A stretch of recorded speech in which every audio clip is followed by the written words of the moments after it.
Oops. How's everybody doing?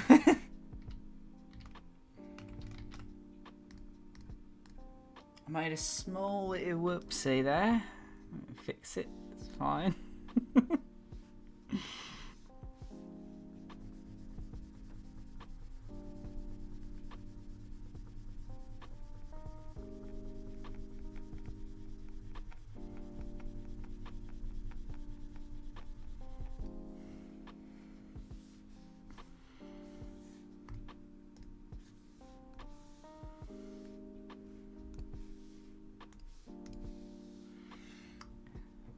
How are y'all doing? What's going on? What's new?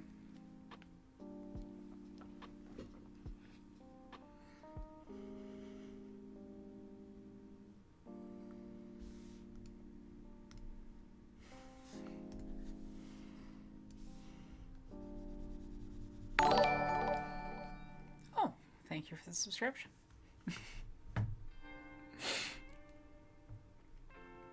Yeah, a lot more animation today. Maybe a little bit of Dead Space. We'll see. But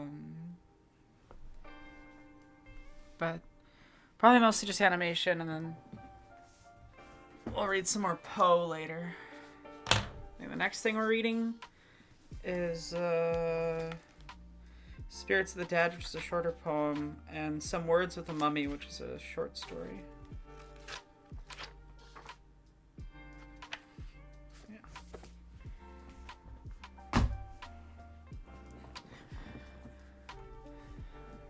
Oh no, Chris.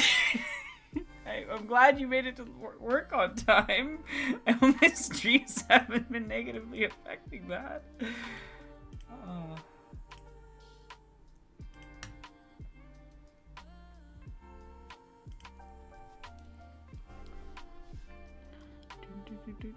So.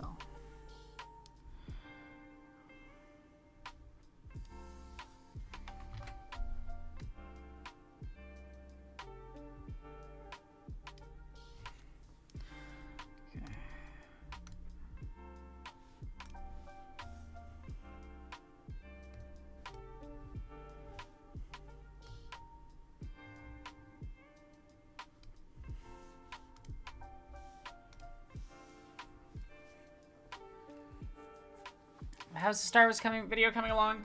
Slower than it should be. As per usual.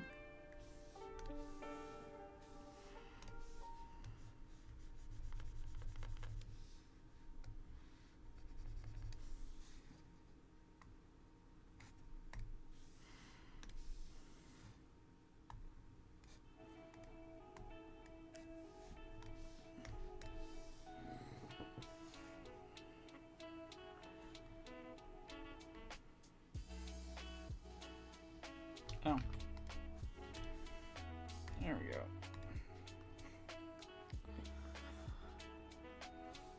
I would like to start at more early times more often, but my my body's not exactly what you call cooperative. So, yeah.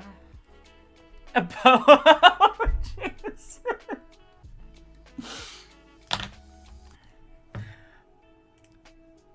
I'm definitely not quoting that Jameson with credit or anything.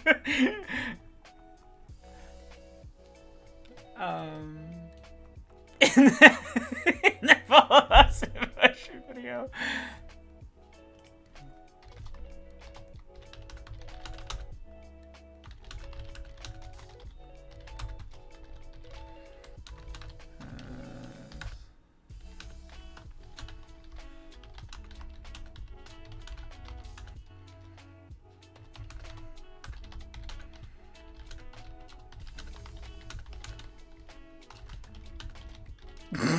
That's a really funny joke to me.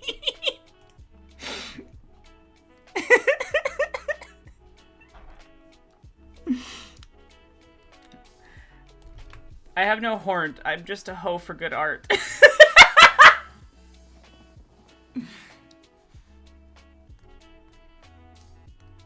Body and mind.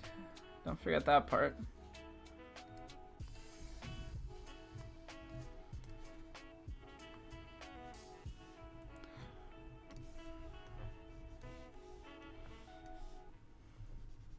my case, it has more to do with the brain chemistry stuff as it relates to my insomnia than anything else.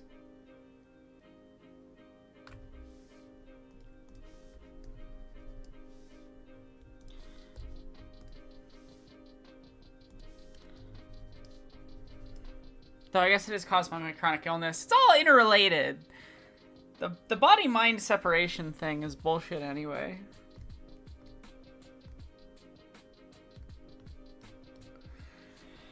Okay. So I drew this. I'm gonna have to redraw this lovely stormtrooper because I made him too realistic. I need to make him more cartoonified. And unfortunately, that means I'm also gonna have to damage this very pretty D44 blaster. I did a really good job on it. I did such a good. Look how good it is.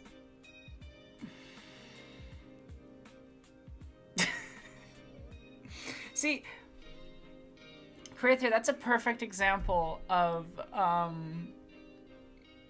like that thing of like, oh, you can't take a joke, but it's like I can take a joke if they're funny. The voices hear everything always.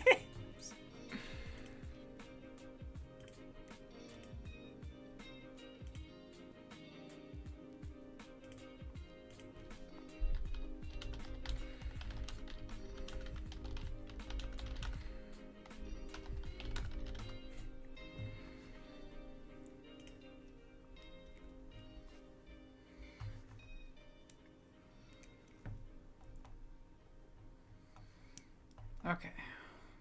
Where do I even begin tackling redrawing this? We'll start with the black lines, and then we'll do the gray lines, and then... Yeah. Okay. So...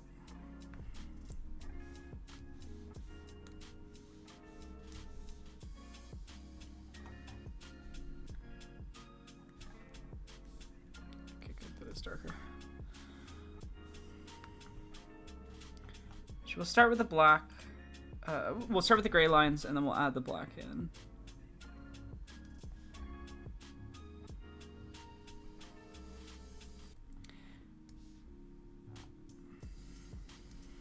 So I'm really trying to make sure I nail down that Gendy feel and vibe. And I don't want to have like random bits of the image be inconsistent.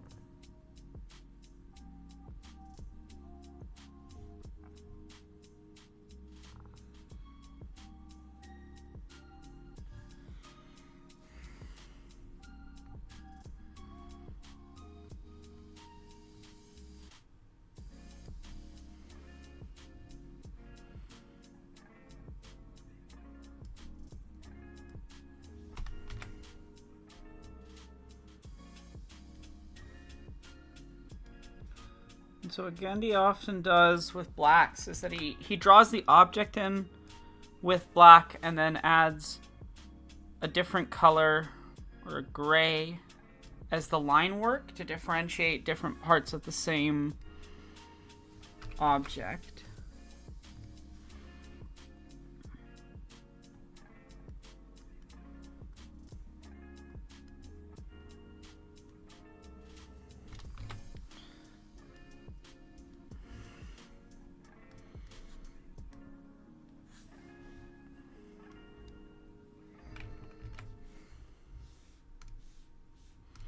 Actually, that's not even shot. I don't even need to care about that. Look at me, drawing something all pretty and it's not even in the shot. Though, to be fair, some of it's also just like good practice, you know?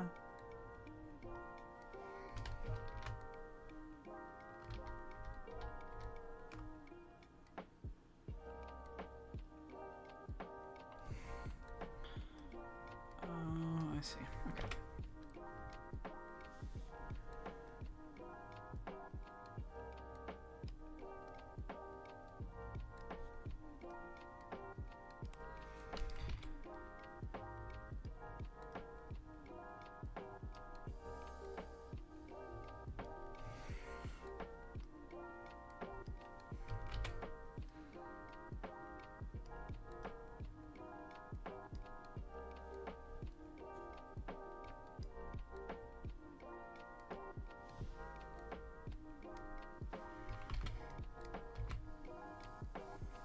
That's not even in the shot. I don't need to care about it. Why am I spending time on stuff that's not even in the shot?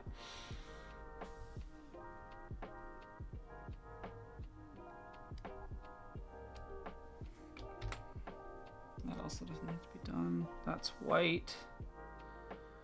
Okay.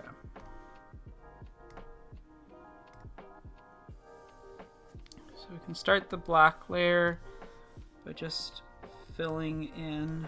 I should.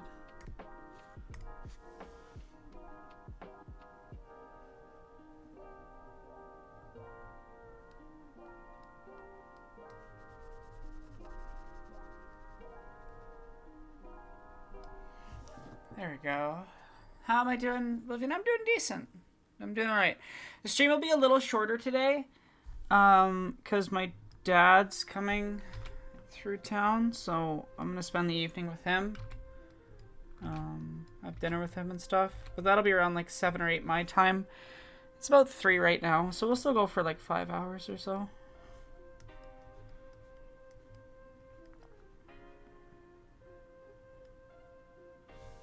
Hopefully I can get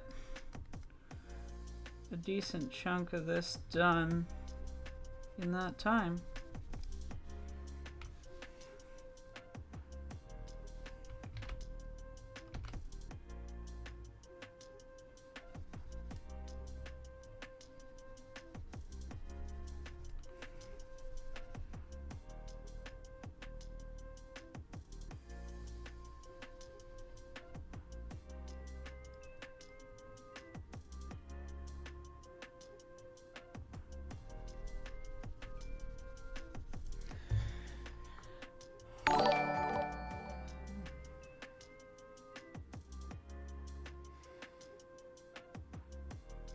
Yeah, exactly. Queer theory, like intent of joke and also like audience are such important elements of how it lands and how it works and how you design a joke.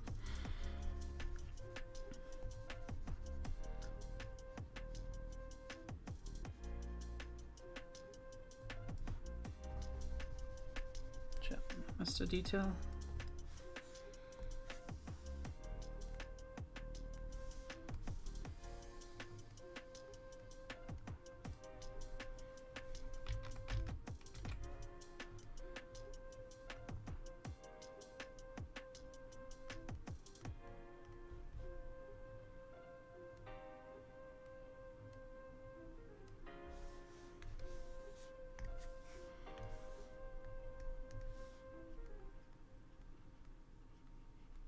Helps when you don't miss important details, like the cartridge of the gun. That is mildly helpful.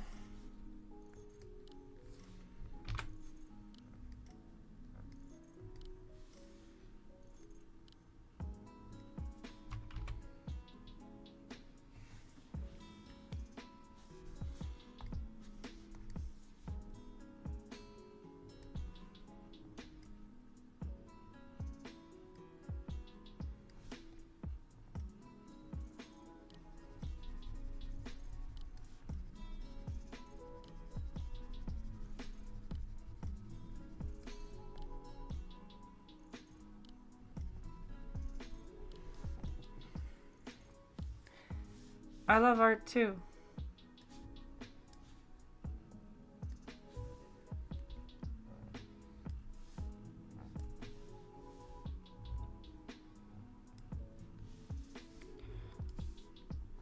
So you're in the right place.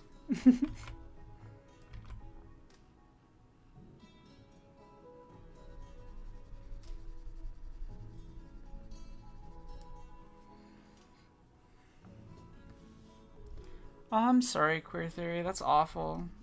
The problem is that YouTube recommends based on like keywords and not on content. So if a video is by a TERF and it's about trans topics and you watch a bunch of videos by trans topics, YouTube's shitty ML system doesn't differentiate between hate speech and just, you know, trans people. Which is frustrating to say the least.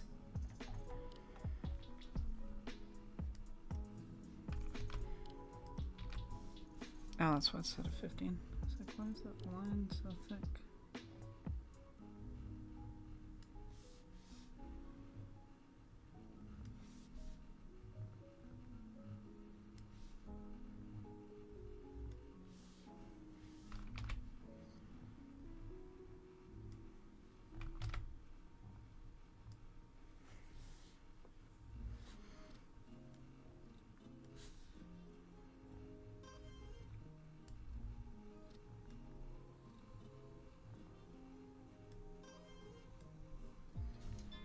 I need to make sure that's consistent with scene 2, shot 3.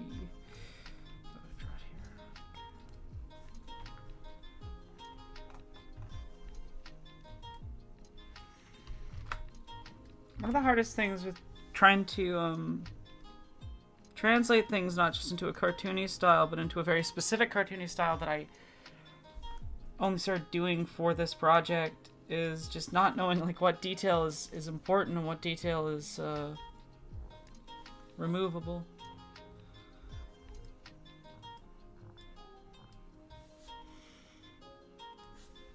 But I think I'm slowly getting the hang of it.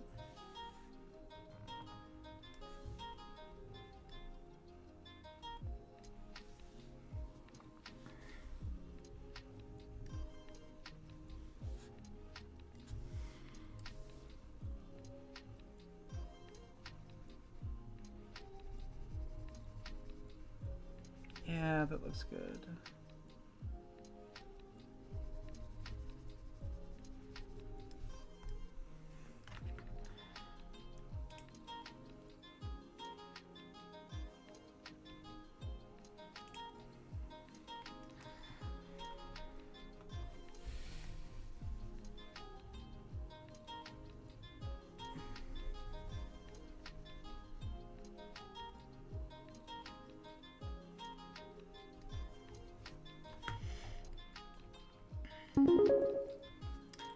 Thank you so much for the donation, Bedroom Punk.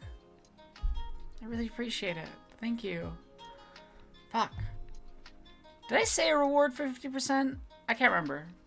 You know what? I don't think I did say a reward, but I'll go grab Killian. I'll be right back. Stinky cat.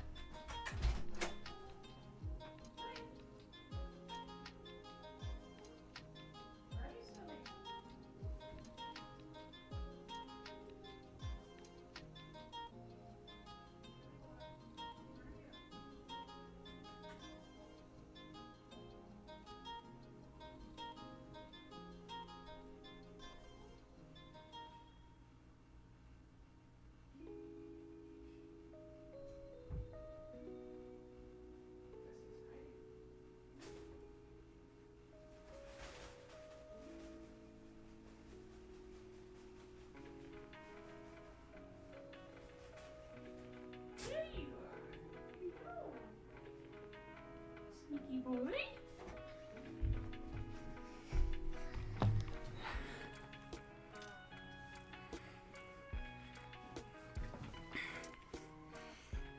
Look at him.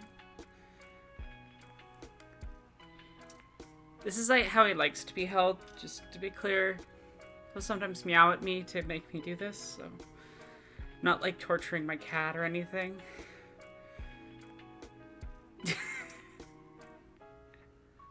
Oh. What's up? Wanna get down? Okay.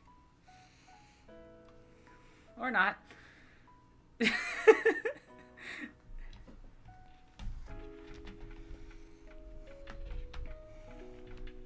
What a good boy you are. You pretty boy? Yes, you are.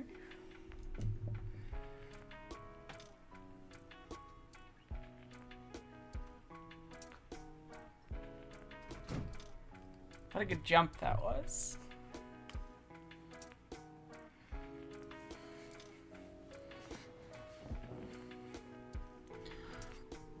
Oh my god, that's interesting, Soft Truths, that they use false advertising that openly. I'm glad you all enjoy Stinky Boy. I'm sure he'll He'll come by and say hi later in the stream. Of his own accord when he feels like it. But yeah, as you can see, he enjoys being held. He's kind of a silly cat. He's like, oh, I can snuggle? I can be held like baby?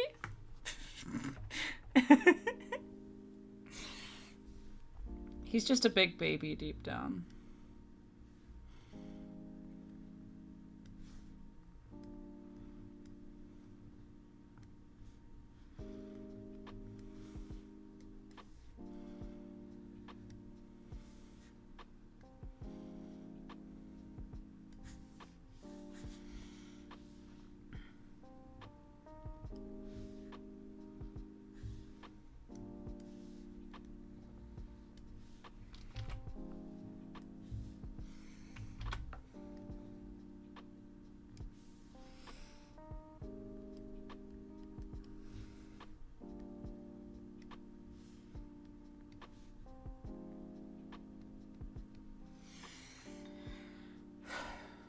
The straight tastes of cat, potat, long teen, big potat.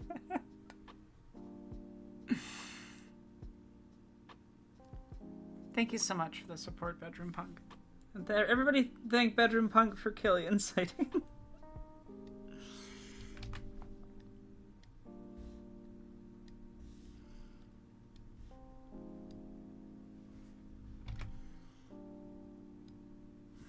Okay. It helps when you move this instead of just scribbling on the side of the screen.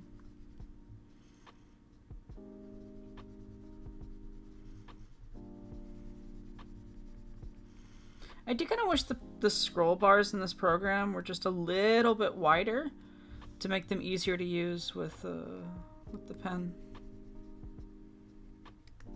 It's very easy to miss by a very tiny amount, you know? Okay, let's...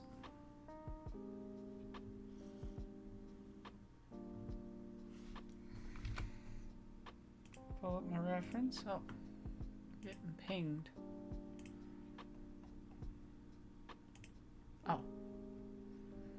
There's nothing. Not important.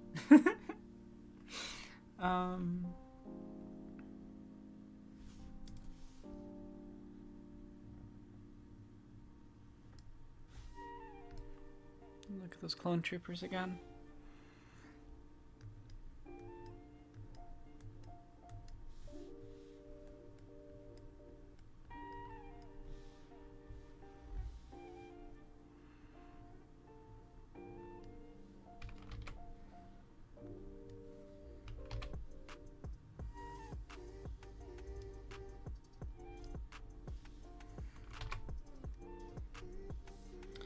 I'm taking like cue for how I'm designing the Stormtrooper helmets in Gendy's style based on how he and his team draws the like second era sort of troopers. The episode 3 troopers, basically.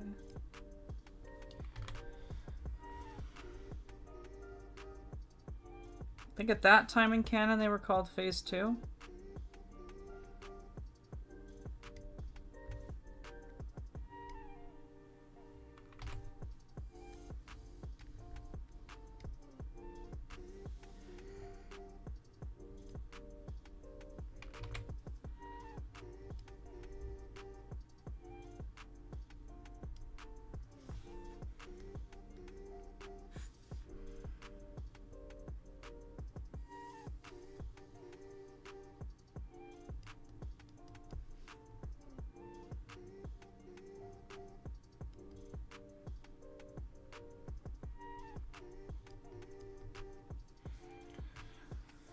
What did I do for scene 2, shot 3?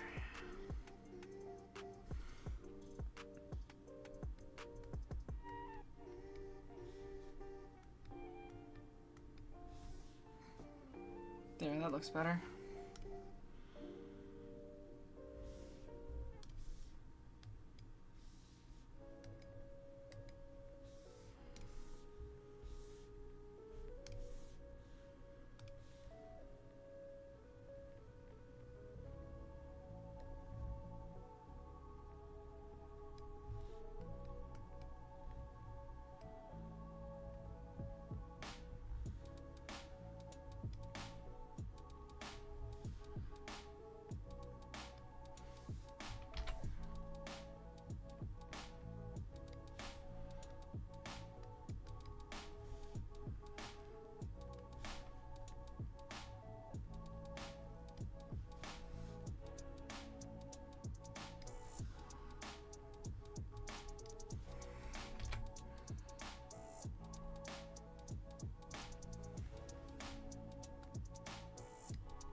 problems when I'm working in cartoony styles is just that I'm very naturally drawn to very, like... I know I need to set new donation goals, but I was waiting until I sorted out some stuff with, my brother and I having to repair a car and stuff.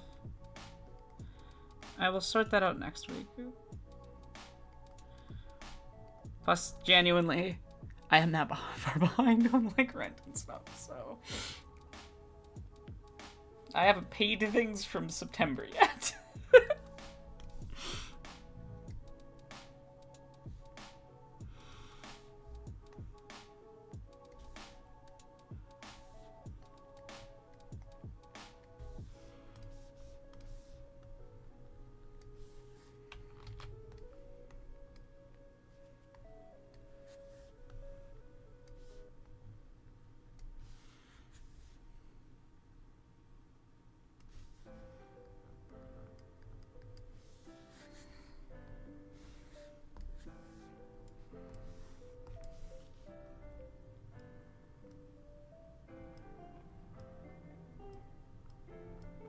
There we go.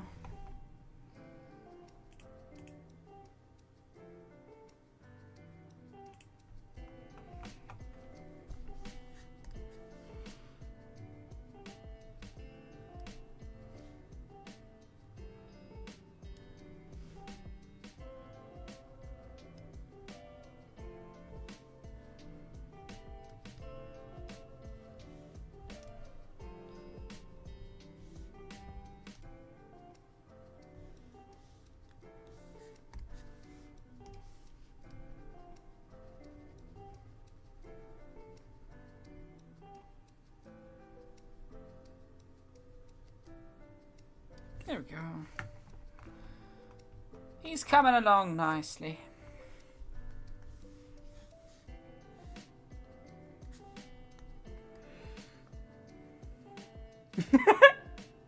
Good joke, Vetrapunk. Oh, am I still in the Dead Space category?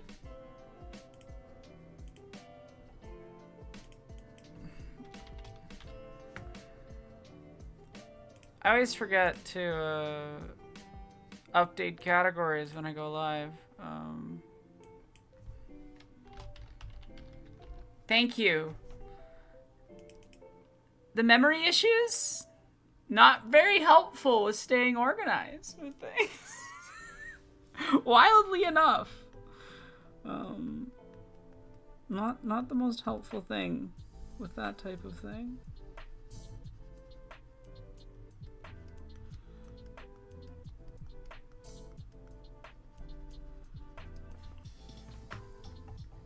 Okay.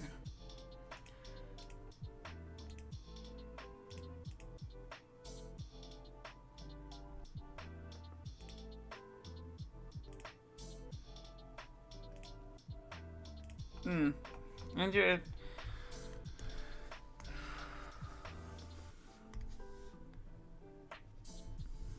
This needs to be bigger.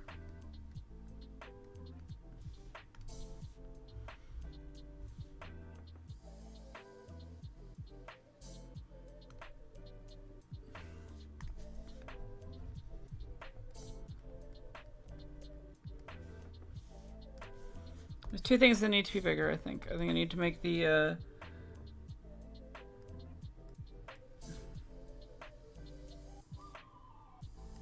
those... Oh, and those aren't symmetrical.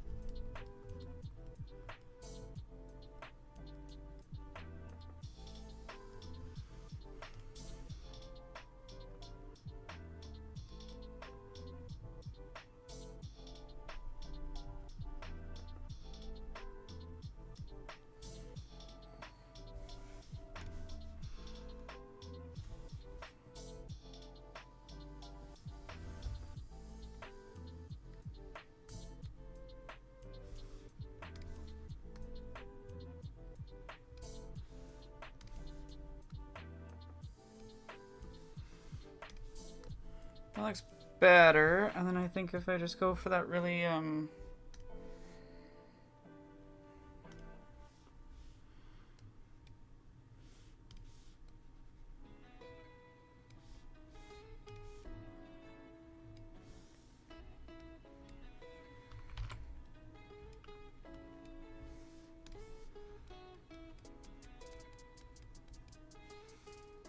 maximize that like mouth shape with the...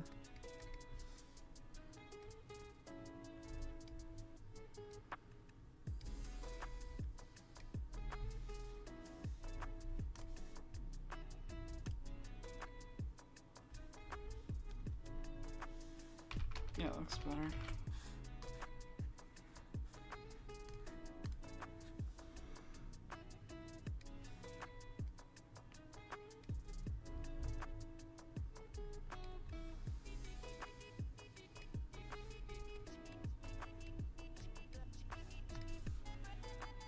One, two, three on each side.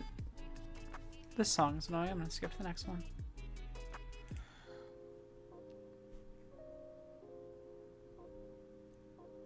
Oh, you're all good, Soft Truths. What's going on? Wait, I missed something. I apologize. True, Queer Theory. We can just never have memories. Hi, Seymour Butts. That's an incredible name.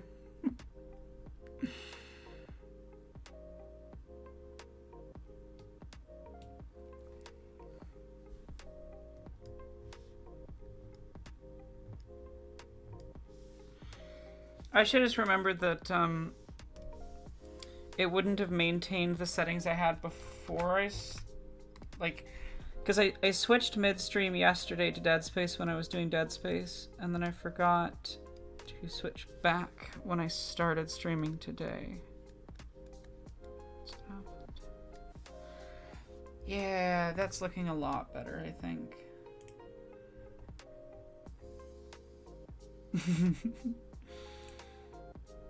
Synergies are just weird because they always feel like they're missing a nose. You know? If there's just a missing detail right there.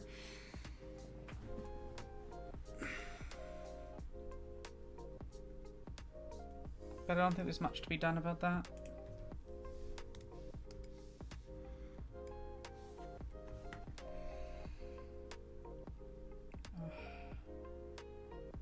Progress. Slowly making it.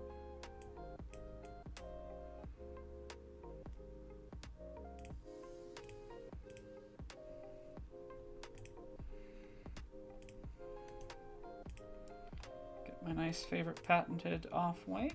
You. 2 other layers.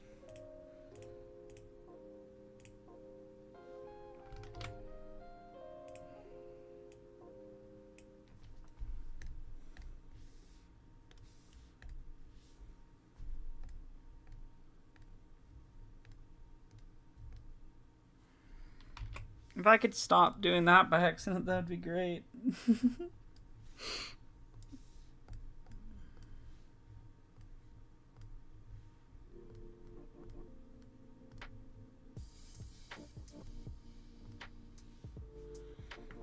Okay, there's 2 areas I need to fix. Yeah, right down here.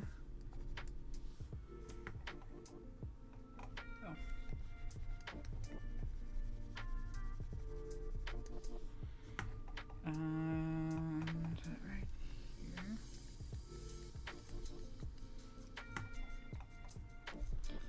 One of the nice things about working in digital is there's just certain tools you have that can really speed stuff up.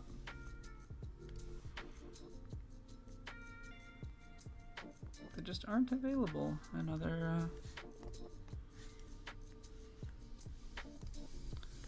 tool sets. On the other hand, they can become a crutch, and I think it's important to like vary your work sometimes. Yeah, that looks good.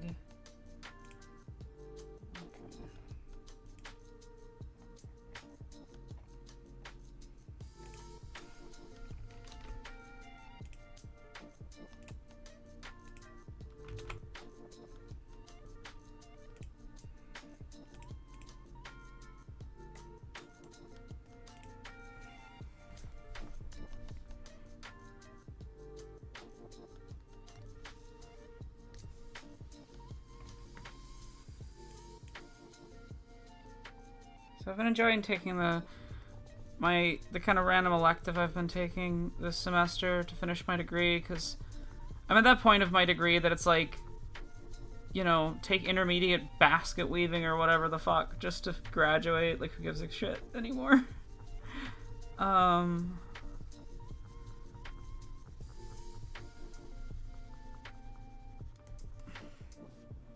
And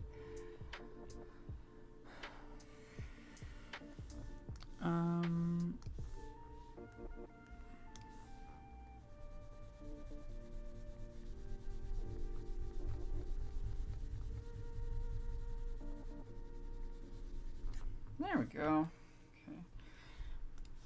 Need to do some weathering effect on both of these walls.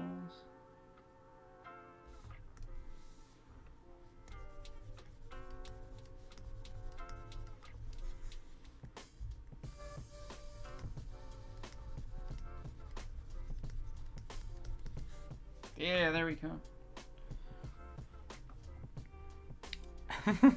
Yeah, no, you have to pay for it. It's like literally just the university's eking money out of me. And I want to be clear. Ethics are very a lot of the electives you take in university are very important. I think it's really important that people working in things like computer science are taking humanities classes and stuff. But we're not talking about mandatory, like my mandatories, right? Like the important humanities classes I took or anything. We're talking, I literally just need credit units. Like I've literally done way more than you need to get my degree when it comes to like comp sci specific classes, you know? I have like nearly a minor in linguistics, but it would have required taking more classes than my what I need to get that, and I was just like, it's not worth the money cost. Yeah. Like, as long as you're passing, it doesn't really matter. Plus, the class is mostly marked on, like, participation and a little bit on, like, artistic quality. And I'm not worried about being able to execute art projects within a time limit. You know, I do for a job. So, I'm pretty confident in my ability to pull that off. Especially because most of the assignments are only supposed to take like 4 hours anyway. And I tend to be faster than most people with certain things, so. Like, we were doing shading exercises last night in the tutorial class. And I was finished before, like, pretty much everybody else. And it wasn't like I was, like, doing a bad job. I can execute that type of thing faster than most people, which is nice. It was very validating.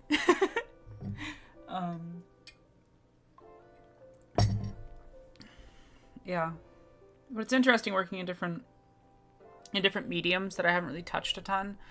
I definitely want to incorporate some of what I'm learning about, like, charcoal work and stuff into some of my digital work, because there's some really good charcoal pens you can get for digital work. But yeah, charcoal's a fun substance to work with. I haven't really touched charcoal before. Very messy though.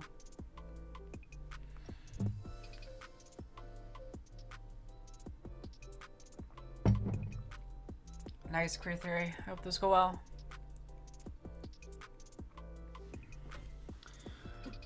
Okay. I just need to do this shot, which is going to be a little bit more complicated.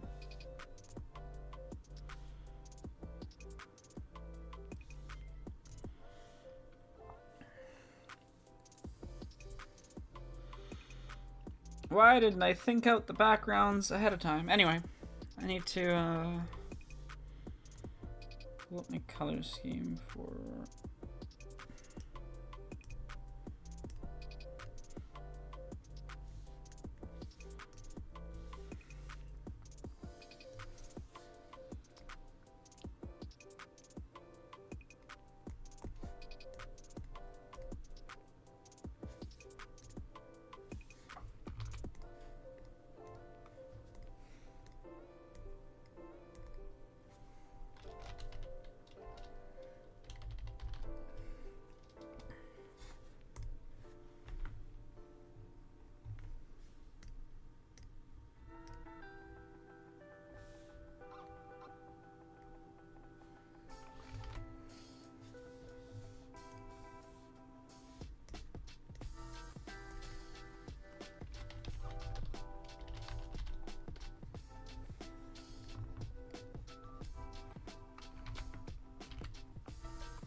Stinky, if you try to step on my drawing tablet, you know you're getting in trouble. Don't try it.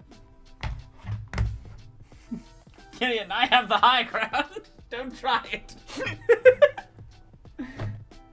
He was contemplating it. He was looking at that tablet like, I can step on that.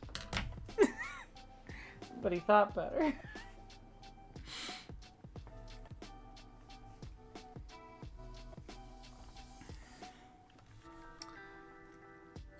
Yeah, college is tough, and especially so when you're disabled.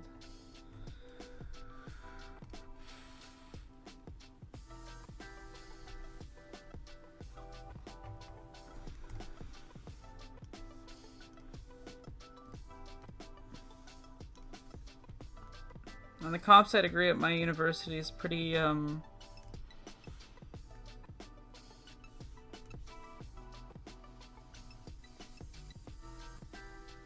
pretty intense.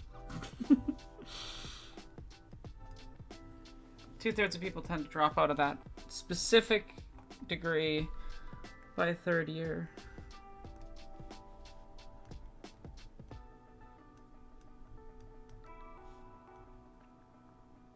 It's just a lot of work.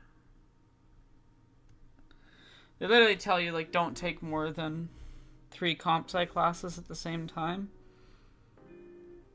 Because you'll have not fun.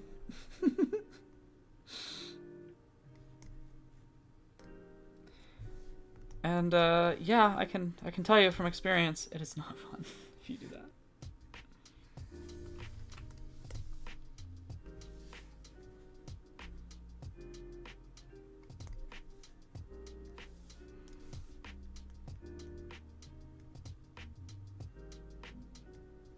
To explain why I put down this green color, it just makes it easier to tell if I haven't colored an area. It's also something that, like, isn't in the final set of colors that I'm gonna have on this shot, you know?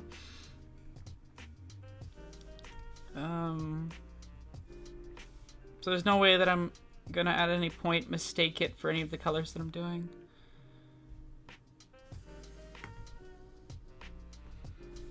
I need so.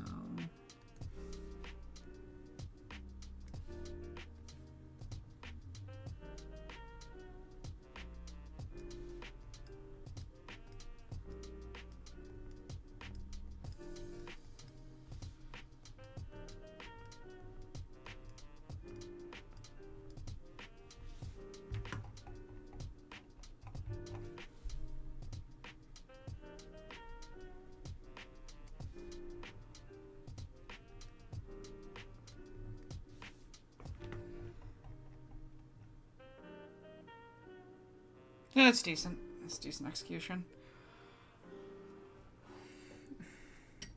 Listen here, kids. Laws are threats by the dominant social group in a society backed by the monopoly on violence issued by the state. You want to cook some bacon? I love that Brendan Lee Mulligan bit.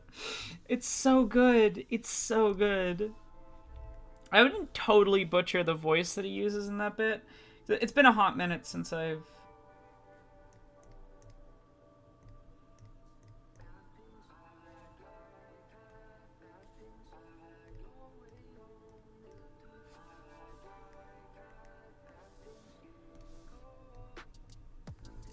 you know, since I've heard it. But it's so funny. Welcome to YouTube, Bedroom Punk.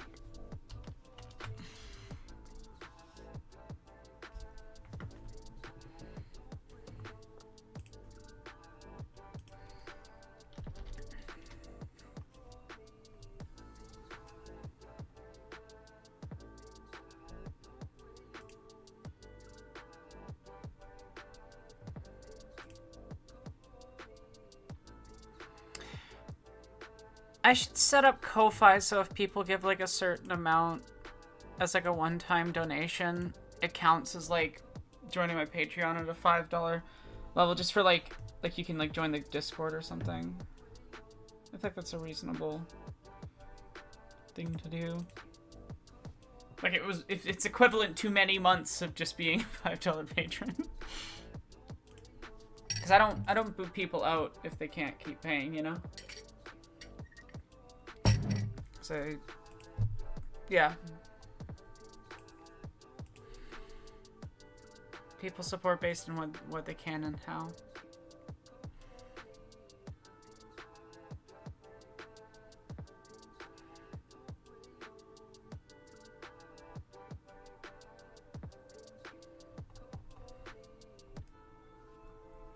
Hey, what was I doing?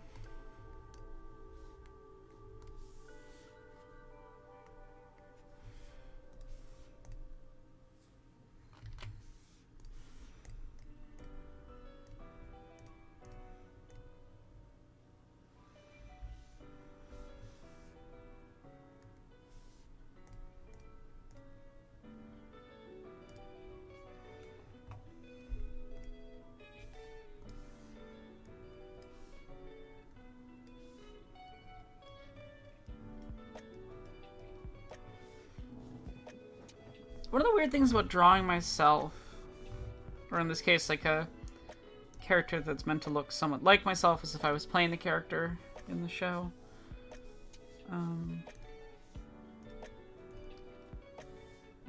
Is that like... It helps me get a little bit more of an appreciation for how I look. In a weird way, you know?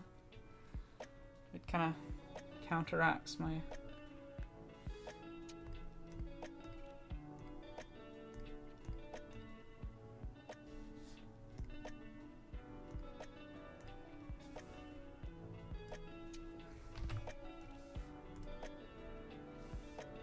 Weird.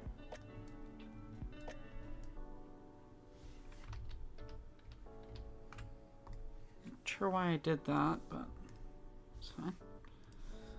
Easy enough to fix.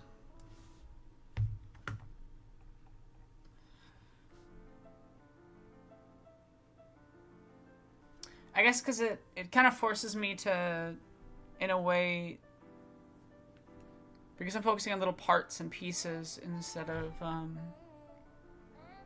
guess the distracting whole, it lets me like pull it apart, you know, how I look. This isn't a realistic drawing of me, but there's other ones that I've done.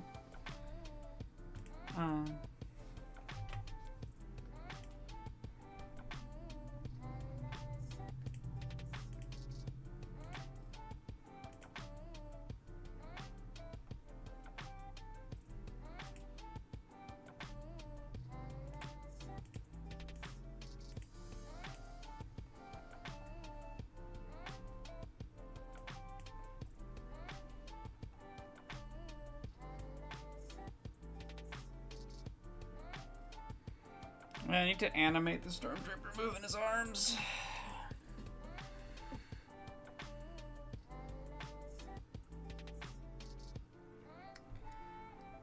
It means that very occasionally, sometimes, I don't hate how I look.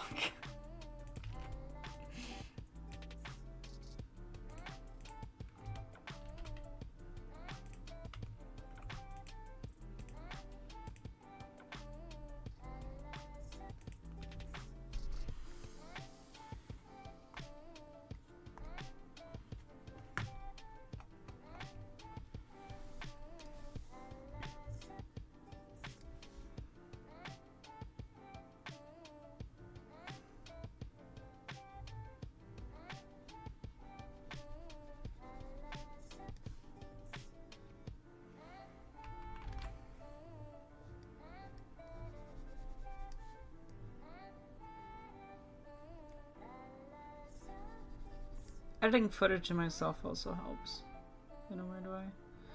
I don't know. I experience depersonalization and derealization a fair bit. And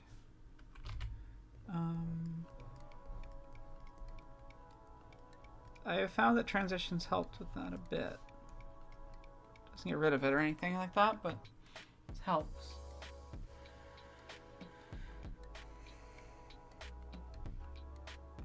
Please don't compliment my looks. It makes me very uncomfortable. I appreciate it. I appreciate the thought.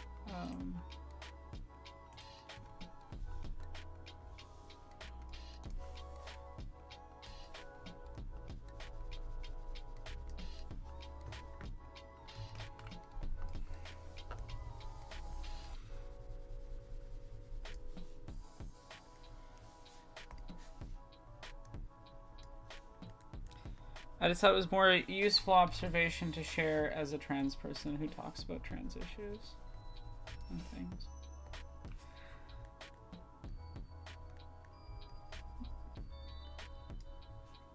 But I'm glad you think I'm pretty.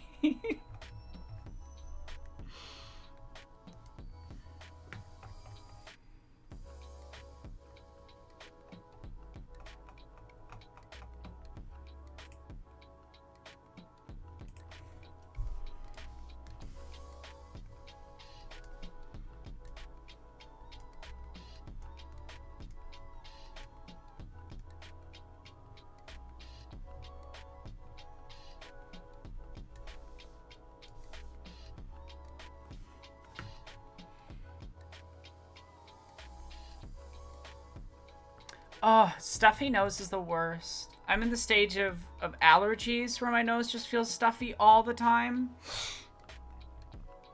And it's unpleasant as an experience. Oh, you don't please don't apologize for a compliment. I just was very much not searching for that, you know? And I wanted to clarify why I said it. More than anything. But this is the problem. On one side, I'm like, I want to avoid encouraging compliments and things in certain ways because I think it can create unhealthy parasocial, you know, power dynamics and stuff. And on the other side, I need to get, like, I recognize that I need to get better at accepting compliments because my natural response to compliments is to, you know, like, and that's not helpful either. So it's complicated. What was I talking about? Yeah, so derealization, depersonalization.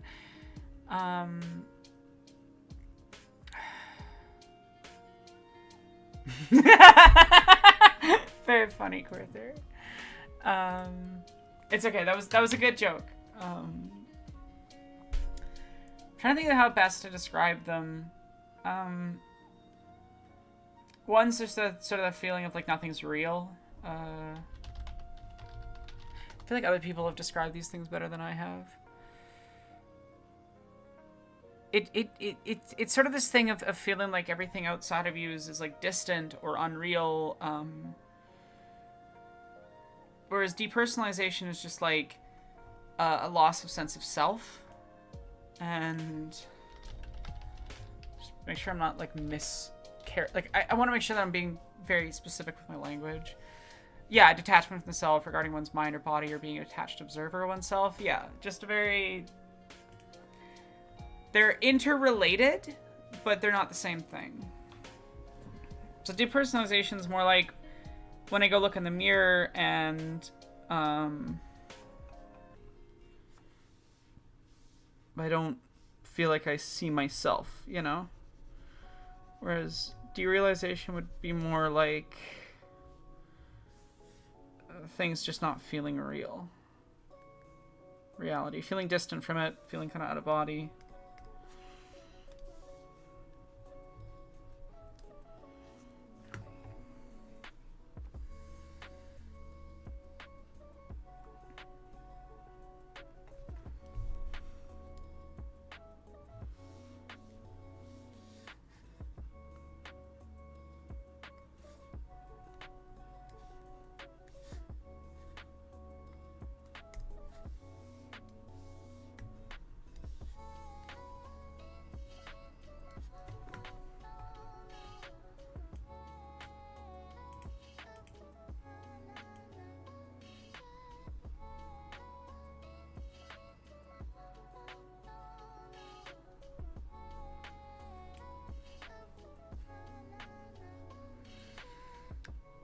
That's a good way of putting a digital beef. I think that's definitely consists of some of it. And I experience both, but like... So that's why I find it hard to explain this stuff, because they're not like... They're both experiences I have and they feel interrelated to me, you know? But I know that they are two distinct things and that some people only experience one of the two.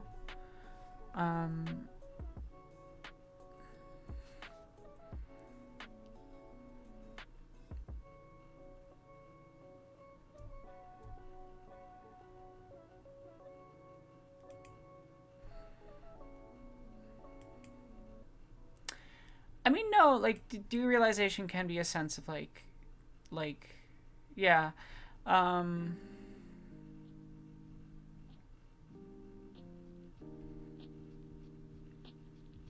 it's complicated. Depersonalization can definitely be a feeling of unreality, I guess. It makes things feel, like, vague or dreamlike.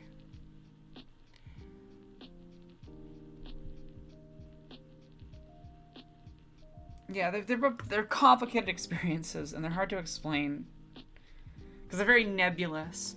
I think the best way I can describe it is like, I just thought of a really dumb way to describe it. There's this.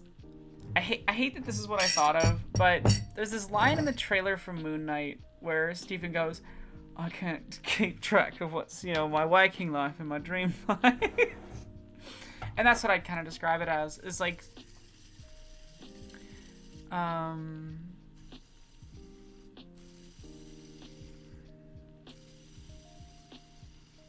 yeah, it's like a feeling of like dreamlikeness in reality, I think.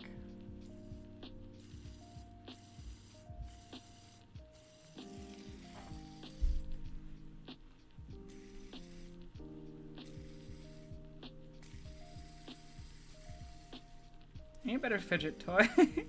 I refound this the other day. When we were really bored while training for Western Canada Games, this is back when like fidget spinners were a thing or whatever. My rowing teammates and I got a couple, and what we would try to do is like weird things with like throwing them and catch them and keep them spinning. And I remember one time we did it with like 3 people in a circle. It was my brother, Eric, and Liam that managed to finally get it right. 2 people, each person holding 2 of these, spinning them, throwing one to each the other person, and catching and have all 6 of them keep spinning. And they did it. And it was very silly and funny.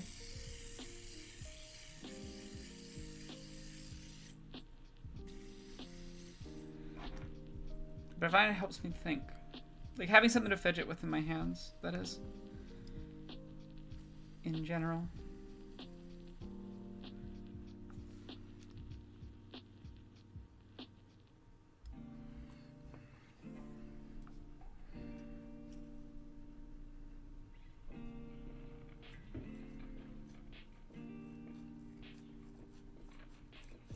Thanks, Demiphone.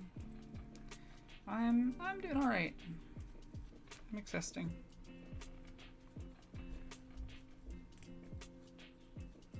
To be honest, streaming's been really nice. The last couple of days, I've been really enjoying it. So thanks everybody who's been consistently around. It's improved my week. Because I was not having a good week to start with. Things turned around a little bit. The repair of my brother and my vehicle wasn't too expensive, and there wasn't a bunch of other issues with it, which was nice. That is a maple bug.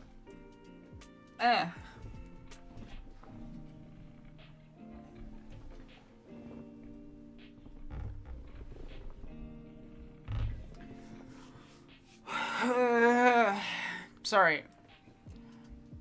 I could feel it crawling on my skin, and I didn't think it was real, and then it was real.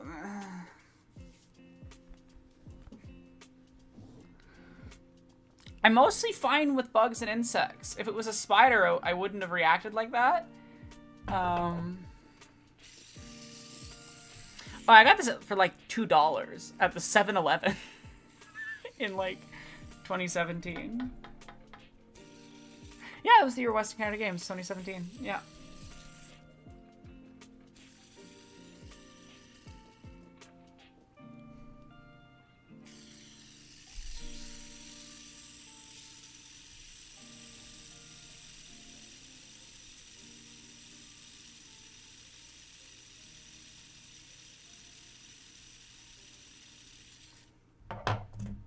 I'm not sure I have a bunch of redundant folders going on here for some reason.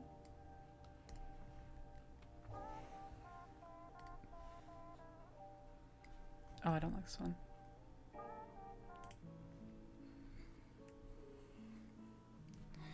Yeah, it's only going to cost 200 from each of us, 400 total Canadian, so that's good. I still need to sort out the being behind rent issue, but I have plans. Probably going to do a stream, try to raise the money. After that, it should be fine. Do I have favorite fidget toys?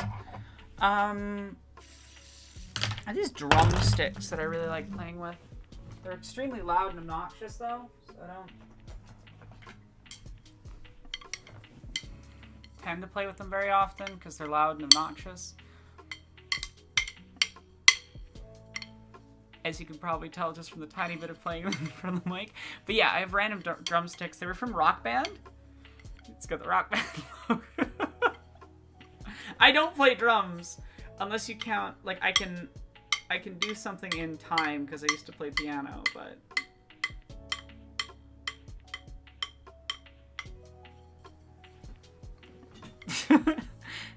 I'm sure if I went and, like, spent some time I could figure out drums, but I don't play them. Definitely not well. I do play piano, but I haven't practiced in way too long, so I'm definitely not gonna do it on stream anytime soon. But I keep meaning to get back to practicing because I want to cover certain songs and things for videos and credits of videos.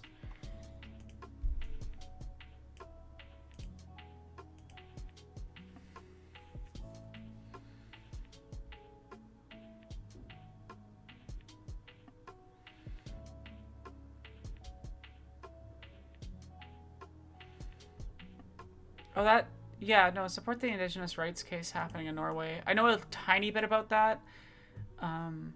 It's an important thing.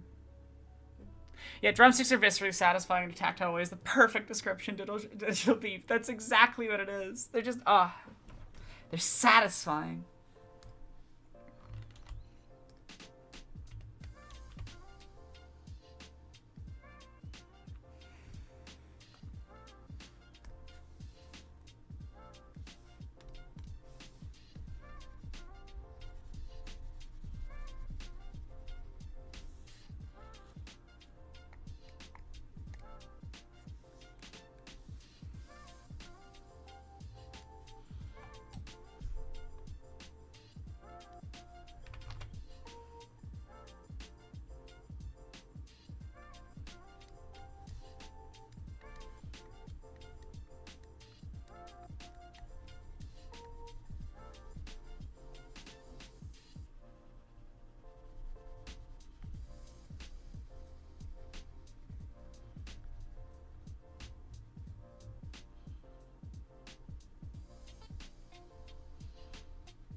Something else I had in here that I was playing with a while ago. I like elastics, they're fun. I have this Stormtrooper bobblehead that's fun to play, but he falls off really easily, so I have to hold his feet in place.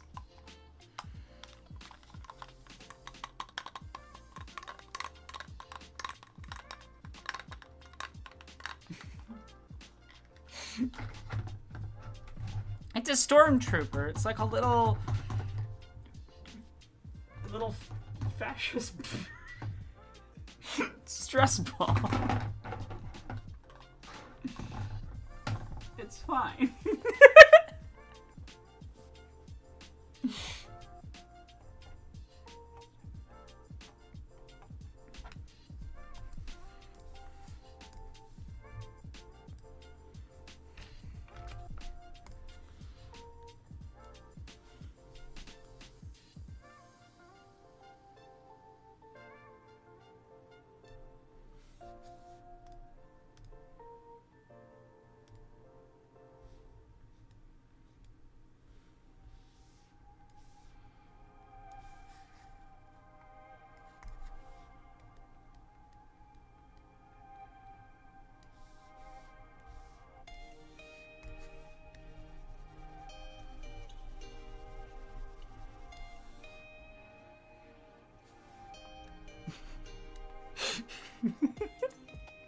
See, my butt's shock face is still just the last message sitting there, and I don't know why, but it's really funny to me.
Jedi mind trick. Okay.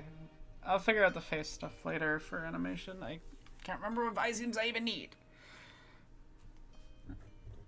I can't actually see the Twitch shocked face, so what all I see is like the letter D and the little 2 dots, and it's really funny to me.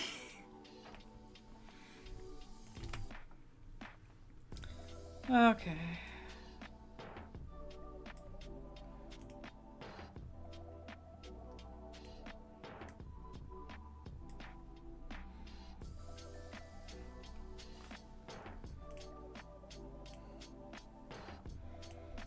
Let's do the background.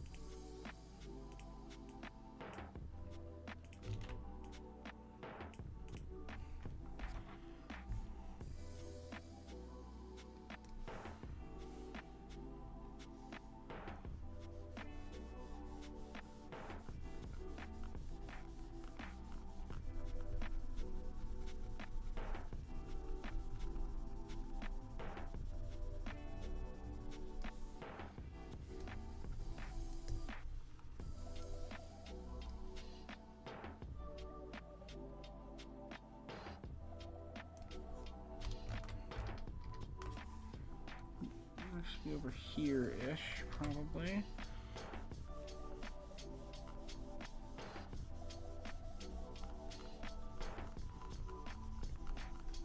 So I'm trying to, you know, orient the camera in 3-dimensional space, as it were.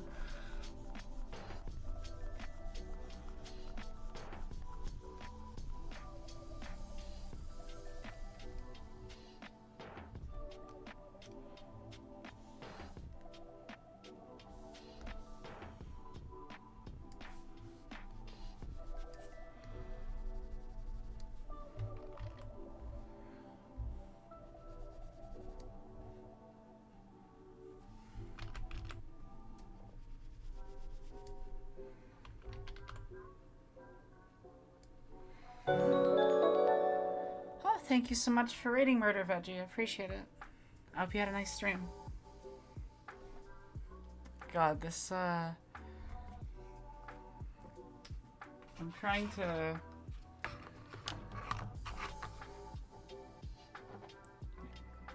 orient this camera in my brain. Okay. So that's going up like that.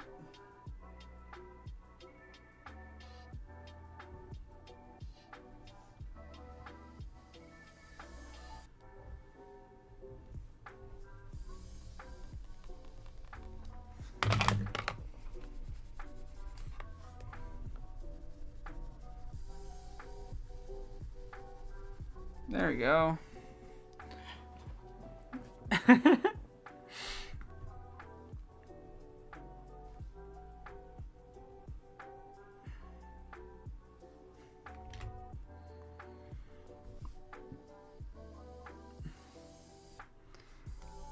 let's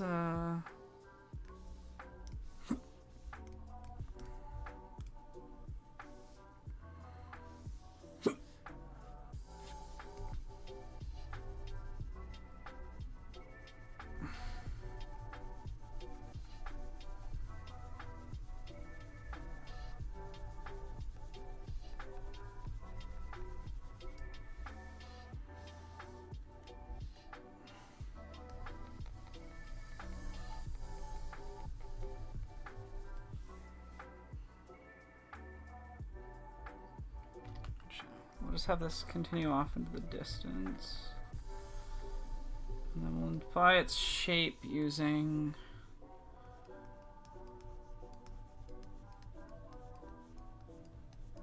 increasingly close together, darkening lines.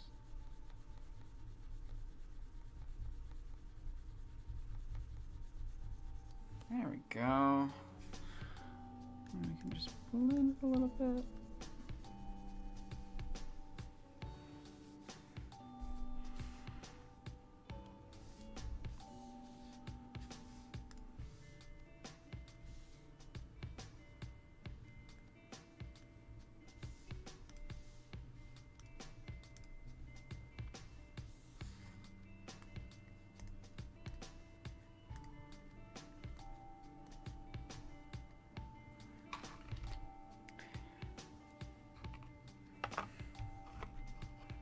What if we reach 55% or 60% on the goal? What do you want to happen? What am I currently drawing? I am working on animation for Jesse Gender in my upcoming video essay about the politics of Star Wars that has taken us way too long to finish.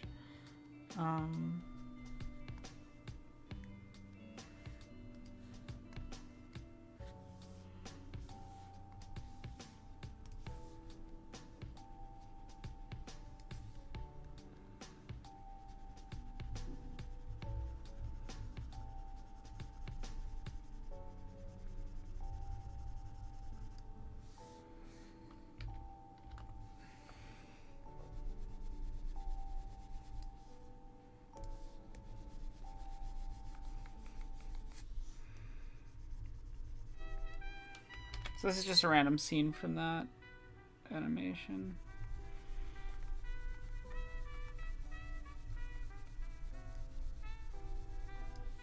Oh, what am I doing? Wow.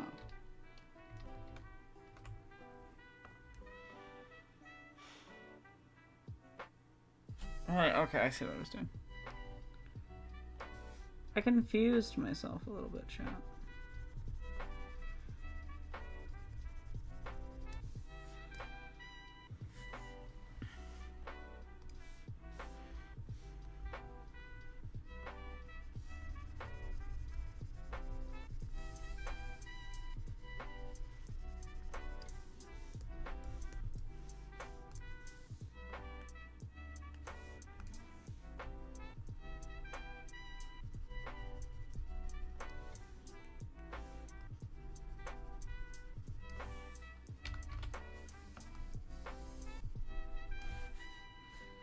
There we go.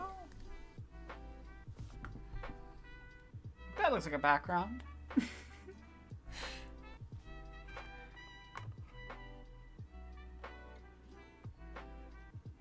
Sorry, I'm gonna read through chat. I've missed some things. Oh,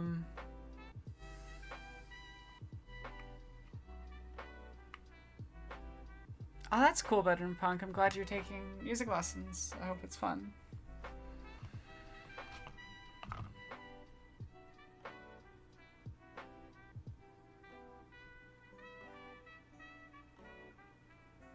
I mean, you could certainly try to take my gender, but generally it's not advised to mess with fake creatures.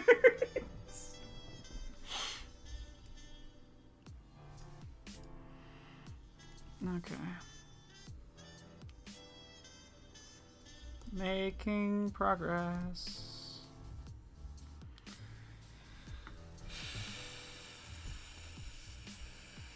Okay.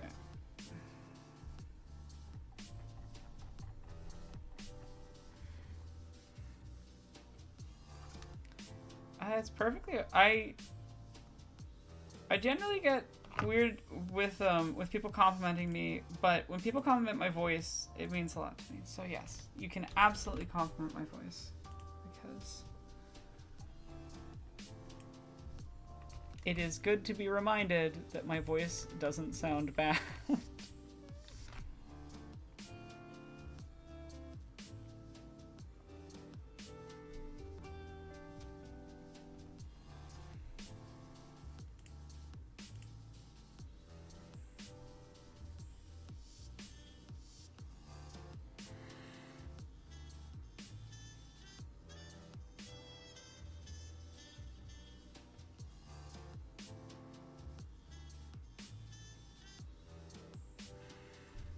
Thanks. I appreciate you writing in, and I hope you have a nice day at work.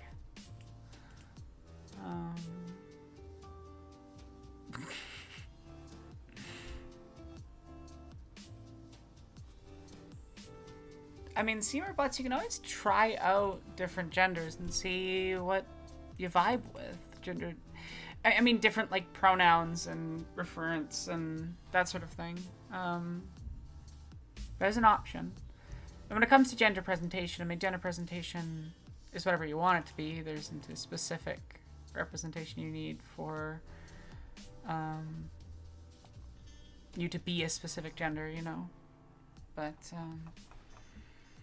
as a total side note, I'm gonna vent for a minute about the fucking comments on Jesse's most recent video. Which I haven't gotten around to watching the video, and I don't know if I will, but not because it's not a valuable video, just because like Jesse and I talked about what she wanted to talk about in it anyway. It's not like it's gonna be any new information. For me, at least.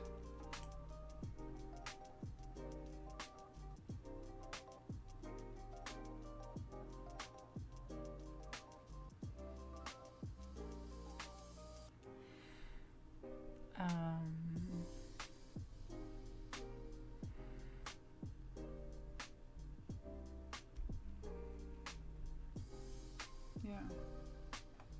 What's I doing?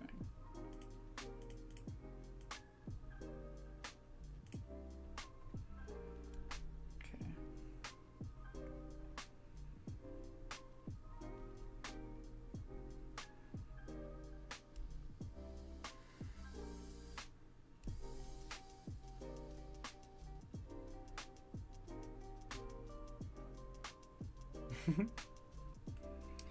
That's a good genderqueer theory.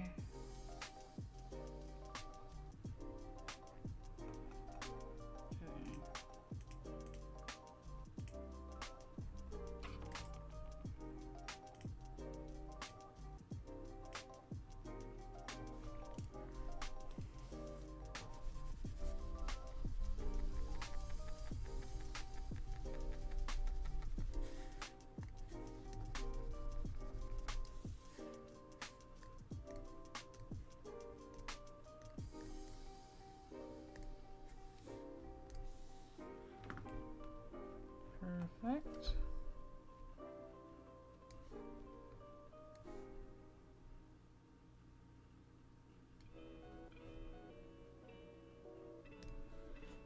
Stormtroopers are canonically tall, so... sorry, I was going to talk about the comments. It has basically been, and I this is not an exaggeration, like hundreds of comments along the lines of,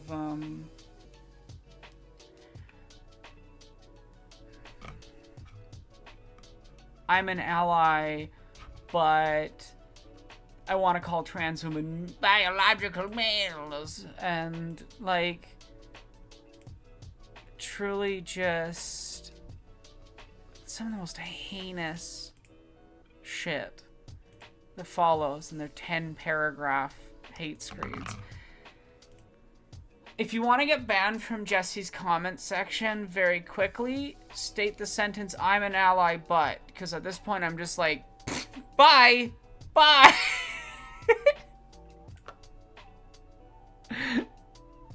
I said it reminds me, I was going to add it to the banned words list.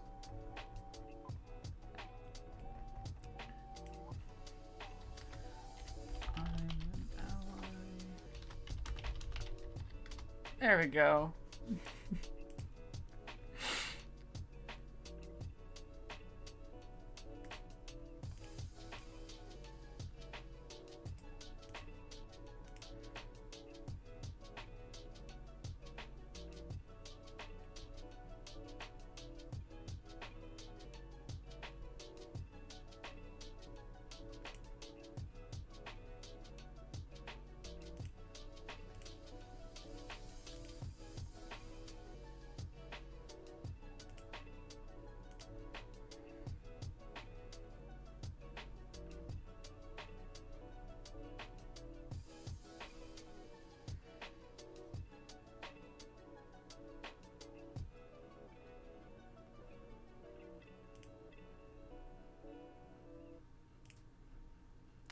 What was I saying? I got really distracted. Yeah, just I'm an ally, but proceeds to make an ass of themselves. Like, and then the other one that I thoroughly enjoy, if the sarcasm isn't obvious enough, I'm being sarcastic, is the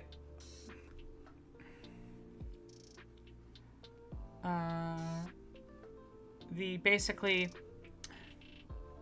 "I've supported trans people all my life, but this is a step too far." And I'm tired. I'm real tired of it. I'm so tired of it.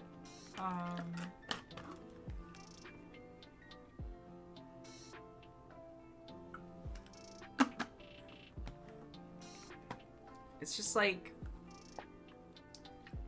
come on. You're better than that. I'm gonna finish this shot and then I need to go to the bathroom. I hope that's acceptable too. But I'll try to be quick.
But yeah, I'm just kind of tired of the whole thing. Oh, have a good one, Digital Beef. And I'm like, just this, it's this like, basically the energy of it to me.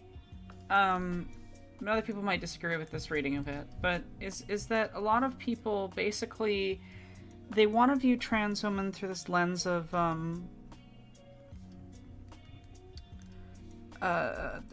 seeing us as basically mentally ill, which, you know, touches in on people not understanding mental illness anyway, and sanism and everything is there.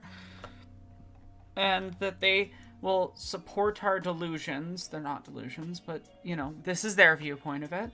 But that the instant we ask them to, like, you know, actually see us as we are, they're like, nah! You know, and I'm just like, please. Please. Just be decent for 5 minutes. Okay.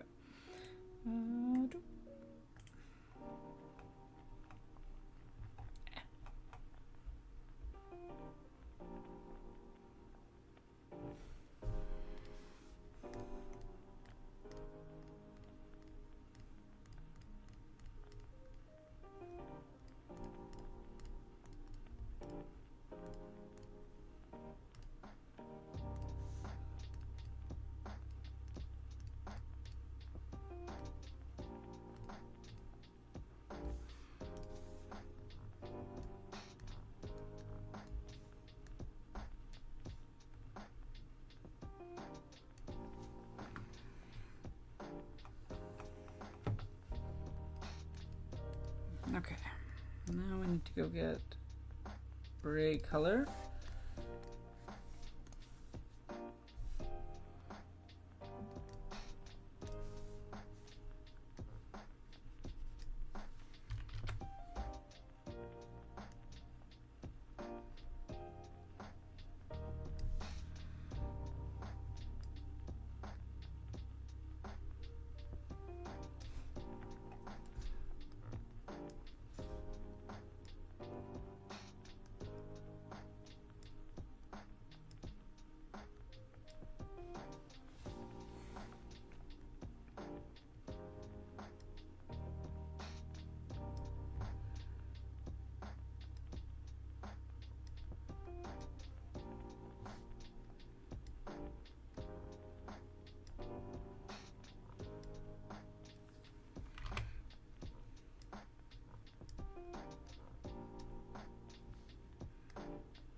And then we come back down to black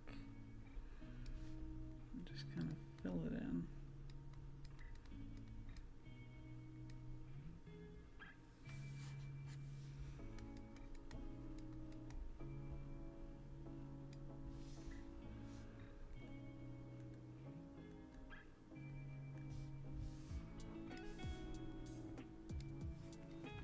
There you go.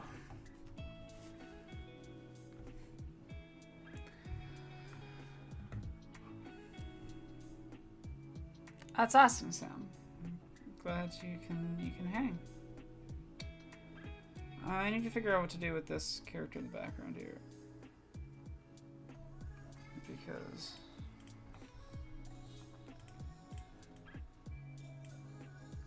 I feel like they shouldn't, you know, at that point, maybe they should be standing up or...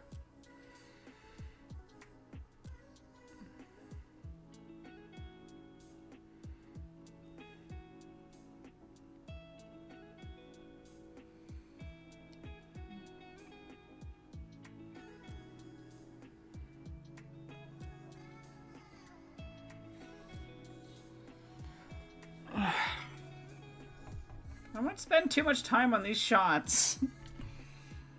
That's fine. I'll just have them still be on the ground. It's fine.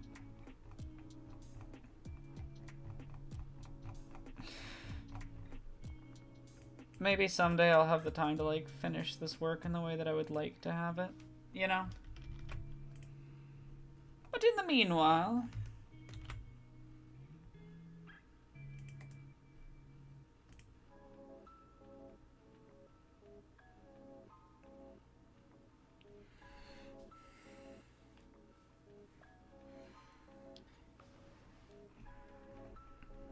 I mean, normalization appears in a lot of different ways, and it fundamentally engages not just with ableism, insanism, and queerphobia, but also racism and Anti-Semitism, like, it's fundamentally conservatism is about maintaining a very specific, very white, very Western, at least when we're talking about an American and Canadian context. There are other parts of the world where this is a little bit different, to be clear, but I can't really speak to experiences in areas that I don't live in, and I don't want to.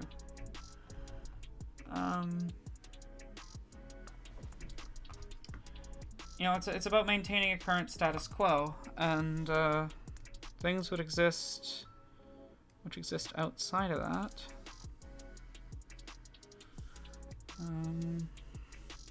Well, those are just not acceptable, right?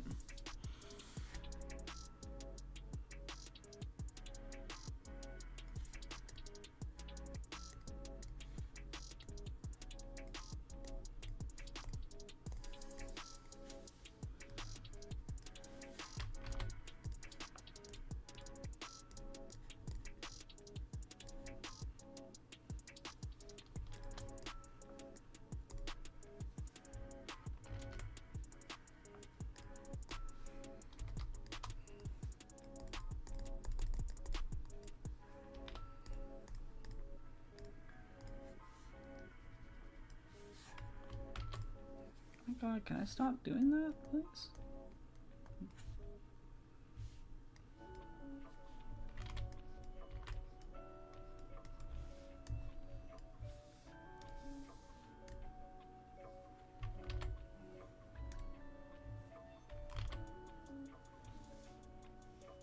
It's supposed to refer to other layers. Is there something not connecting here?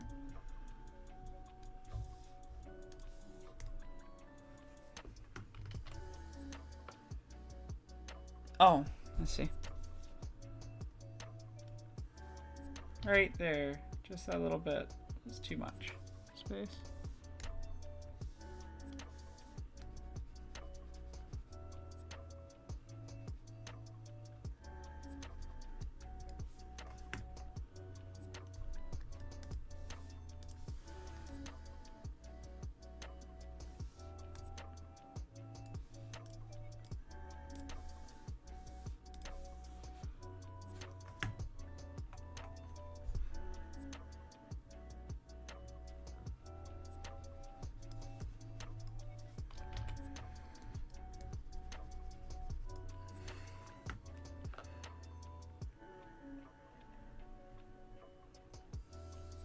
Oh, that's cool. That's awesome. I'm glad that I've inspired you to do some drawing.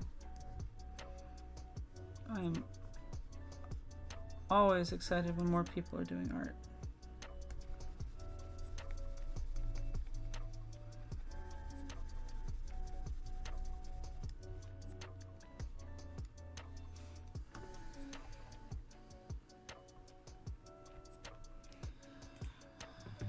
Okay, let's go look at how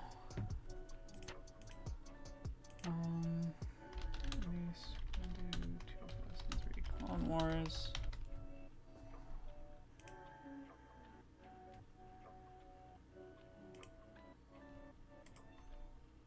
I'm gonna take this as a reference, but I think I'm gonna go darker than 2003 Clone Wars did. It's better than a lot of other cartoons.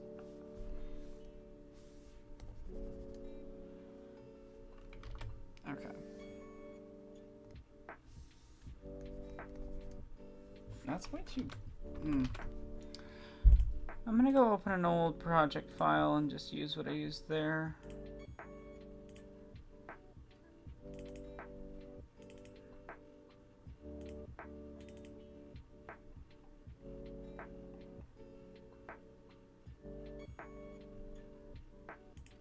Ignore those file names. I definitely didn't name certain people anti-Semitic.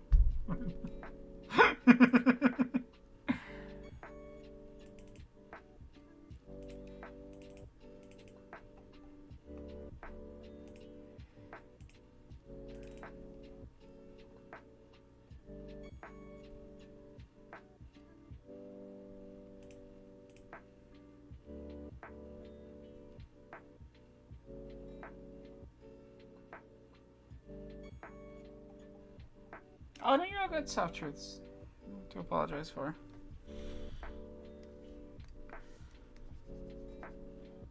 Yeah, that looks much better. I also know that this tone is turb approved, you know? So...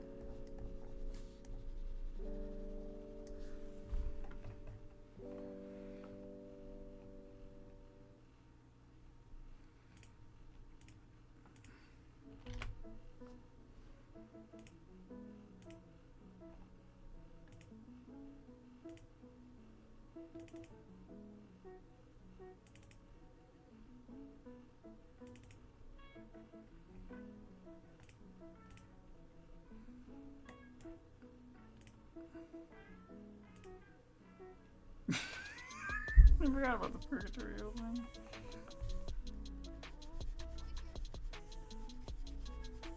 I might have to come back and fix this shirt later, but we'll see. I might go for a different color tone later. But it's fine. Alright.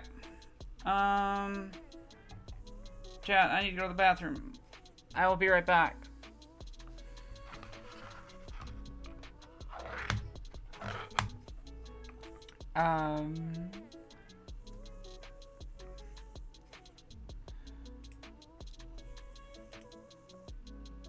How's that doing?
Yeah, sorry, I was gonna put something on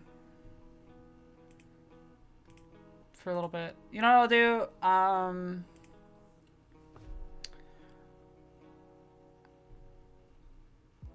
I'll put on the start of my Highlander video. I think that's funny.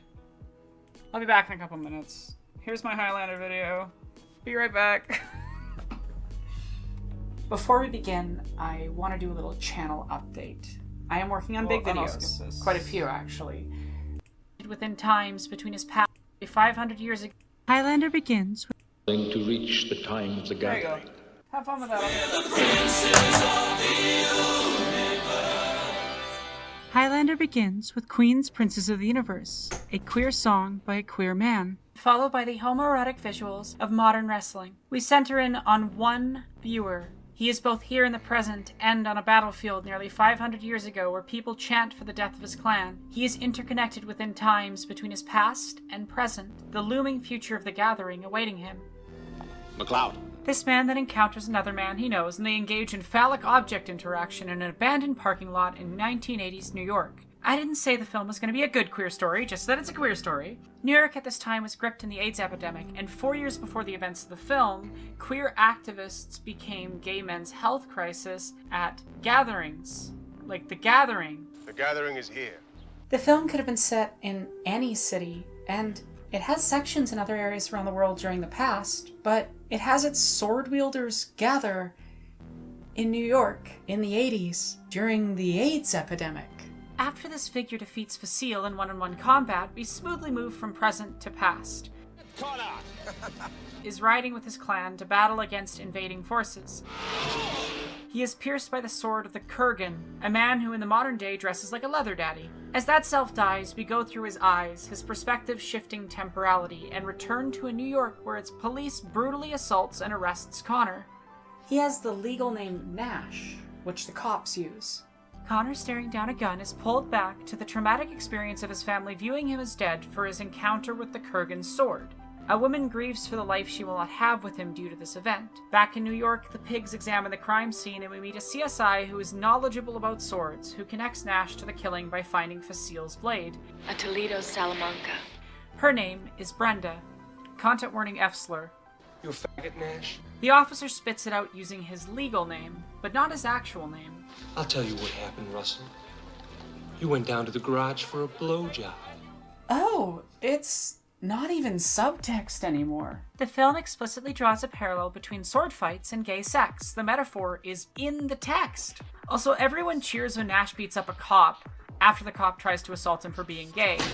We then see the Kurgan's modern-day introduction, where he's garbed in a leather daddy outfit blaring "Gimme the Prize" by Queen, which includes the lyric, "Give me your kings. Let me squeeze them in my hands, your puny princes." This is Freddie Mercury doing a very straight thing where he squeezes other men, you know? The straight squeezing that straight people do. He then prepares his sword in a seedy motel. Connor goes back to get his sword and Brenda almost catches him. He follows her to find out what she knows until the Kurgan attacks. Nice to see you again, McLeod. Nice to see you. Ah yes, the traditional greeting for a sworn enemy. After the police interrupt their rendezvous, Another time, Highlander. Connor tries to protect Brenda by discouraging her from interacting with him. You only have one life. You value it. Go home. We then return to the past. I say he's got the devil in him. His family casts him out while brutally assaulting him. Many of them... I came back at a weird time in that video.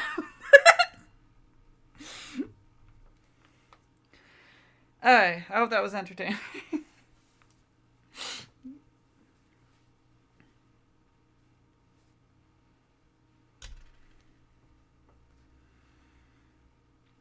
I found this the other day for like a really reasonable price, this ring. A black band on the middle finger is an old queer symbol for ace, for being ace. So, and I've been looking for one for like 3 years. So even though I'm like, I don't have time right now, it's like, I've been looking for 3 years. This is a reasonable price at $17. Does that video have a not weird time? Nope, it stays weird. I love that video.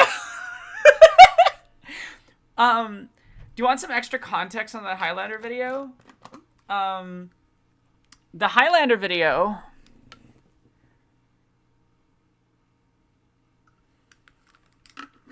Well, it was me, so...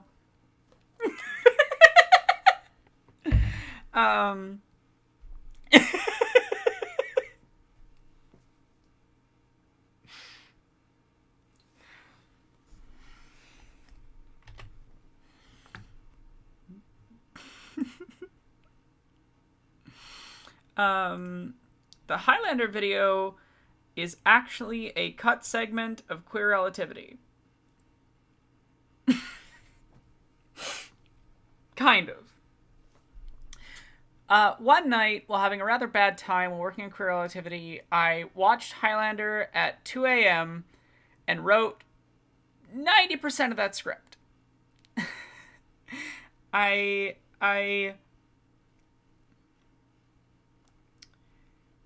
tried to insert my sort of queer rating of Highlander into one segment of Queer Relativity, and then like have the like name thing wrap in on itself at the end of that. It just didn't work, and I couldn't figure it out. So the Highlander thing just kind of stayed as a separate whatever.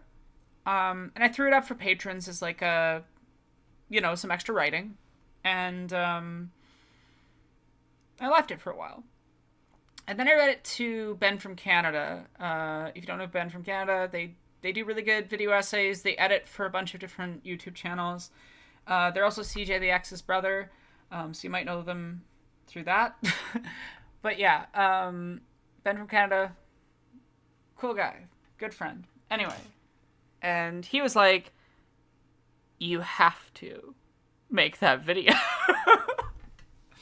So I was like, okay, fine, I'll make it a video. I wanted a short video out for Christmas, just so I had at least made 3 videos in a year and not just 2. And What was I saying?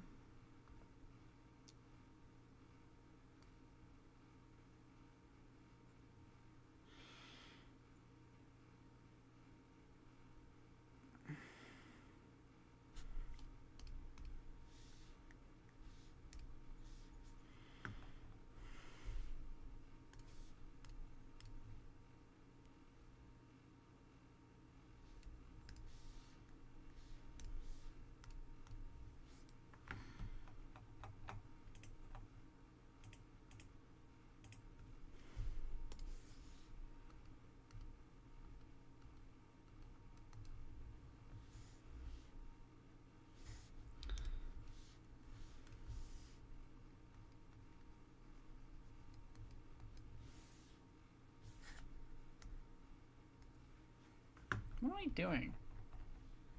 That's not the right layer to work on me.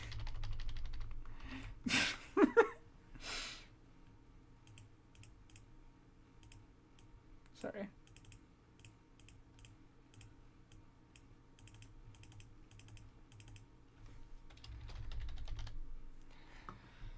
And yeah, so I made the video, but I just was struggling to find a conclusion. It was just kind of like, here is a queer reading, I guess. Hope you like the video. Bye!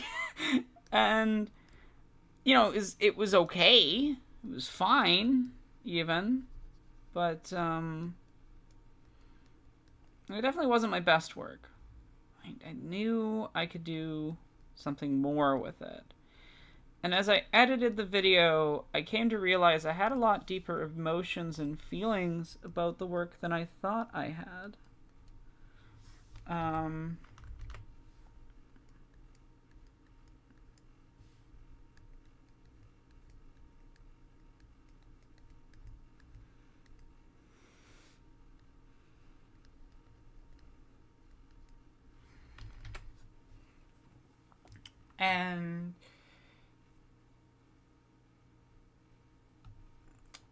And as I finished the edit, I basically wrote the last 6 minutes during the last 3 days of working on the video.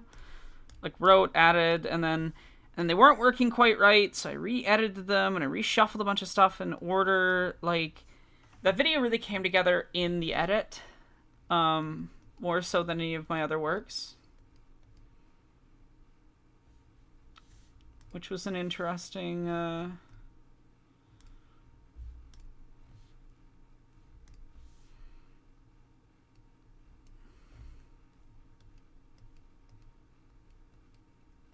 was an interesting process, to say the least.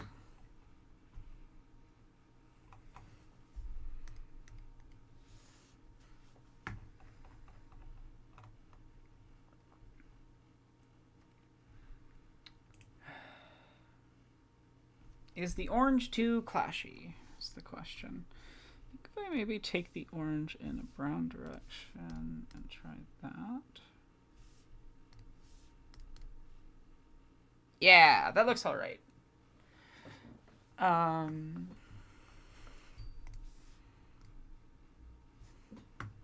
that doesn't look bad at all. That looks very Star Warsy.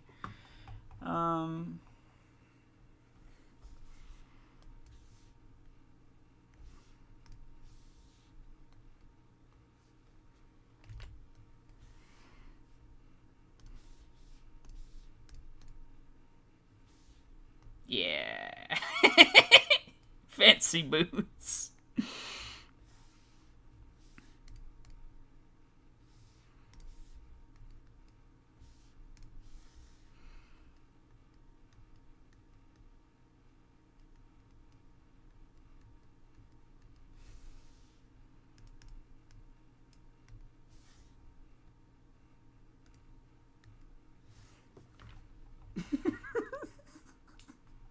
I'm sorry.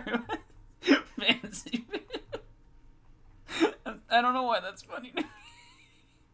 But it's funny to me. I hope you don't have COVID. Remember that COVID's still happening and you should wear masks when out in public.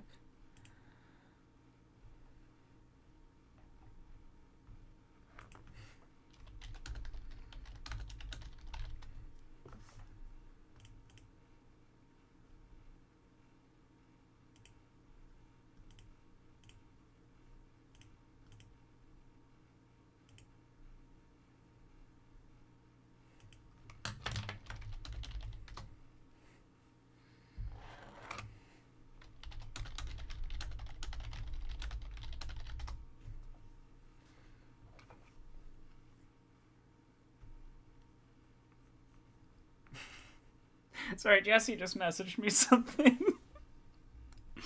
that will be relevant in a video eventually, I guarantee.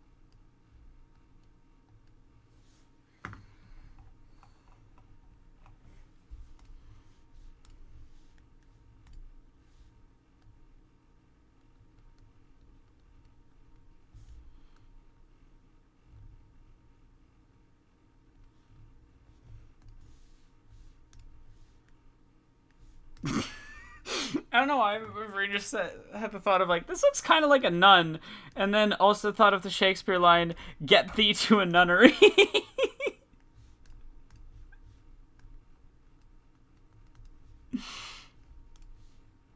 I'm often having like 50 thoughts at once.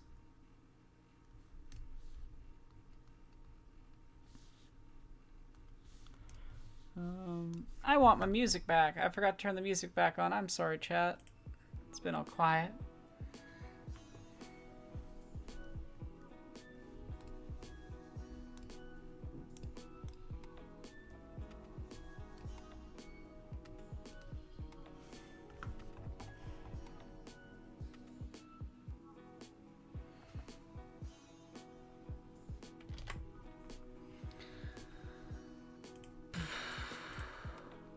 You know, animation's a lot of work, chat. You know, this is a lot of work.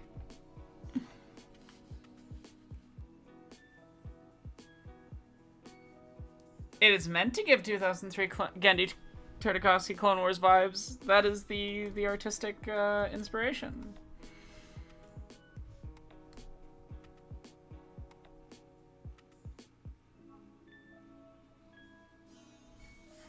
I can't stand quiet. It kind of drives me up the wall. I really can't have quiet.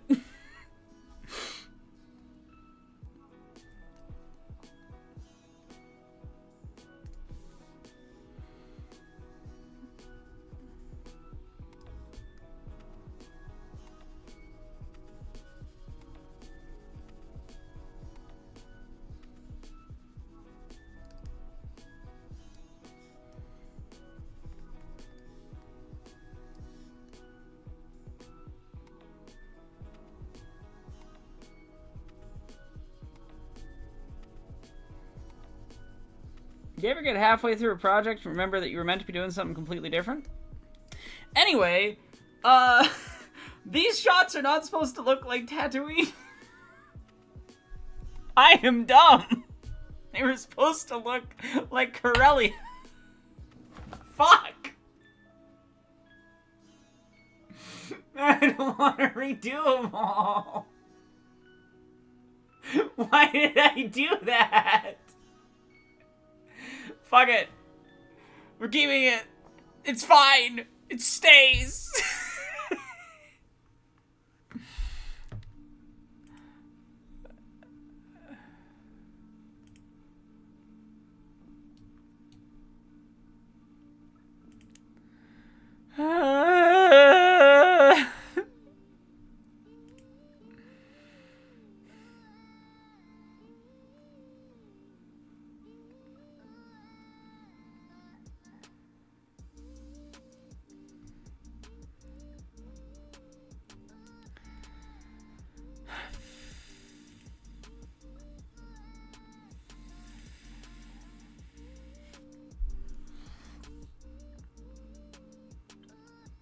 I could grayscale it.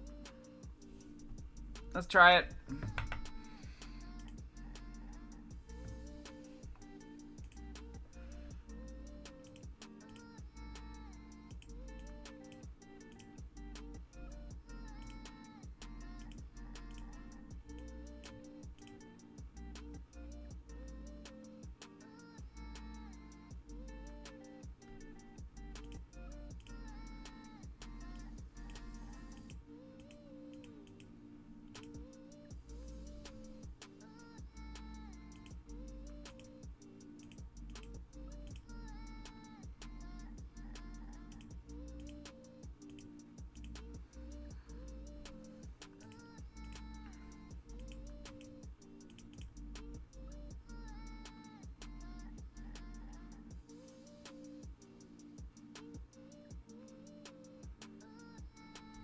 It mostly doesn't look terrible.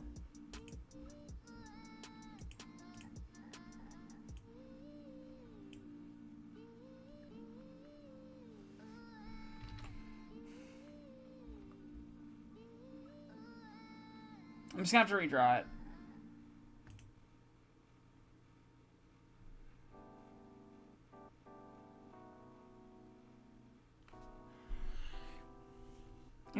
It'll look better if it's in the what I originally designed it to be, but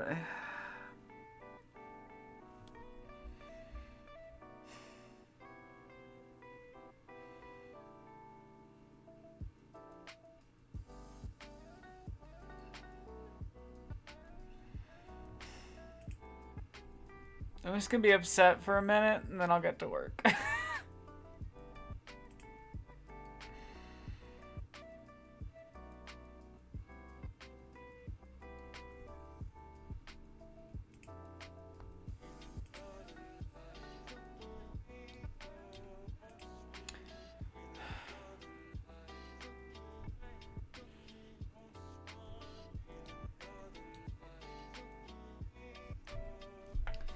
It's a big deal because there's a specific like vibe I wanted to capture, and I wasn't thinking. And using tattooing here would fuck with a specific thing that I say in the script. I wasn't thinking. Just like on autopilot. Fuck. Alright, let's pull up our Corellia vibes. Look. Figure out what we're doing with colors and stuff.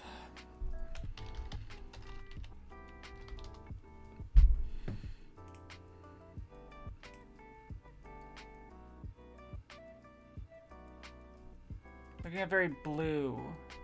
Blue, gray.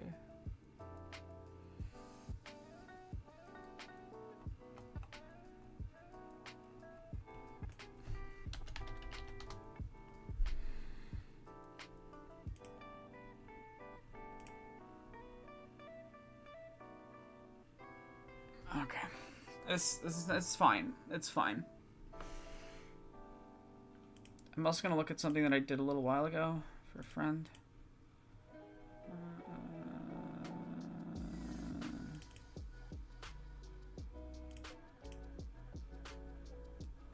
Ignore the image. There we go.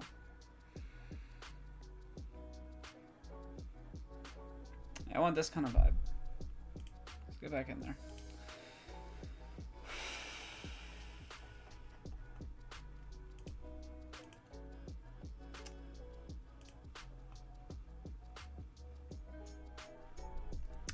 Sometimes you're mad at yourself, you know?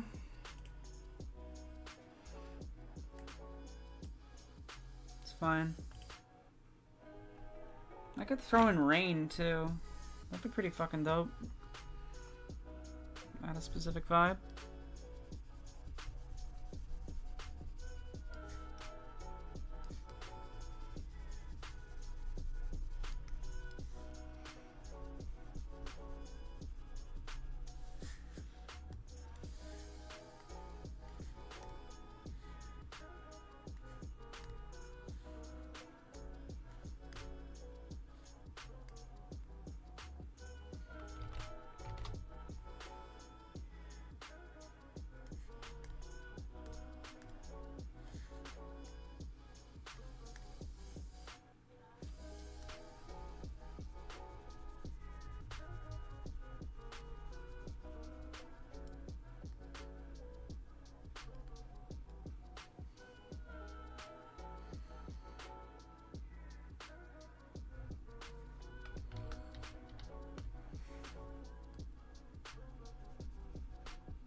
I mean, I think it's just it's fine to start something at any age.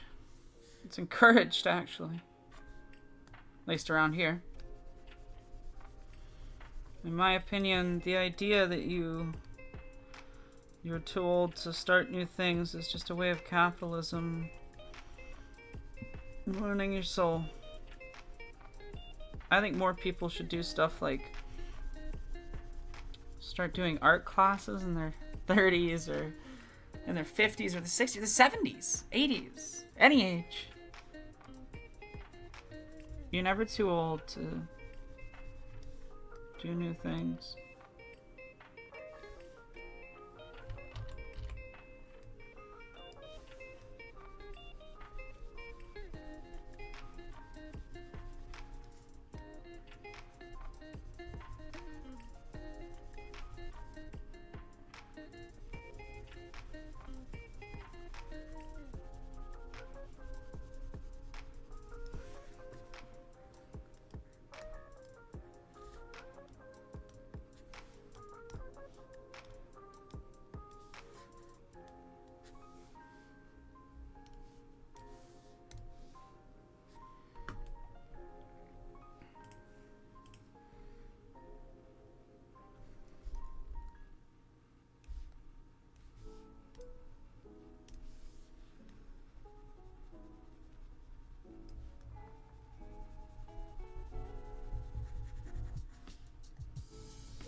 Random nerd, please.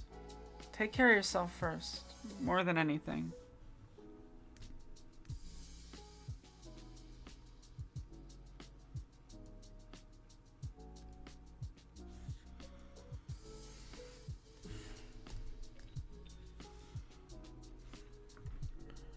Look at more curly as shit.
Oh.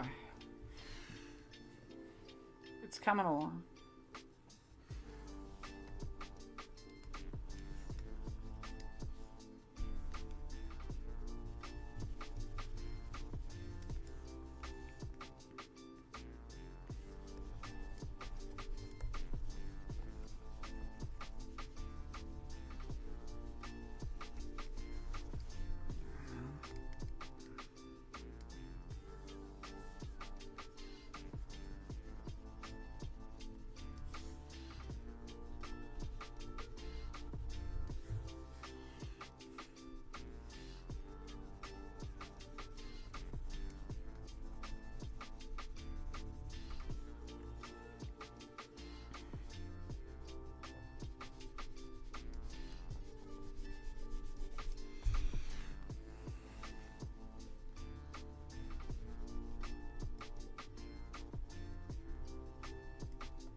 actually have some really cool ideas for what to do with the Corellia stuff now.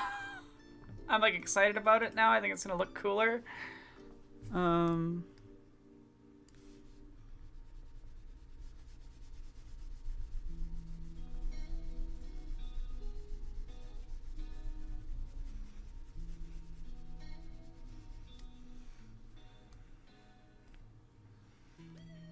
Animate the background a little bit.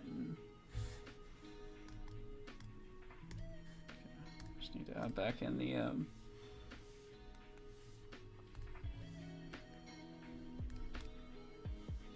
fence here.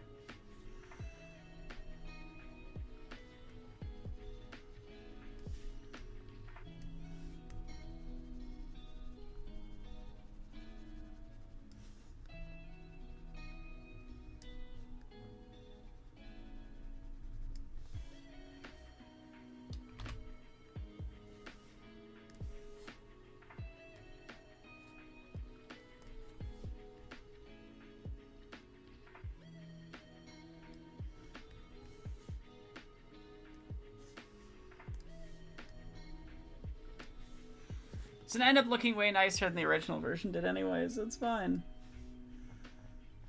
Happy little accidents, it's fine. Or Bob Rossing this.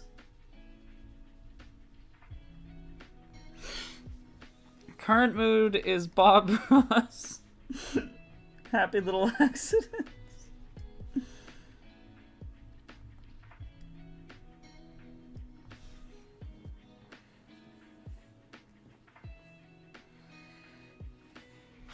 Yeah, Corellia is the place where the Millennium Falcon was built, along with a lot of other ships. It's a shipyard planet primarily. It's very industrial, very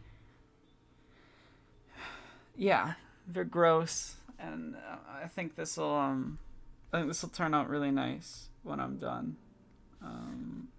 So let's check out what this is looking like without. Yeah, it's coming along. All right.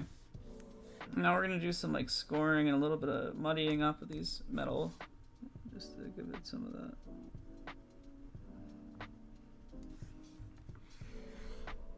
The vibe of like, it's gross, it's wet, it's rusty. Thanks so much for rating Adam Plays a Game. I hope you're having a nice day. Yeah, look at that. That's gross. That's wet. That's what we want to see.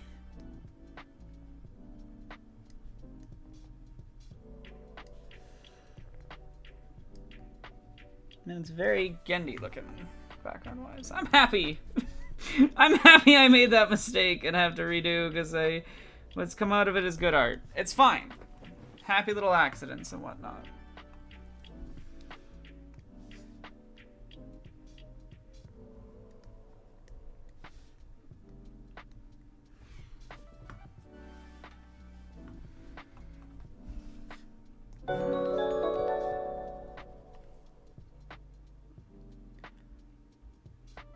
Weird that that went off twice. Okay.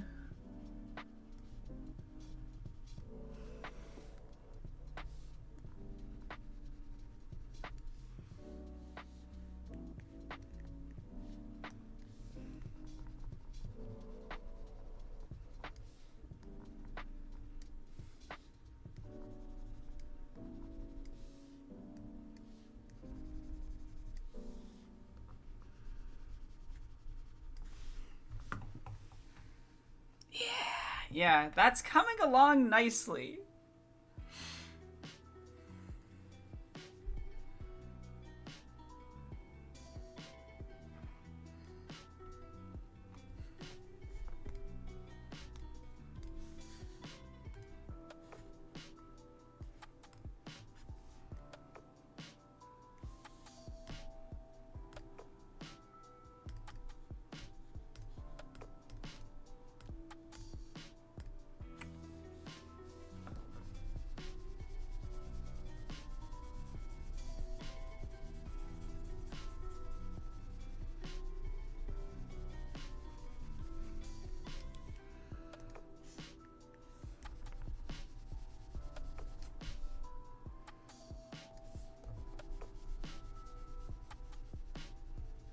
Smoggy looking sky.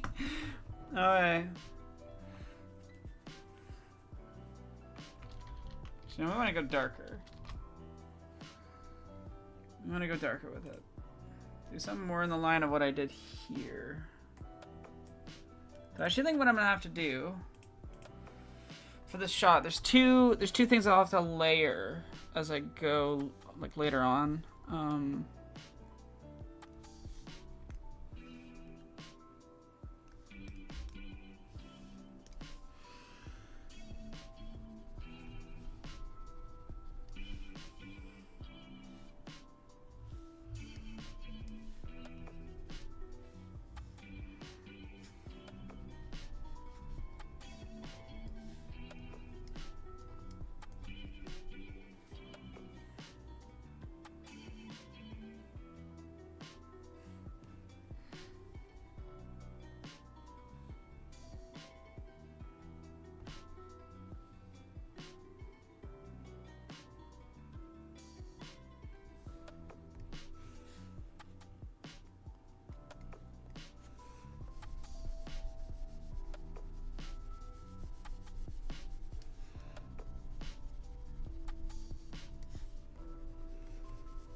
So I think this background's gonna be a little bit of extra work, but I wanna animate smoke coming out of those chimney stacks, and I wanna have cloud. I don't have rain.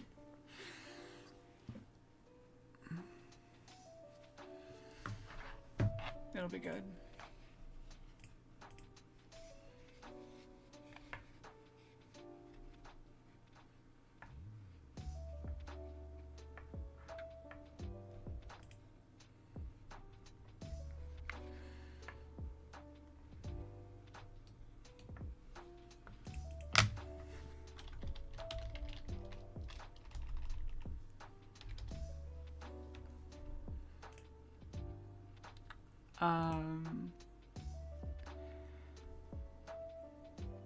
Corellia feels like the perfect setting for a dystopian teen novel. Yes! Someone should write that. I feel like you could write a good story in Star Wars set on Corellia.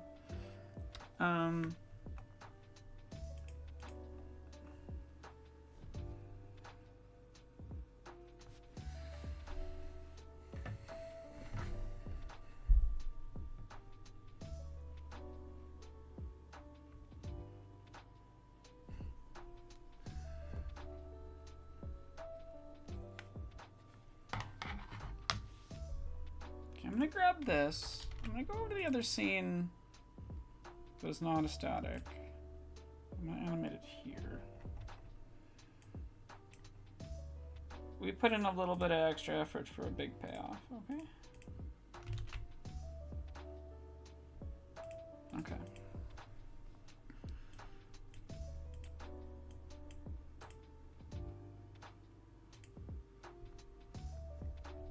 I need to clean up that background a little bit.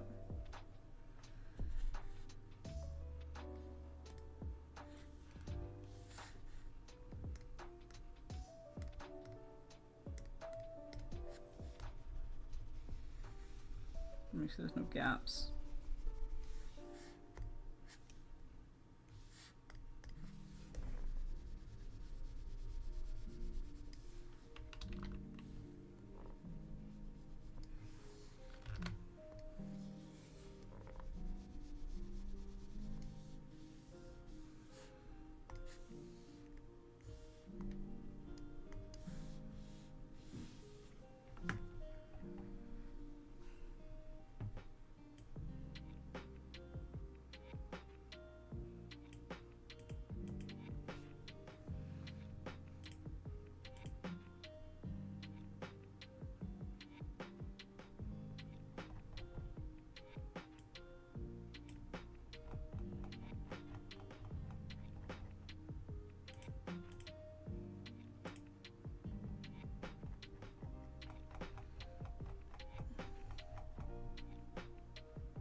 To be honest, I think the most interesting stuff in Star Wars isn't the big flashy stuff, but the little tiny guys. You know, and that's why Andor was such a breath of fresh air, and why everybody loves Andor, because Andor understands what's the most appealing parts of Star Wars. Because Star Wars is grimy. The best Star Wars is grimy. Like, you can't tell me that you couldn't do a great show in the vein of something like Firefly set around a smuggling crew set in Star Wars. You could do so much with that.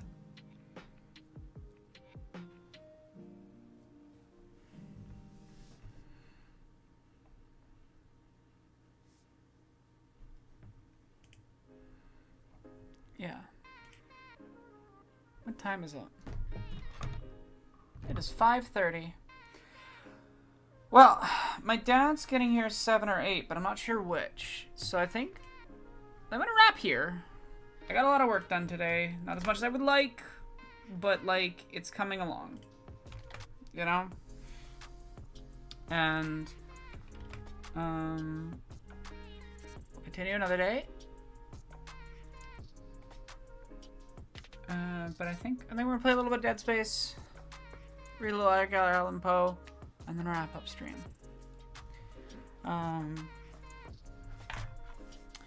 Yeah.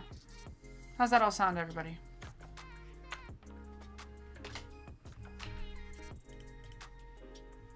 Oh, we're not going to bed. It's not good night yet. Just preemptively, I'm prepping. So I'm making sure that I'm gonna be doing a lot more drawing later in the day, but for now, I'm taking a break.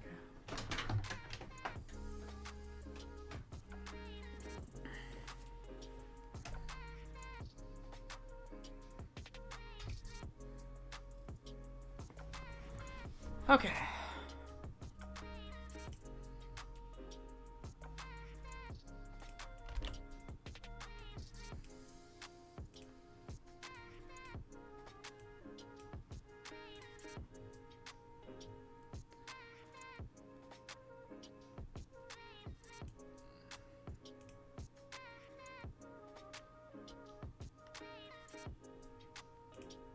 Not in extreme yet.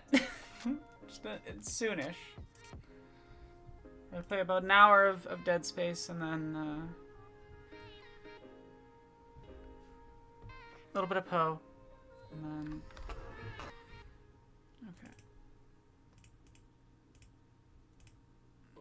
Can you all quickly tell me if the category...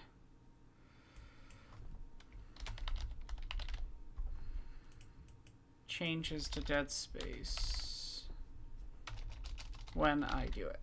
I haven't done it yet. Just let me know if it upgrades on Twitch. Anyway.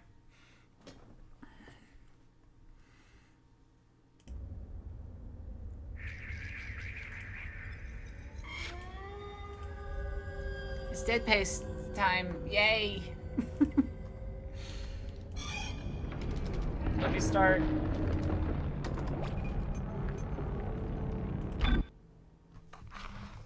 I love Dead Space. It's not scary at all, I swear. Okay, so we just finished chapter 9. We're now in chapter 10. Let's see if I can finish chapter 10 in under an hour. And not waste 20 minutes on a shooting minigame.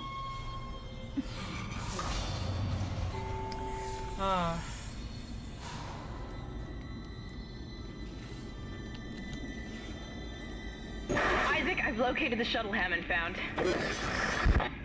Shit. No good. That shuttle's brain dead. Someone removed the navigation cards. God knows why. There's 3 of them scattered around the deck. Maybe so that the xenomorphs I'm could get off downloading the their ship? locations.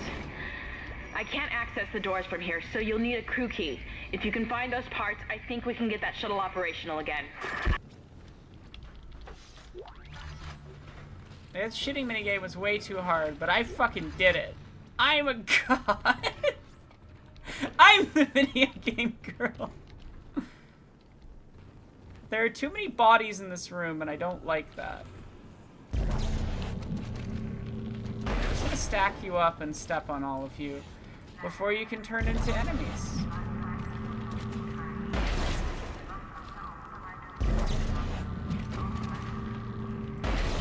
It was worth the power node. It was worth the power node and like 10,000 credits.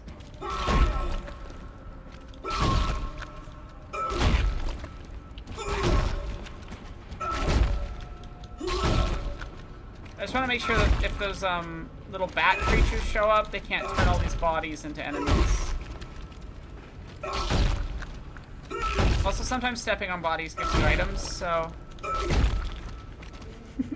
Welcome to Dead Space, part of the stream! Happy Halloween! Oh wait, I haven't properly switched over to Dead Space mode. Now we're in Dead Space mode.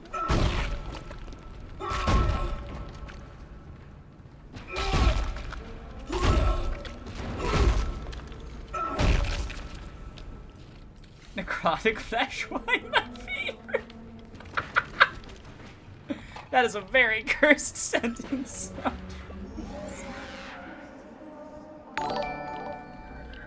Oh, thank you for following. Please stop singing Twinkle Twinkle Little Star in the Distance game. I do not like. Okay. What do I have too much of?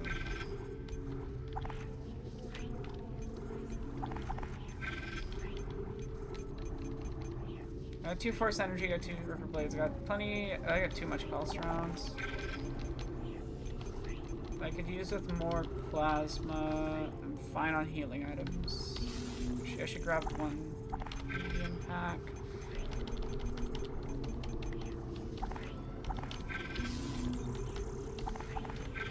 There we go.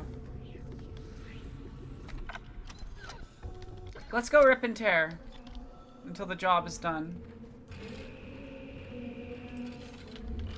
I do not like the singing. That's cool. We're not going where we're supposed to go.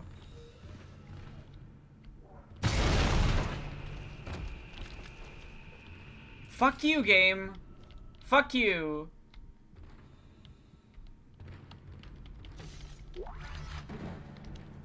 Get down from there. I know you're in there.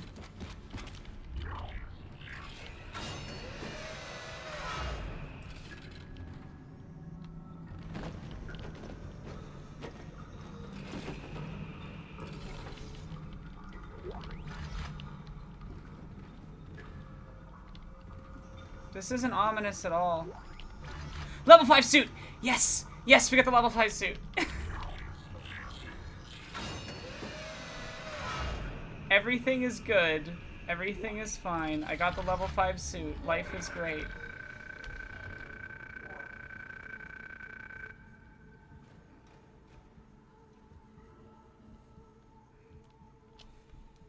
Okay. The Z-ball rules. Let's try out Z-ball, I guess. Entering 0 gravity.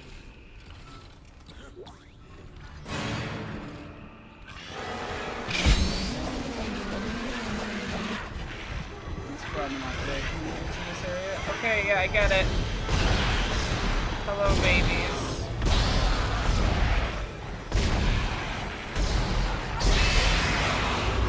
Ow, I hear more of you.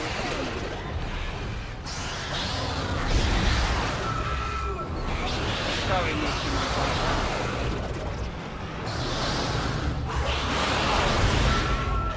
Ow.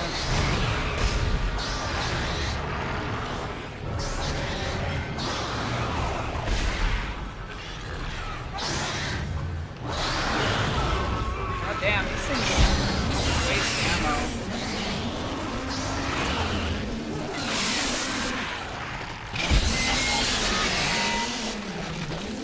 Back here, baby child creature.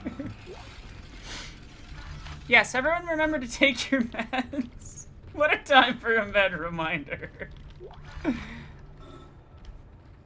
Okay. Can I play the minigame?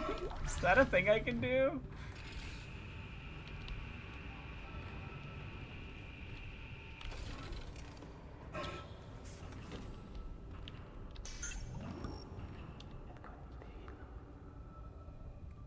I don't like when the game does whispering in my ears.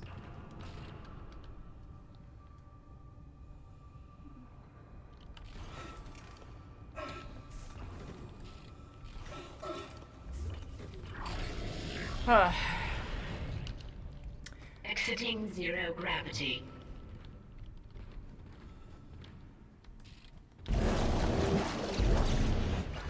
Entering zero gravity. Did I miss anything else? Does anyone see anything in the... Oh. Starting game. Level 1.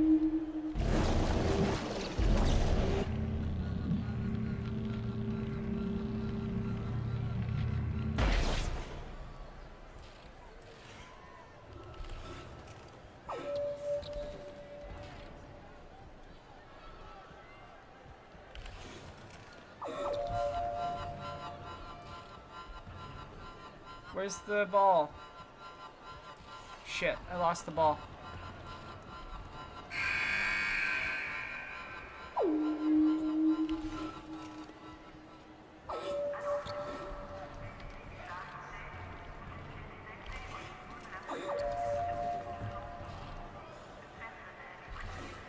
This is an awful minigame.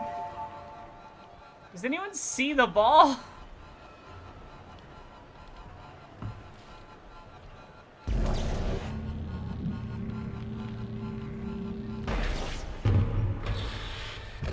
Okay, I see how it works.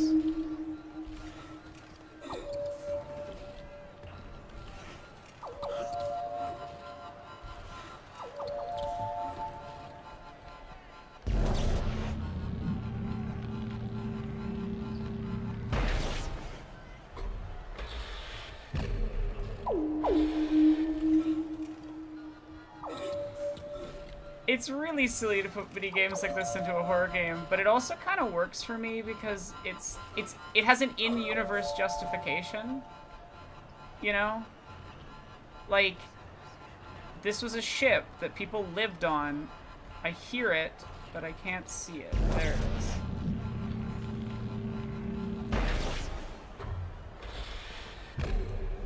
Okay, blue. I think I get a score multiplier if I throw in the blue one now.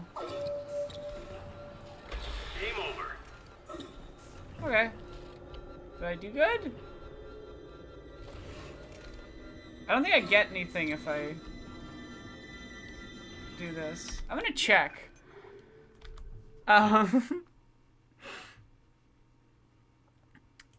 It does feel. I think it like it works for the whole. Okay. Do you get anything from 0G Ball Dead Space 2008?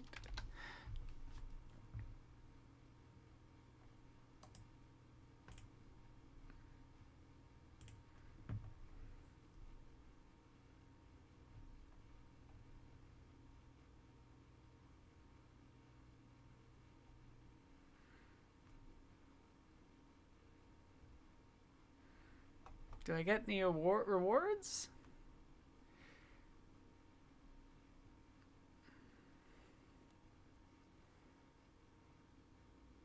Oh, they open the lockers. Okay.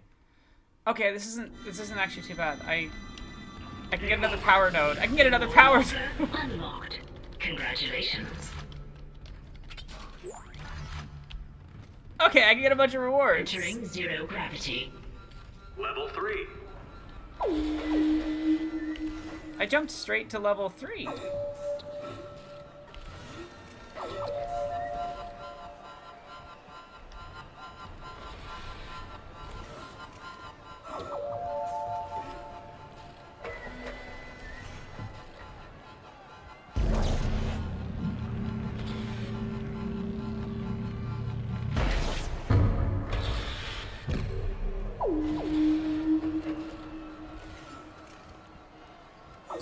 I think I need 15 points at each level to get another item. God, I'm really easily distractible. I'm like, I'm not gonna spend a bunch of time on a minigame this time.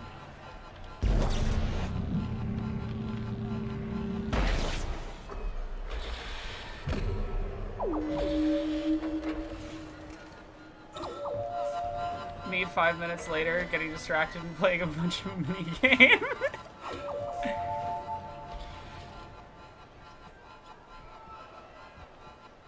What a lovely corporate dystopia this game is. Okay, I can't find another platform to jump to, so we're just gonna...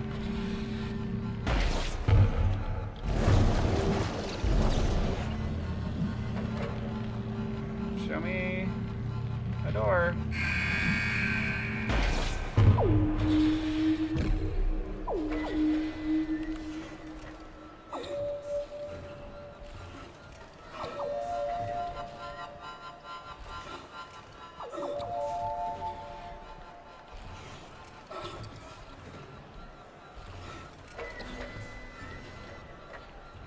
Game over. Damn it.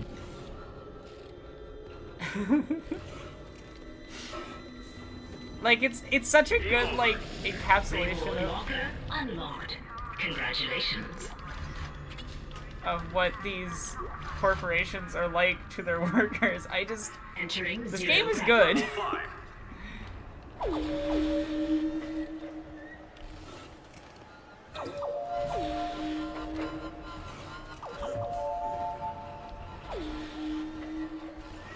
Nope, that was the wrong platform.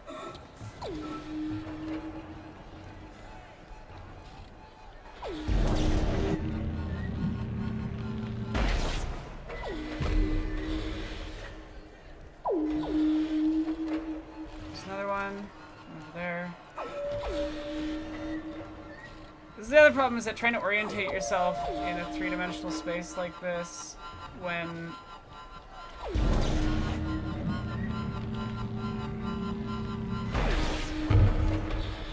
there's another one.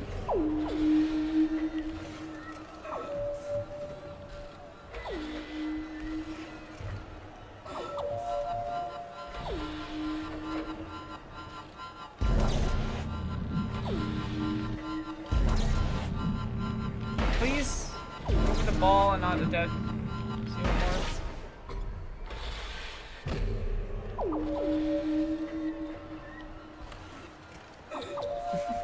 The game, but what if I gave you a dead xenomorph hand again?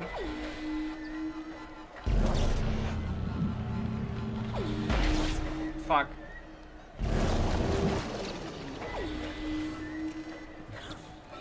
Where's the ball?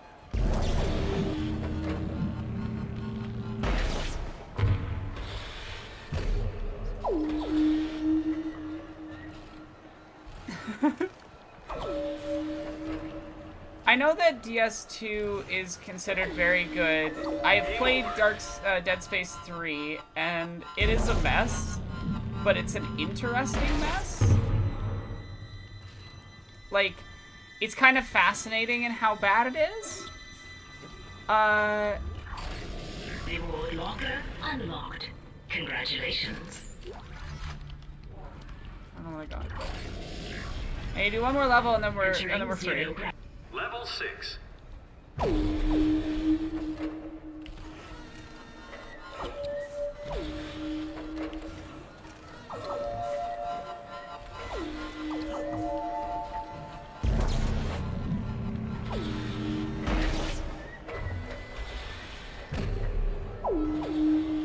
don't see any glowy platforms. There they are. This game is so absurd.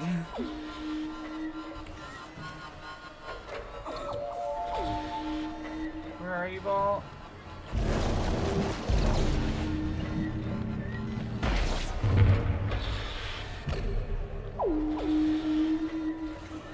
I feel like this game mode would be really cruel to anyone that is hard of hearing, because it requires directional hearing to know where the ball is.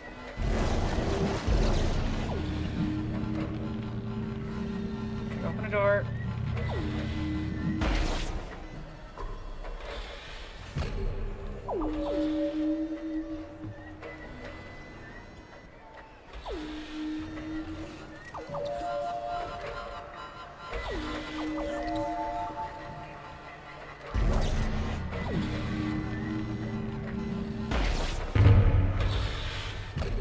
Damn, I got a high score on the hardest version of the game mode.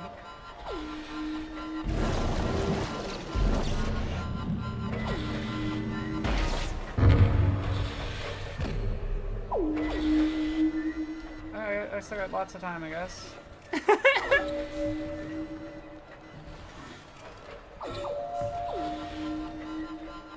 Video games, especially horror games, really need to do more for accessibility and design.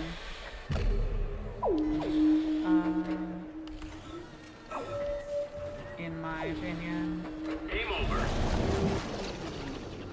That is fine by me. Give me my power node. Levels. Game over. Exiting zero gravity. Okay, that game mode, the way that worked was I had to jump to the lighted platforms to get support. Hi!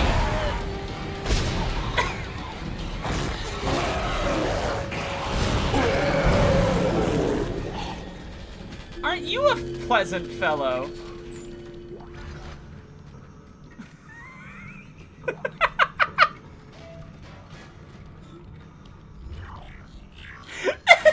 I have such weird reactions to being scared.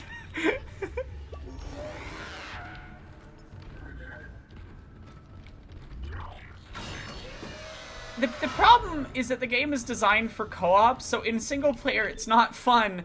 It's kind of fun in co-op, but it ruins the scares. Get me out, let me out, let me out, let me out, let me out, let me out, let me out, let me out, let me out, let me out. I fucking called it! I called it! I knew they would do this to me. Fuck you, game! I just wanted to buy my new suit! I wanted to buy my new suit!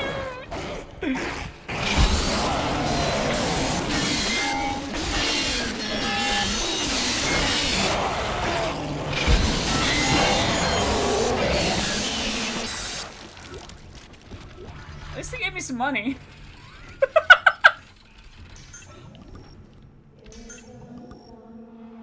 Stop singing Twinkle Twinkle Little Star!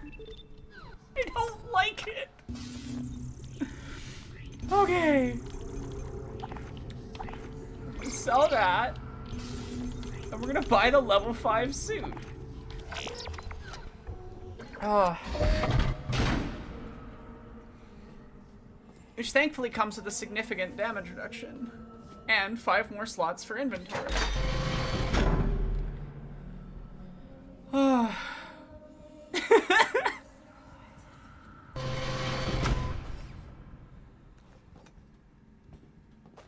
God. Look at that sexy rib cage of a suit.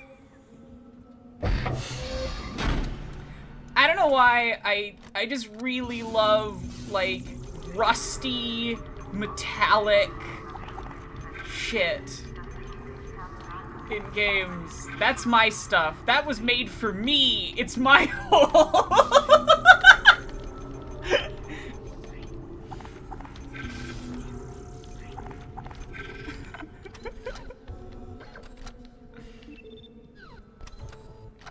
Yeah, because the other suits, and also think about this, like you had to pay for better protection. Like, that is telling you something about the world's construction in this game.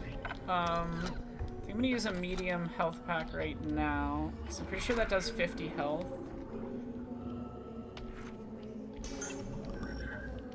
And then...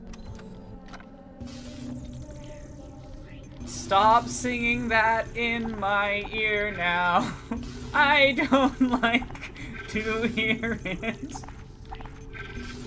I'm scared of that. I don't like it. Stop. Not the whispering. I don't like the whispering. I left some shit in this hallway, so we're gonna go back and get it.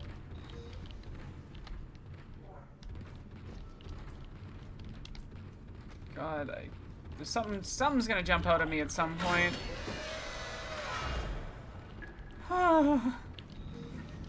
Happy Halloween, everybody! I'm getting paranoid in this game. God, look at that sexy storage space. So much storage space. So much room for activities.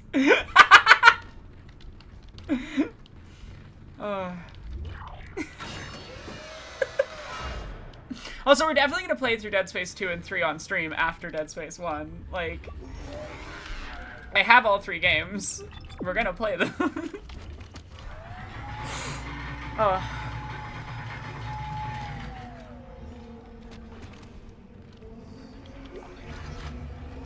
It keeps changing which side it's singing on. I don't know if stream is like doing that for y'all, but it's uncomfortable.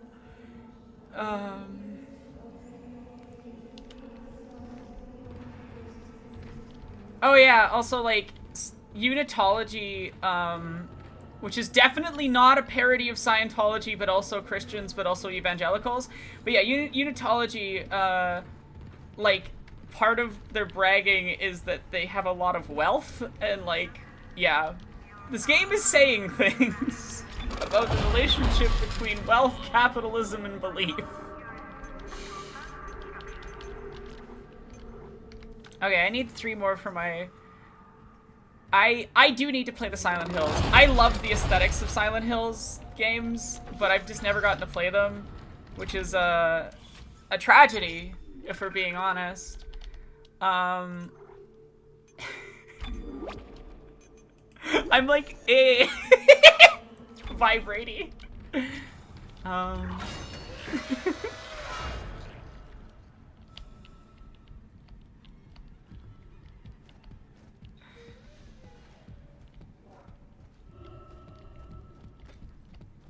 Okay, good. It's just back to the normal noises. Isaac's heavy breathing. Through the doors we go! Stop singing that!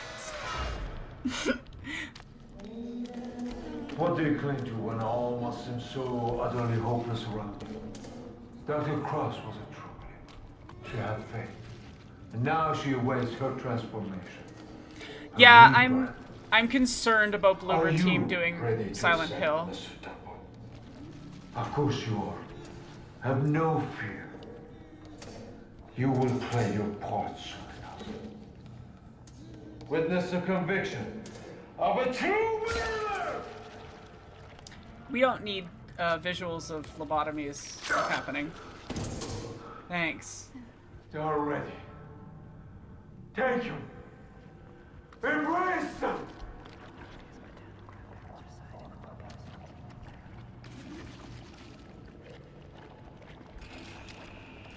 Yeah, there's definitely no symbolism in purposefully having your like the creatures have expedited like transformations if you do a lobotomy.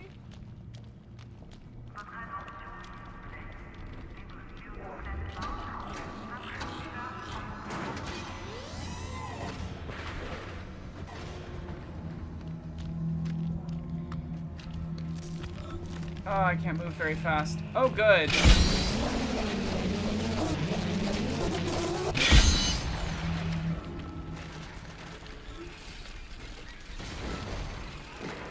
Oh, good! Oh, good. I can't move fast, and there's explosives.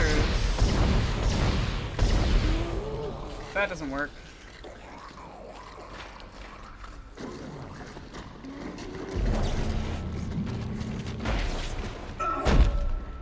We're just gonna stomp on his body to make sure it can't come back and bother me later.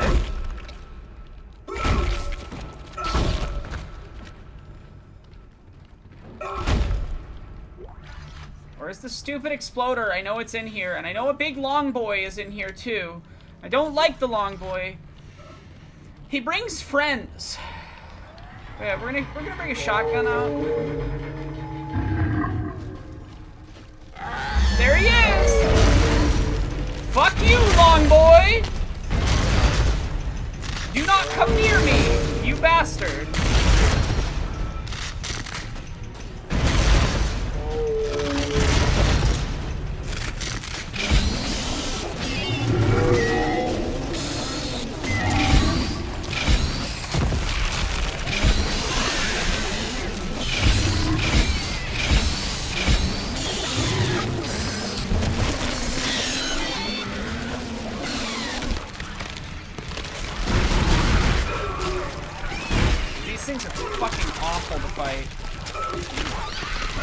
Let me aim my weapon!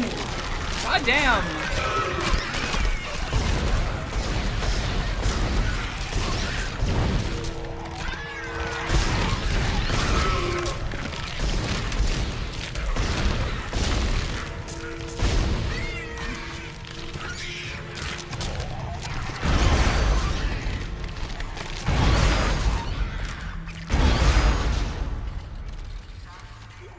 I do not like him. Sam I am. I do not like him with his friends. I do not like him on a bar. I do not like him when he's large.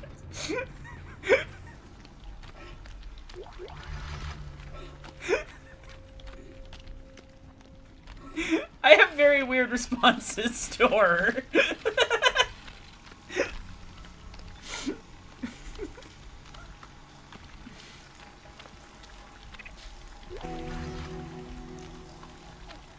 Objective complete. Excellent job, me. The explosive boy is gonna explode right when I go up this elevator. You just know he is. Where is he? I know he's out there. Oh, there's nodes down there. There's nodes down there. I need them. Mr. Clark, I really must speak with you. I'm very close to your position, and I know you want to hear what I have to say. I can explain all this. So what happened?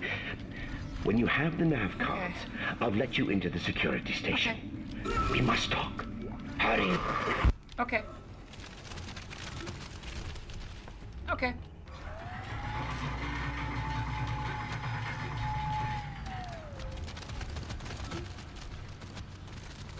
Turn the lights on. Carry me home. Nah, nah, nah, nah, nah. I hear things moving right now. The floppy meat is not pleasant as a sound. Ammo!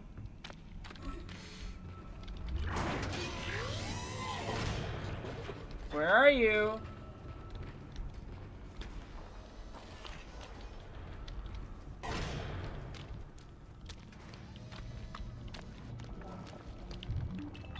Okay, I need to go that direction. Leave me alone, leave me alone, leave me alone. I know you're here. Where? What a bastard thing to do, game. To set up an explosive guy in that room and then just, like, not have him. No! I hate you!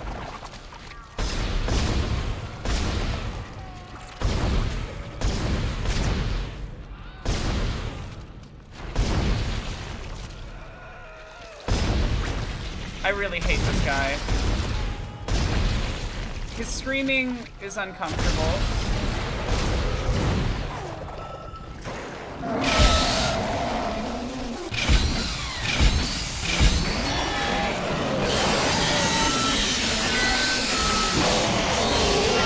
I really shouldn't waste so much ammo. Yeah, I'm aware. I'm aware. Let me deal with your spawner first. Holy shit, dude. How many of these fucking things are you gonna give me?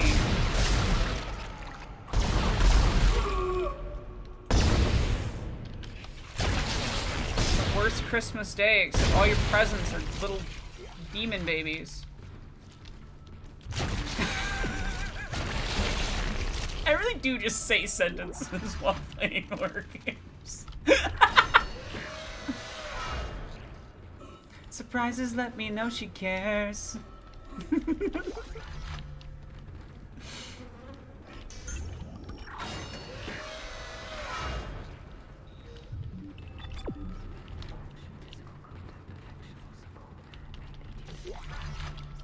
Oh boy, that's more whispering in my ear, game. Thanks.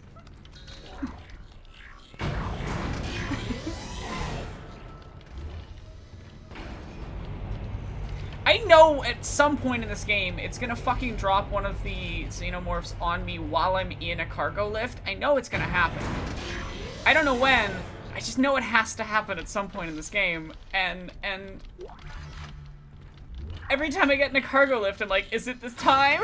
Is it time?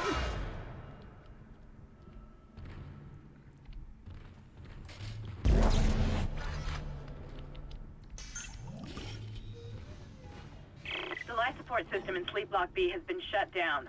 You'll have to find an override nearby to get through the door. Blink-182 is fine, but I can't save. Okay. Yes, Blink-182 is fine. Twinkle Twinkle is not. This game should not sing Twinkle Twinkle at me in the distance. It makes me uncomfortable.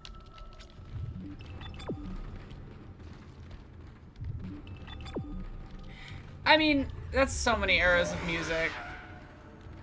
Let's be honest.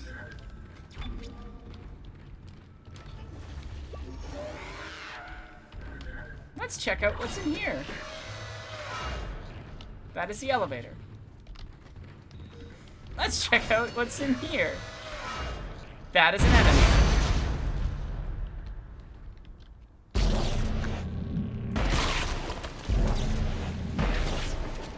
That is not an enemy.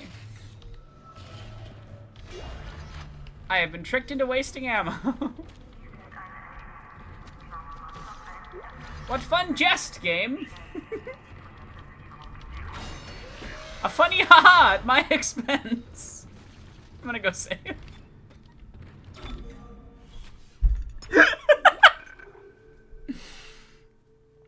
I mean, there's still a lot of music now that's mainstream that's super misogynistic, and it's really frustrating.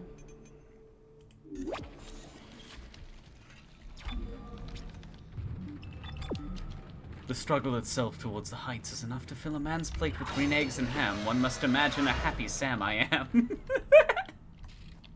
That's fun. I don't know what that is, but that's fun. Whoa, fuck! Hello! Hi! Can I shoot tentacles?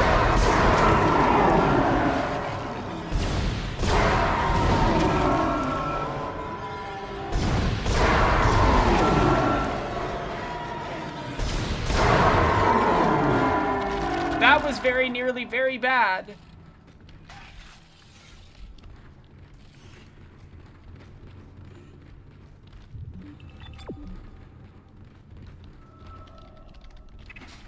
I like that you're just kind of plagued by one of the late game bosses throughout the entire game, as its tentacles seep throughout the ship and occasionally grab your leg.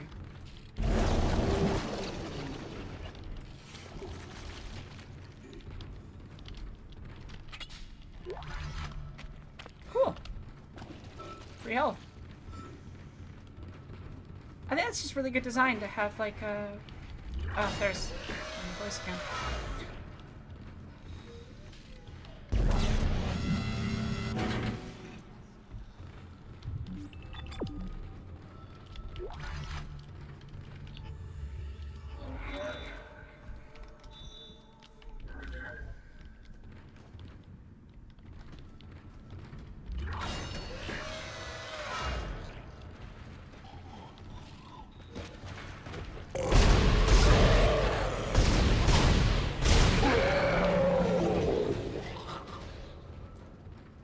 You do not scare me.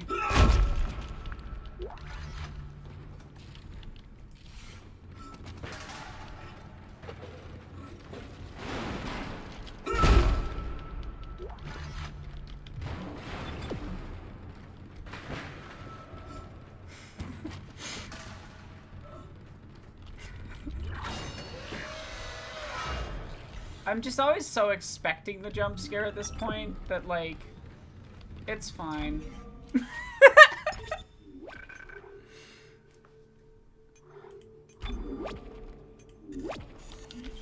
I to be honest, every time we open this game again, it's like I need like one good scare and then I'm fine after that. I don't get scared anymore. Please contact repair special entering. I mostly just get like mildly upset.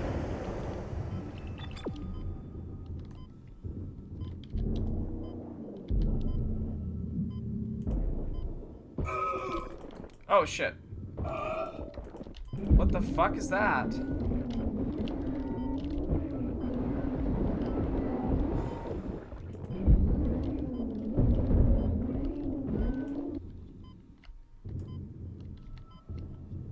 Shit, I used a lot of oxygen there.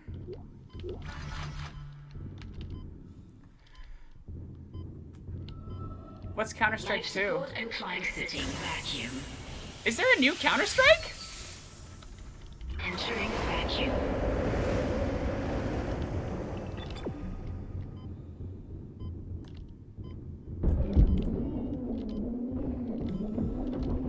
I already cut off his head.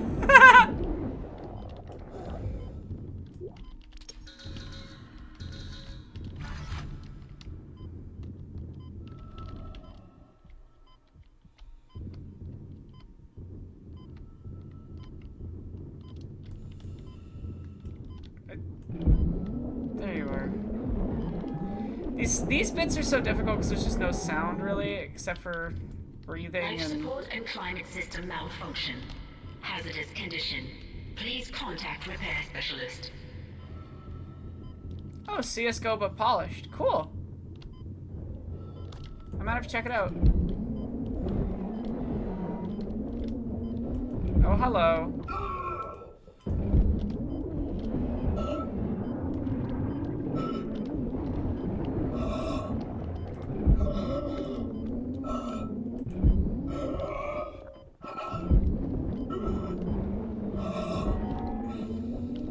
I need to go get some oxygen. Let me kill this baby first. Life support and climate system malfunction. Hazardous condition. Please contact repair specialist. You don't say!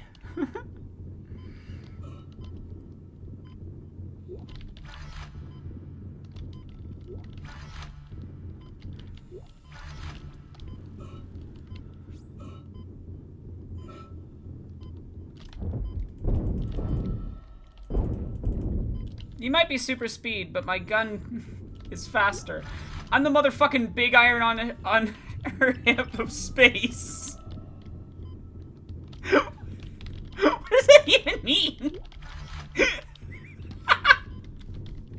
Life support and climate system malfunction. Hazardous condition. Please contact repair specialist.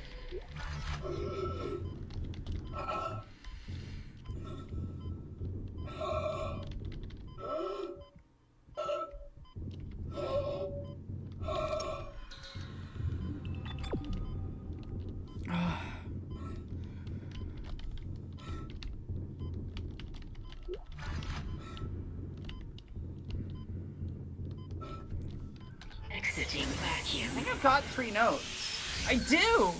As soon as we get to a bench, I can finally get the last health upgrade. Let's go save though. Life support and climate system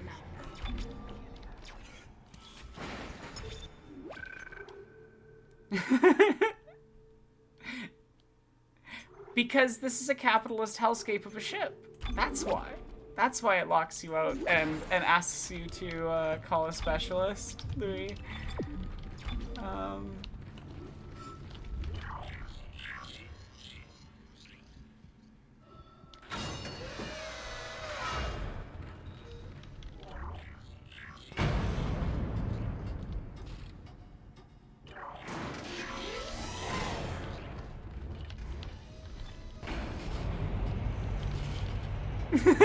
Failing life support while using a game control to operate something that sounds familiar.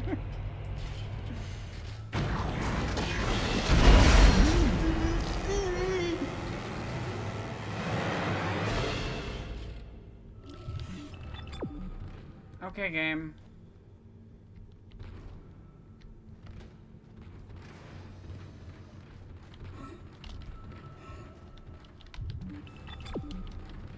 Okay.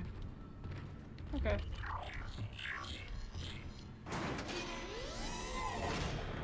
The health meter on his back is his actual physical state, yeah. Finally! God! No!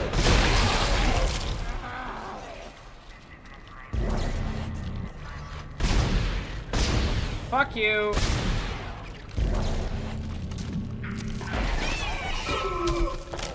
Okay, cool. I guess I did like no damage. God damn, what an ammo fucking waste.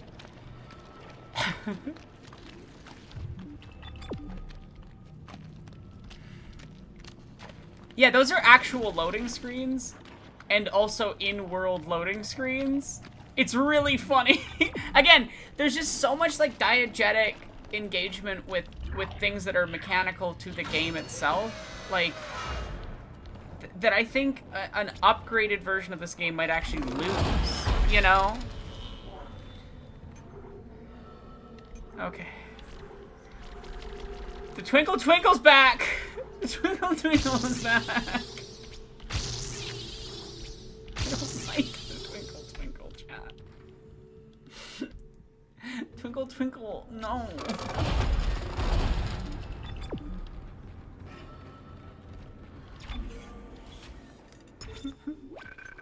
I don't wonder what you are. I know what you are. You're the necromorphs.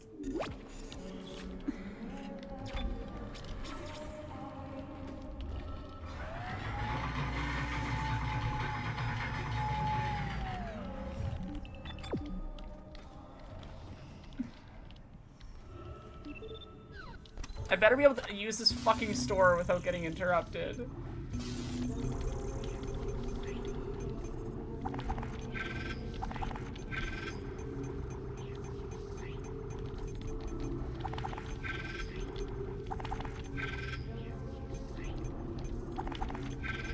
Damn, that's a lot of pulse rounds. I need plasma energy. Give me plasma.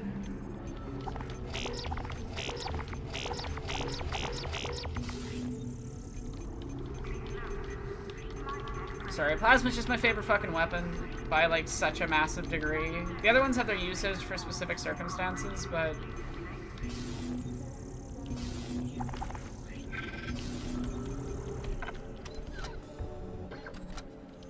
okay, what are we doing?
It's God's work, apparently.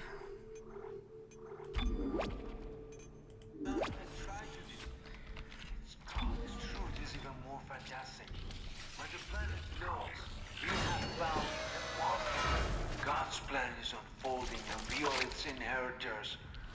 We will ascend as we always knew we would. Unitology is truth, and your death is the first phase. We deterred by the physical methods of transformation. Soon, you will be beyond any physical concerns. You must have faith, fools. This is what we have been searching for all these years. This is what we have been waiting for. Don't listen to them. Come back! Come back! It's certainly a How vocal can you performance. be turning away from the church at this vital hour? Do not abandon your faith. I feel like the What's doctor happening guy's on kind the of poorly colony played. It's not a tragedy. It's God. His truth is even more fantastic.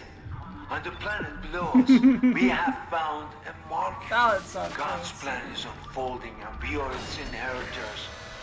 We will ascend as we always knew. Thank you so much for subscribing. Okay. Okay. We deterred by the physical methods of transformation. any physical concerns, you must have faith, fools. This is what we have been searching for all these years. This is what we have been waiting for. Don't listen to them. Yeah, I got it. He's obsessed with bringing apart, you know, God's plan, and God's plan is turning everybody into a meat mob. Turning away from the church at this vital hour. Do not abandon your faith. What's happening on the colony is not a tragedy. It's God. This truth is even more fantastic. On the planet below us, we have found God's plan is unfolding, and we are its inheritors. We will ascend as we always knew we would. Unitology. I don't have any node. Okay, we're gonna go buy one. First phase. We deterred by the physical methods of transformation. Soon, you will be beyond any physical concerns. You must have faith, fools. This is what we have been searching for all these years. This is what Religious people are as scary as the Mantis Arm people. Because they created them. I kid. Not all religion is like that, and I think purely negative statements about all religious faith is not great. What I want to coin as anti-theism is not a movement I particularly subscribe to. I think faith can be a very beautiful, wonderful thing when engaged with in healthy manners. And just like anything else, it can also be awful. Problem is that a lot of times it has systemic power. And like all ideologies with systemic power, kind of leads to abuse at some point or another.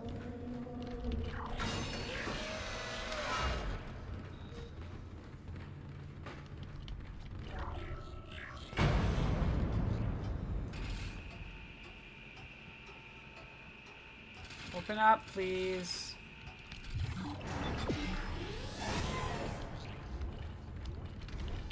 Okay.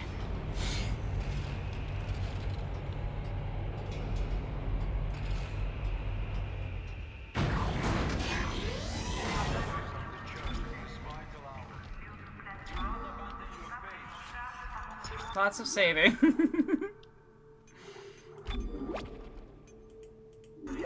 Don't want to lose progress. God's truth is even more fantastic. On the planet below us, we have found a marker. God's plan is unfolding, and we are its inheritors. We will ascend as we always do. Give me good stuff.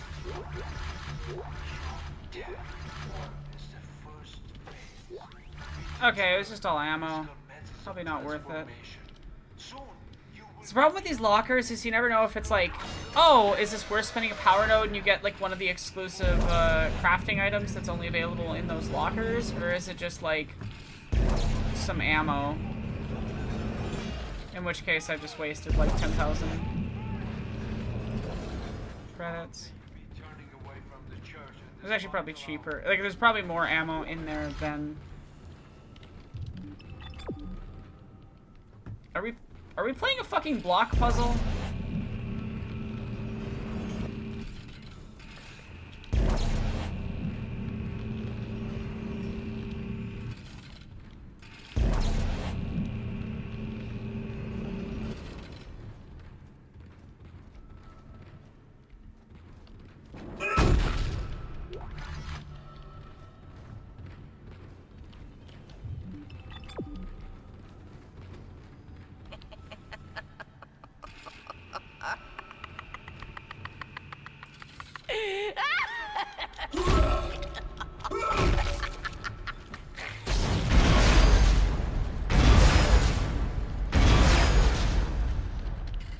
That may seem like a waste of ammo, but it's probably gonna spawn one of those things that like turns the bodies into necromorphs, right?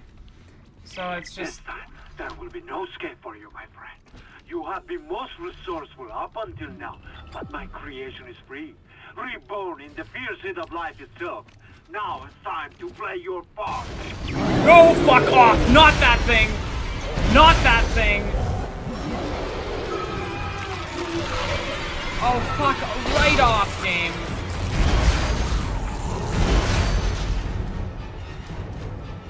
Shit. Okay,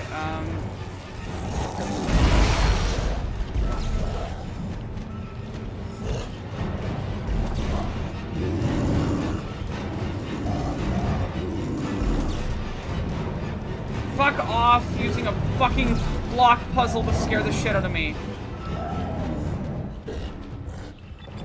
There we go, okay. Hi, Dave. Son of a bitch just overrode the door lock. I'll try to run a bypass. Hold on.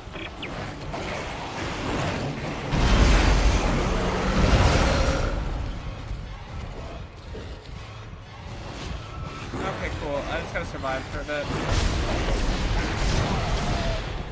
Okay, he ran up in the walls. Yeah, I'm aware.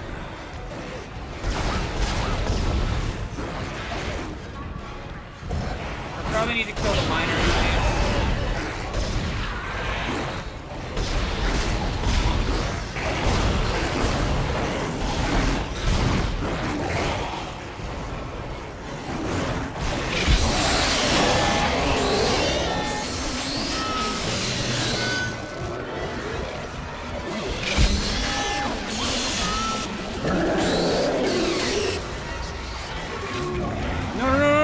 I got stunned. Do not get stun locked into attack.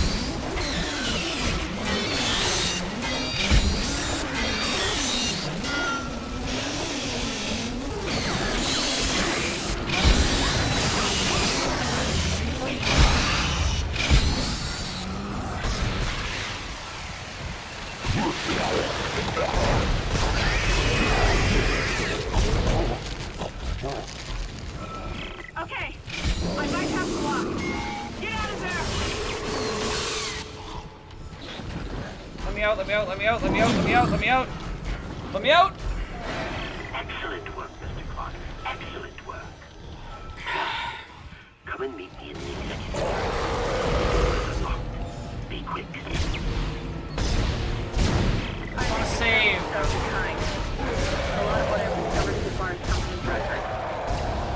This man has clearly gone insane. He might be unstable, maybe even violent.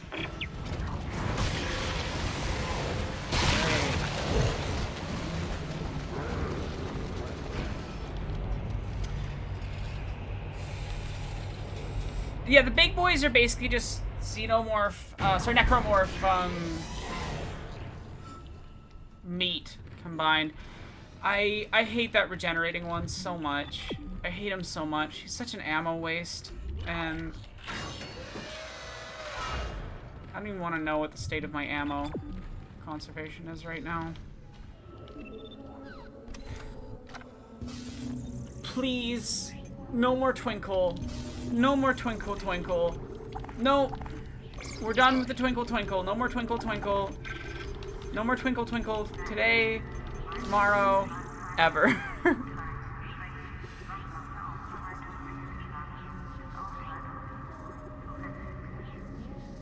Sorry, I'm just checking if my dad texted when he was coming, but I guess he didn't, so that's fun. Oh wait, I have a Discord message that is not related to that.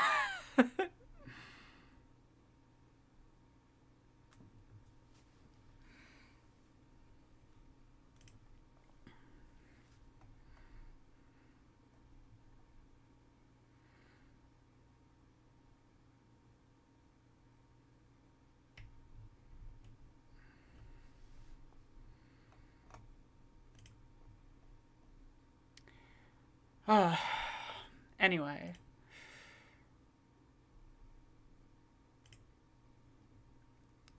Oh, did you get caught by the Autobot? Pretty sure I have it set filtered for, it's not no topics, it's just that, when I set things for held for review for my comment section, it affects live streams on YouTube. So if I have, for example, the word crazy or insane in there because often people will leave comments that I find insensitive and I want to delete them before, you know, everybody else can see them. I have to,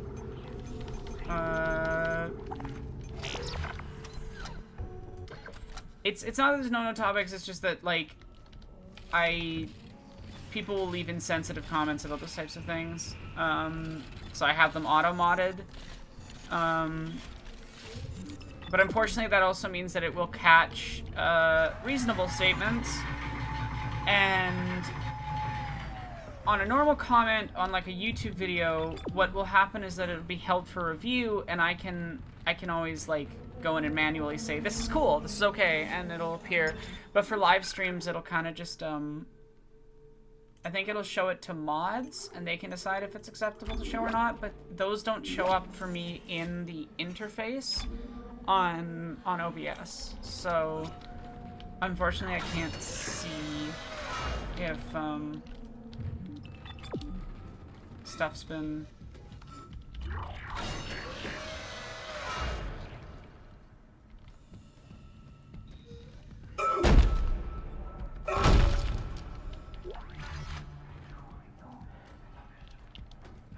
You've made it! Oh, thank God you made it. I've been following your progress. I know you want to repair the executive shuttle and leave this place, but escape is impossible at this point. The shuttle shock point drive is destroyed. No. Don't use it. At first, I lost hope. I tried to scuttle the ship, sabotage the systems. But Amelia, she changed things. The church, they think the marker is divine, but they don't know what's happened here, what's been released. Look. Look at this.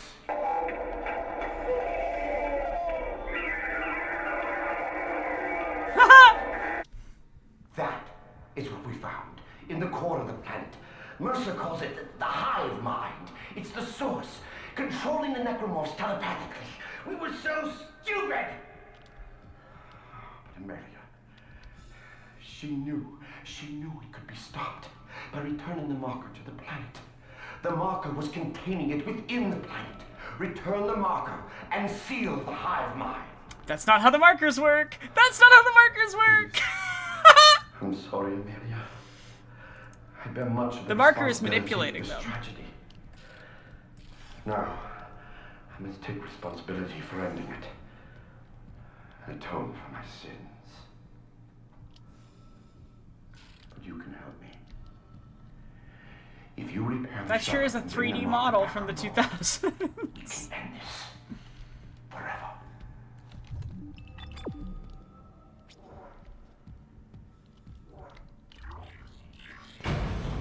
Oh.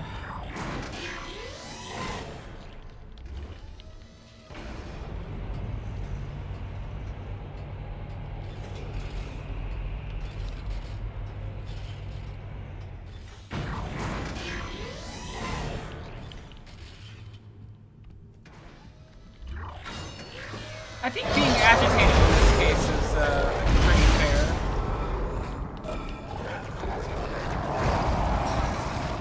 Run.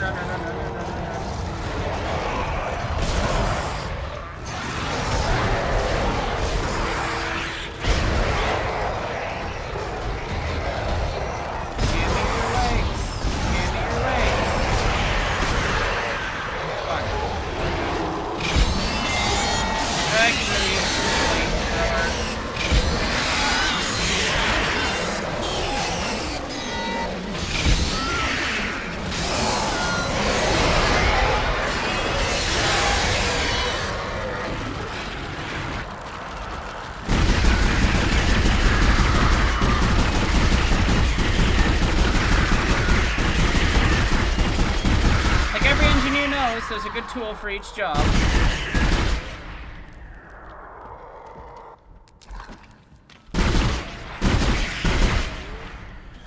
Oh.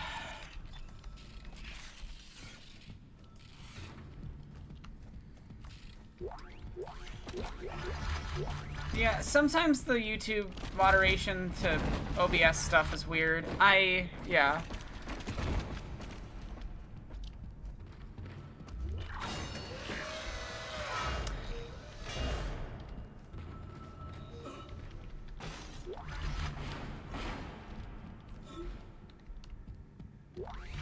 Captain's log, personal. I want to set the record straight. By the time this log is heard, my actions will have been vindicated. I'm a unitologist. By now, it's probably no secret that we shouldn't be in this star system. Just another illegal mining job for the company. That is until the colony found the marker. That was when the church took an interest and chose me to lead this pilgrimage.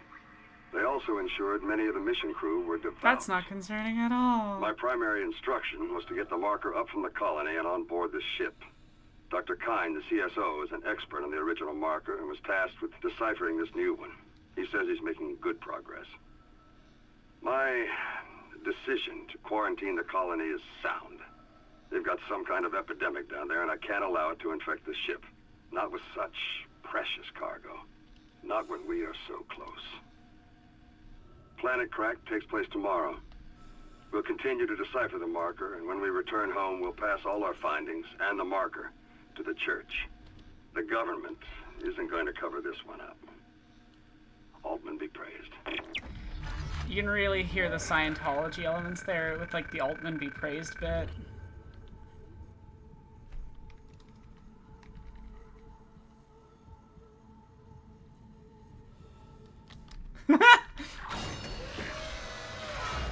Poor first officer was like, ah, shit. The people with really awful beliefs are running the ship. What do I do?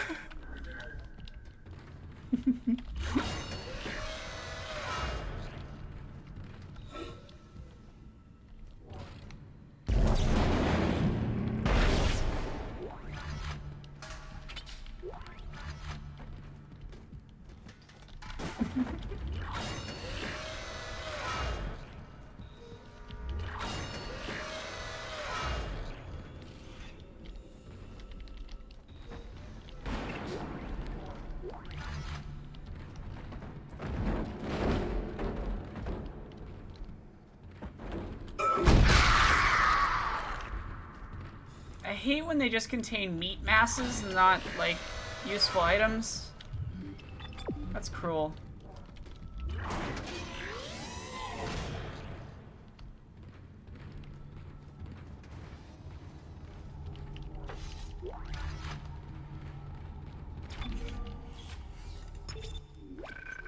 Making progress.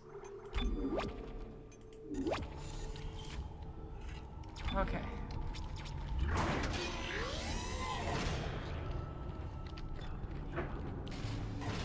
Killian.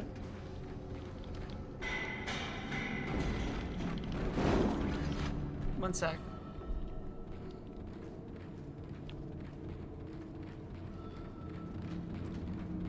No, it's not something not good.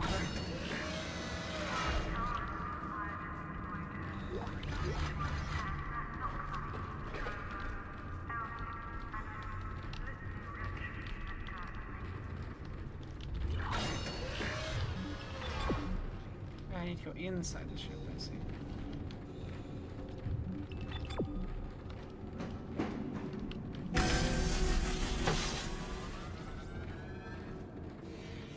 Excellent, excellent.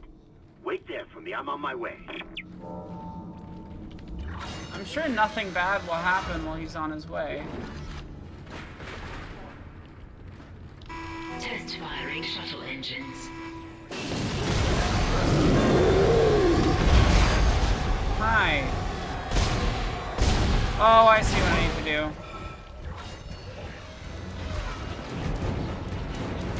Yep, come on. We're gonna incinerate him.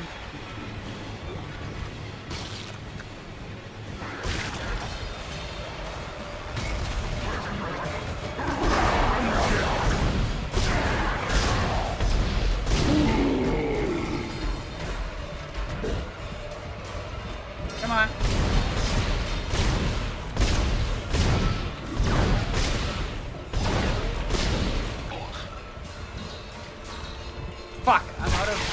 stasis.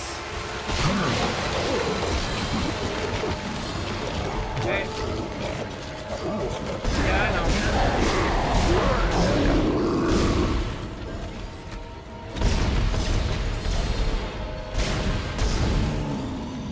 Come chase me. Come on.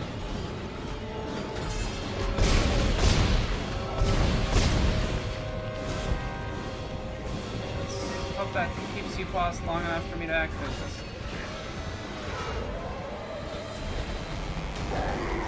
Test firing shuttle engines.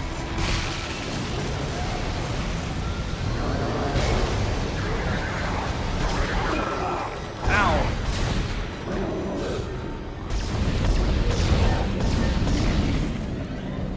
Oh, for fuck's sake, it didn't work.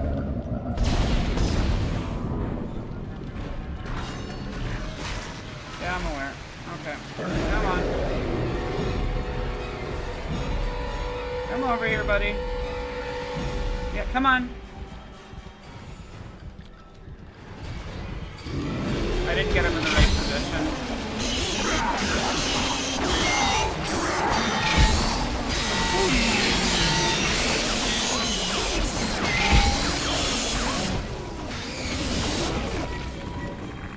That should pause him long enough. And in the right position. Test firing shuttle engines.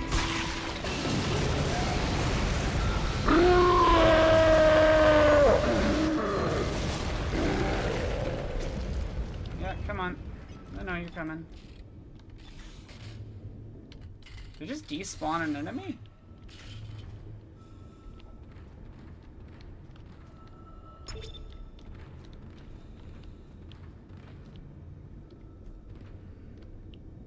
It works. Yes, this will work. There's still time to make things right. The shuttle needs to be released before launch. The control platform there. I need you to guide the undocking procedure while I start the shuttle's engines. This will make us whole again. This will make us whole again? Hurry. That's not concerning at I'll take all. the shuttle up to the flight deck where the marker's being held.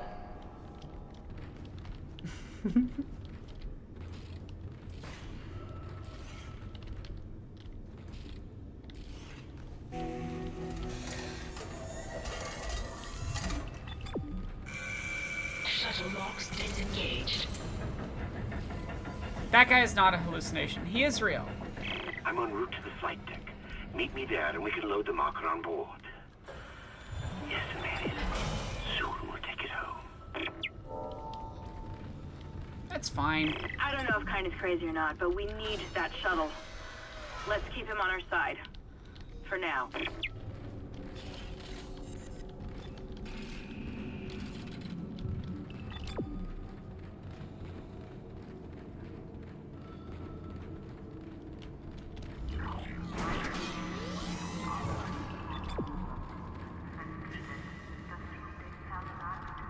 Everything's okay.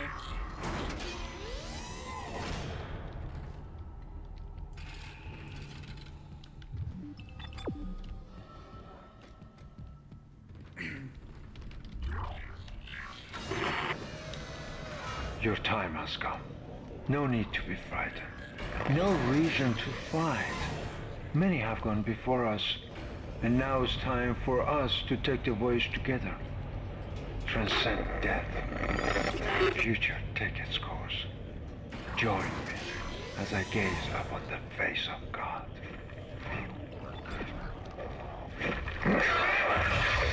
Okay. I mean, that was a choice he made. Sometimes you just let yourself get eaten and become part of the horror body mass.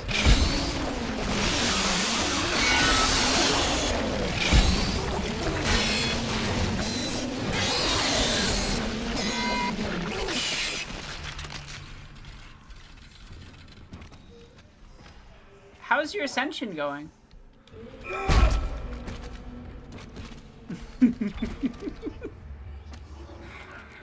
I have one node. Probably can't get anything used. The face of God looks like a Russian pterodactyl.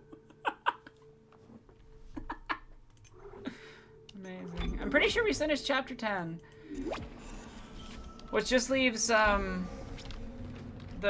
guide the marker one and the... How much ammo do I have?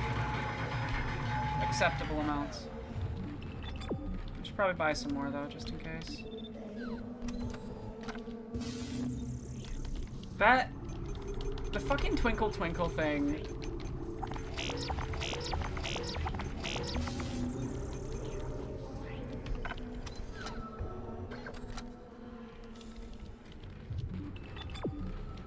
They really did just kind of nail this the one weapon so well that the rest of the weapons don't even need to be here. You know what I mean? Chapter 10 done. What did I say? Okay. It's Poe time.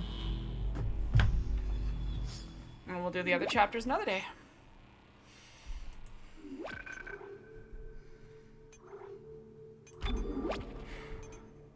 I hope you're all enjoying.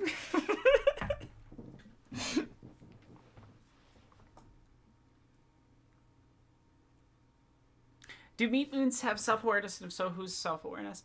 I mean, they're called a hive mind, so I would assume it's sort of like a... It's like the Borg, but meaty. A meaty Borg. The necromorphs, or if the Borg were actually really horrifying and not just kind of like conceptually creepy. Mr. Clark, I'm approaching the shuttle hangar. You must find your way to the cargo bay. The marker, it's being stored in there. There's a cargo loading lift there you can use to deliver the marker up to the hangar. Please, you must help me with this. It's the only way. Can you tell I don't use stasis enough in combat? Anyway. 1 second.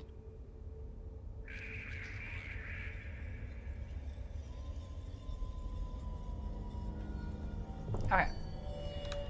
We're gonna read a little bit of a spooky story, and then that will be it for today. But I hope you've enjoyed the stream. And yeah. History. No. Do not play an ad. It played an ad. I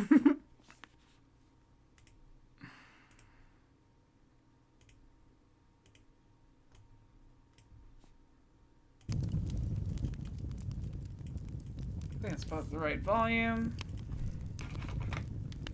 Set that sucker to red.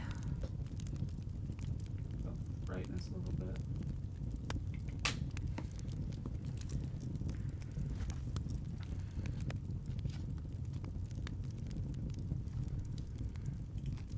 Okay. Spirits of the Dead by Edgar Allan Poe. Thy soul shall find itself alone, mid dark thoughts of the grey tombstone, not one of all the crowd to pry into thine hour of secrecy.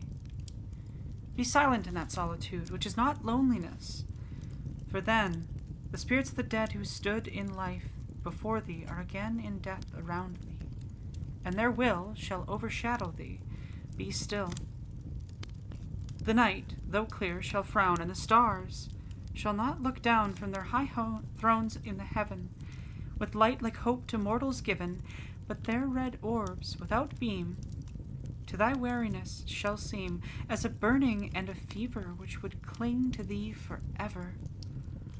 Now our thoughts thou shalt not banish, nor our visions near to vanish. From thy spirit shall they pass, no more like dewdrop from the grass.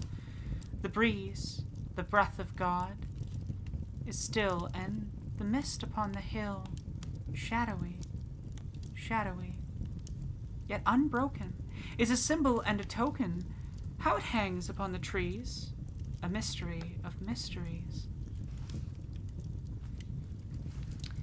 And that's a little poem. It's an interesting one. I'm not sure Need to read it a few more times to have a thought on it.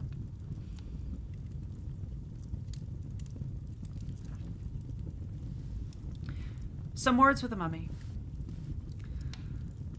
The symposium of the preceding evening had been a little too much for my nerves. I had a wretched headache, and was desperately drowsy. Instead of going out, therefore, to spend the evening as I had proposed, it occurred to me that I could not do a wiser thing than just eat a mouthful of supper and go immediately to bed. A light supper, of course. I am exceedingly fond of Welsh rabbit. More than a pound at once, however, may not at all times be advisable. Still, there can be no material objection to 2, and really between 2 and 3, there's merely a single unit of difference. I ventured perhaps upon 4. My wife will have it 5, but clearly she has confounded 2 very distinct affairs. The abstract number 5, I am willing to admit, but concretely it has references to bottles of brown stout, without which, in the ways of condiment, Welsh rabbit is to be eschewed. Having thus concluded a frugal meal, and donned my nightcap with the sincere hope of enjoying it till noon the next day, I placed my head upon the pillow, and, through the aid of a capital conscience, fell into a profound slumber forthwith. But when were the hopes of humanity fulfilled? I could not have completed my 3rd snore when there came a furious ringing at the street door bell, and then an impassioned thumping at the knocker, which awakened me at once. In a minute afterward, and while I was still rubbing my eyes, my wife thrust in my face a note from my old friend, Dr. Ponener. It ran thus. I'm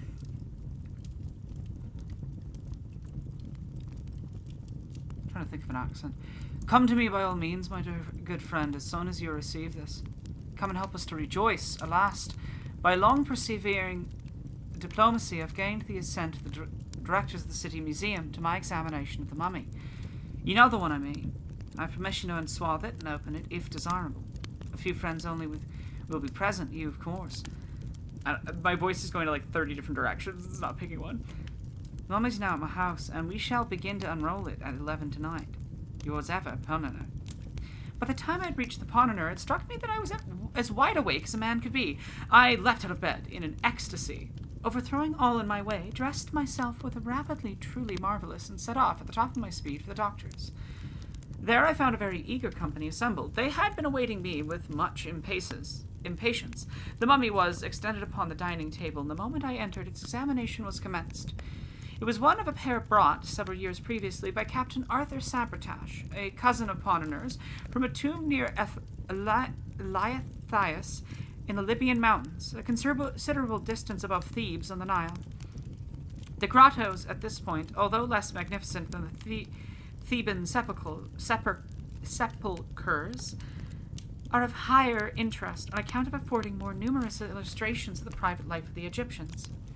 The chamber from which our specimen was taken was said to be very rich in such illustrations, the walls being completely covered with fresco paintings and bas-reliefs, while statues, vases, and mosaic work of rich patterns indicated the vast wealth of the deceased.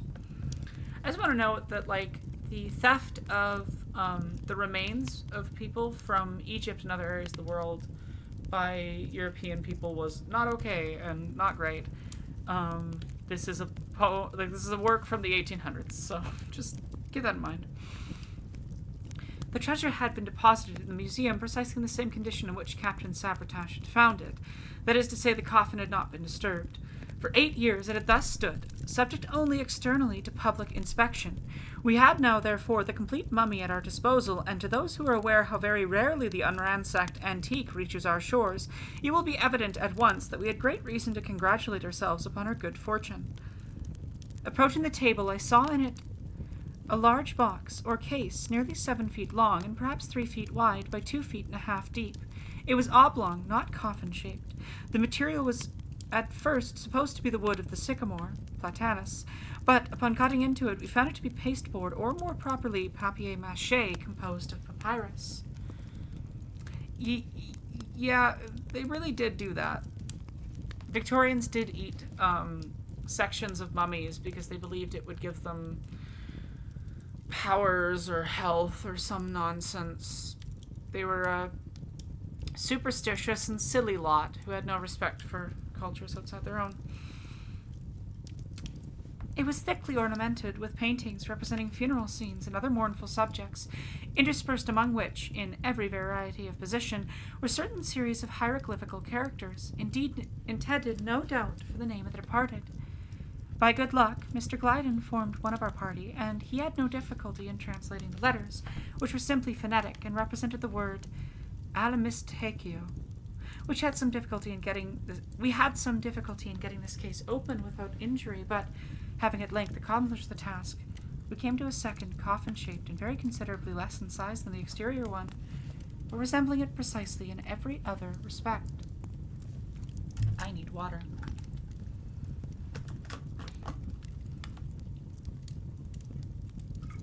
I'm going to go fill up partway through this.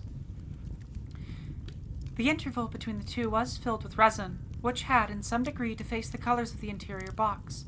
Upon opening this latter, which had quite easily, we arrived at a third case, also coffin-shaped, and varying from the second one in no particular except in that of its material, which was cedar, and still emitted the peculiar and highly aromatic odor of that wood. Between the second and third case there was no interval, the one fitting accurately within the other. Removing the third case, we discovered and took out the body itself. We had expected to find it, as usual, enveloped in frequent rolls or bandages of linen. But in place of these, we found a sort of sheath made of papyrus and coated with a layer of plaster, thickly gilt and painted. The paintings represented subjects connected with the various supposed duties of the soul and its presentation to different divinities, with numerous identical human figures, intended, very probably, as portraits of the persons embalmed. Extending from head to foot was a columnar, or a perpendicular inscription in phonetic hieroglyphics, giving again his name and titles and the name and titles of his relations. Around the neck, thus unsheathed, was a collar of cylindrical glass beads, diverse in color and so arranged as to form images of deities, of the scarabaeus, etc., with the winged globe. Around the small of the waist was a similar collar or belt. Stripping off the papyrus, we found the flesh in excellent preservation, with no perceptible odor. The color was reddish, the skin was hard, smooth, and glossy, the teeth and hair were in good condition, the eyes, it seemed, had been removed, and glass ones substituted, which were very beautiful and wonderfully lifelike, with the exception of somewhat too determined to stare. The fingers and the nails were brilliantly gilded. Mr. Glyden was of opinion, from the redness of the epidermis, that the embalmment had been effected altogether by asphaltum.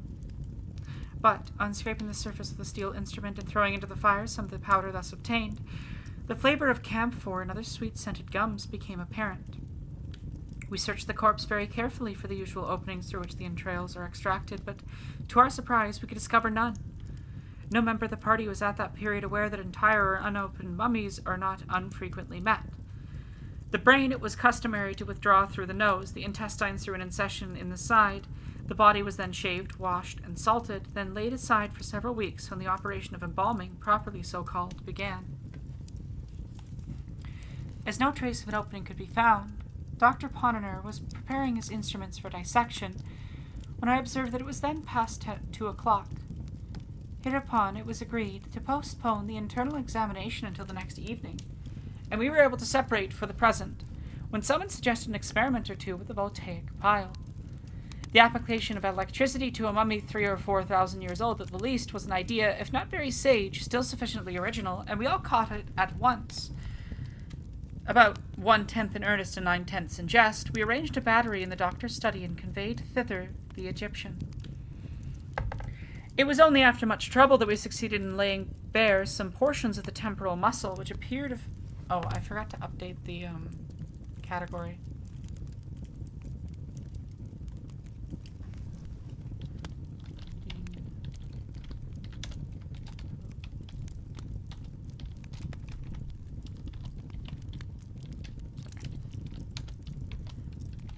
It's hard to update categories midstream. It's kind of awkward.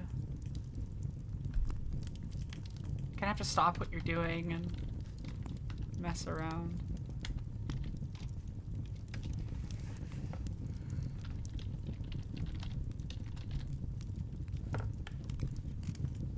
There we go. Yes, hydrate, chat. Hydration's important. As you can see, I have been hydrating all day. I drink that entire thing. It was only after much trouble that we succeeded in laying bare some portions of the temporal muscle, which appeared of less stone rigidity than the other parts of the frame, but which, as we had anticipated, of course, gave no indication of galvanic susceptibility when brought in contact with the wire. Thus, the first trial indeed seemed decisive, and with a hearty laugh at our own absurdity, we were bidding each other good night, when my eyes, happening to fall upon those of the mummy, were there immediately riveted in amazement. My brief glance, in fact, had sufficed to assure me that the orbs which we had all supposed to be glass, and which were originally noticeable for a certain wild stare, were now so covered by the lids that only a small portion of the tunica albuginea remained visible. With a shout, I called attention to the fact, and it became immediately obvious to all.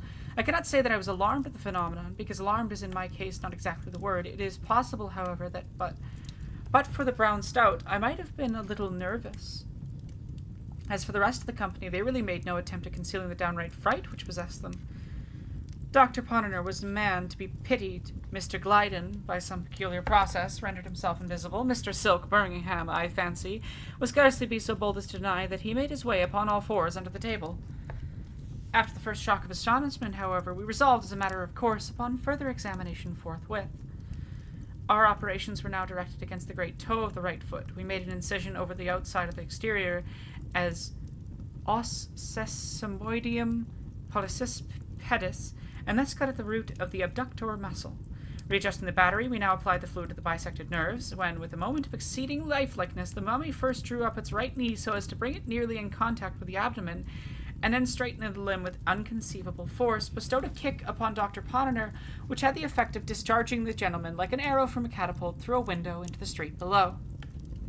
We rushed out en masse to bring in the mangled remains of the victim, but had the happiness to meet him upon the staircase, coming up in an unaccountable hurry, brimful of the most ardent philosophy, and more than ever impressed with the new necessity of prosecuting our experiment with vigor and with zeal.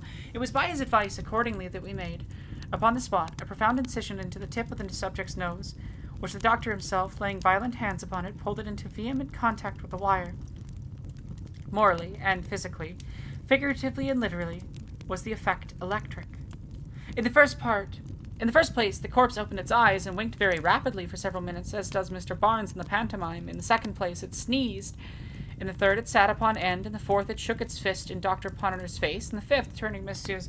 Glyden and Buckingham, it addressed them in very capital Egyptian thus: I must say, gentlemen, that I am as much surprised as I am mortified at your behavior.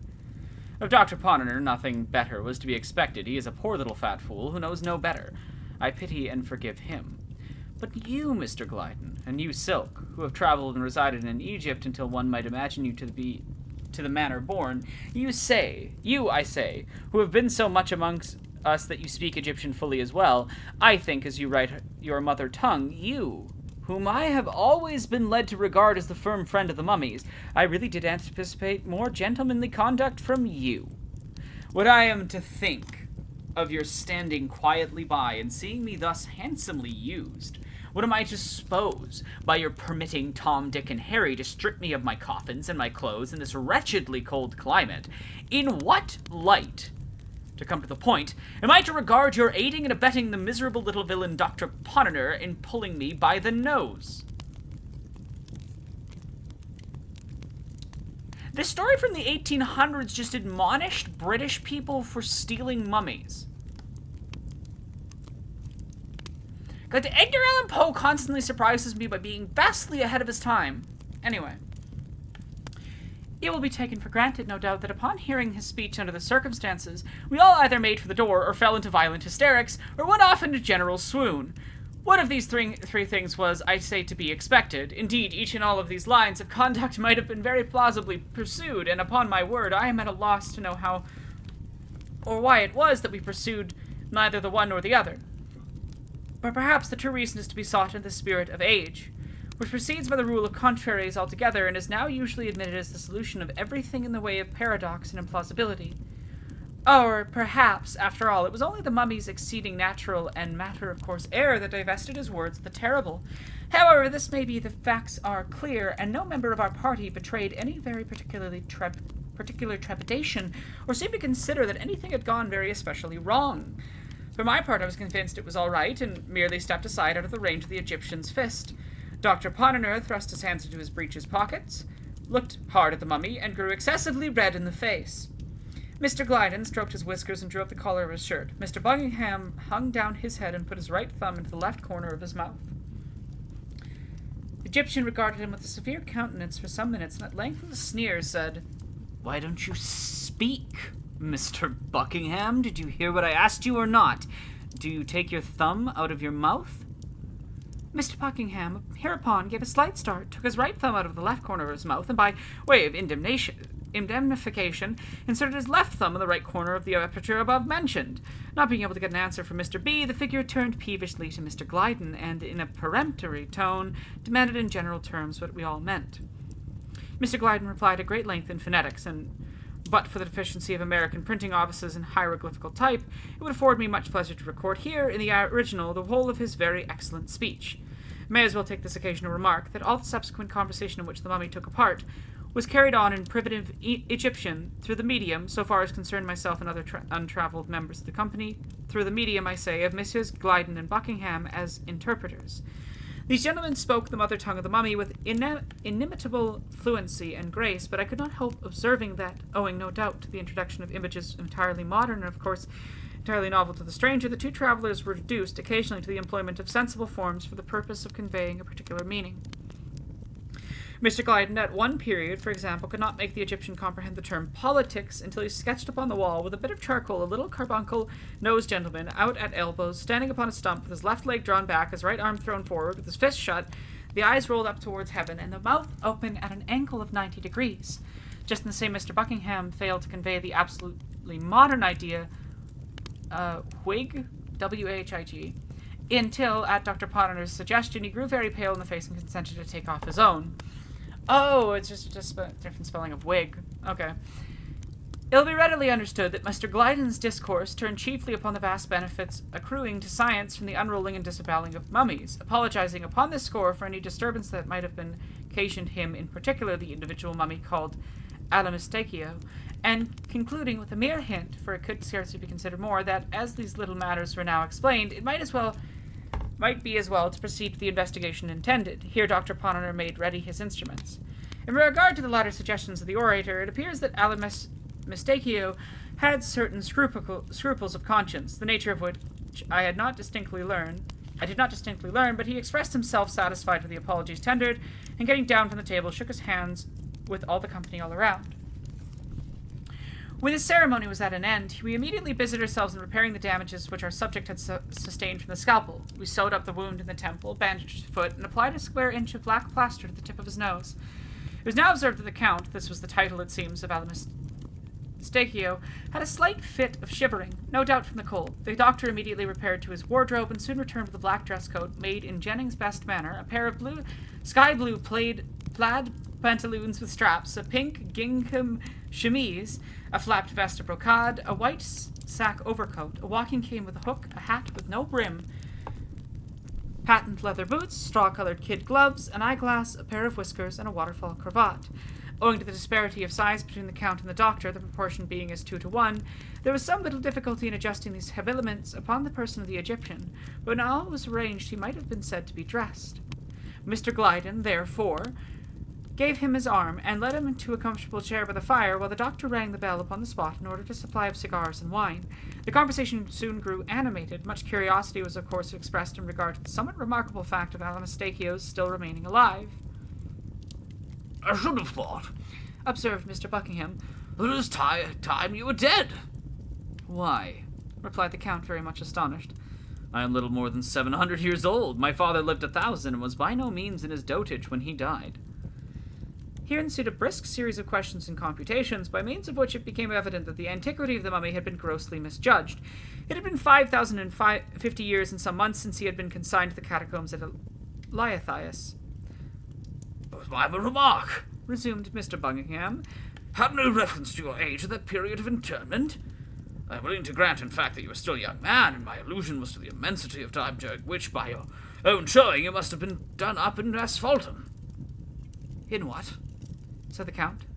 In asphaltum, persisted Mr. B. Ah, yes, I had some faint notion of what you mean. It might be made to answer, no doubt, but in my time we employed scarcely anything else than the bichloride of mercury.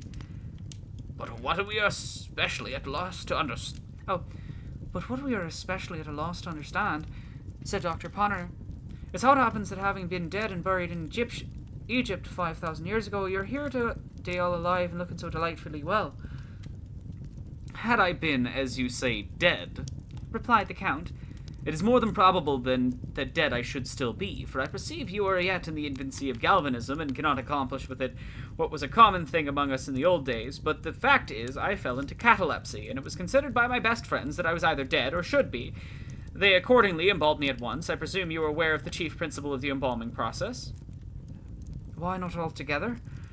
Ah, I perceive. Deplorable condition of ignorance. Well, I cannot enter details just now, but it's necessary to explain that to embalm, properly speaking, in Egypt, was to arrest indefinitely all the animal functions subjected to the process. I use the word animal in its widest sense, including the physical not more than the moral and vital being. I repeat that the leading principle of embalmment consisted with us in the immediately arresting and holding in perpetual abeyance all the animal functions subjected to the process. To be brief, whatever condition the individual was at the period of embalmment, in that condition he remained. Now, as it is my good fortune to be of the blood of the scarabæus, I was embalmed alive as you see me at present. The blood of the scarabæus? exclaimed Dr. Ponner. Yes, the scarabæus was the insignium, or the arms, of a very distinguished and very rare patrician family. To be of the blood of the scarabæus is merely to be one of the family of which the scarabæus is the insignium. I speak figuratively. But what has this to do with your being alive? Why, it is the general custom in Egypt to deprive a corpse before embalmment of its bowels and brains. The race of the scarabæi alone did not coincide with the custom. Had I not been a scarabæus, therefore, I should have been without bowels and brains, and without either it is inconvenient to live. I perceive that, said Mr. Buckingham, and I presume that all the entire mummies would come to hand with the race of scarabæi. Beyond doubt. I thought, said Mr. Glyden, very meekly, that the scarabæus was one of the Egyptian gods. One of the Egyptian what? Exclaimed the mummy, starting to its feet. Gods? Repeated the traveller. Mr. Glyden, I really am astonished to hear you talk in this style, said the Count, resuming his chair. No nation upon the face of the earth has ever acknowledged more than one god. Oh, God. Christians. Christians.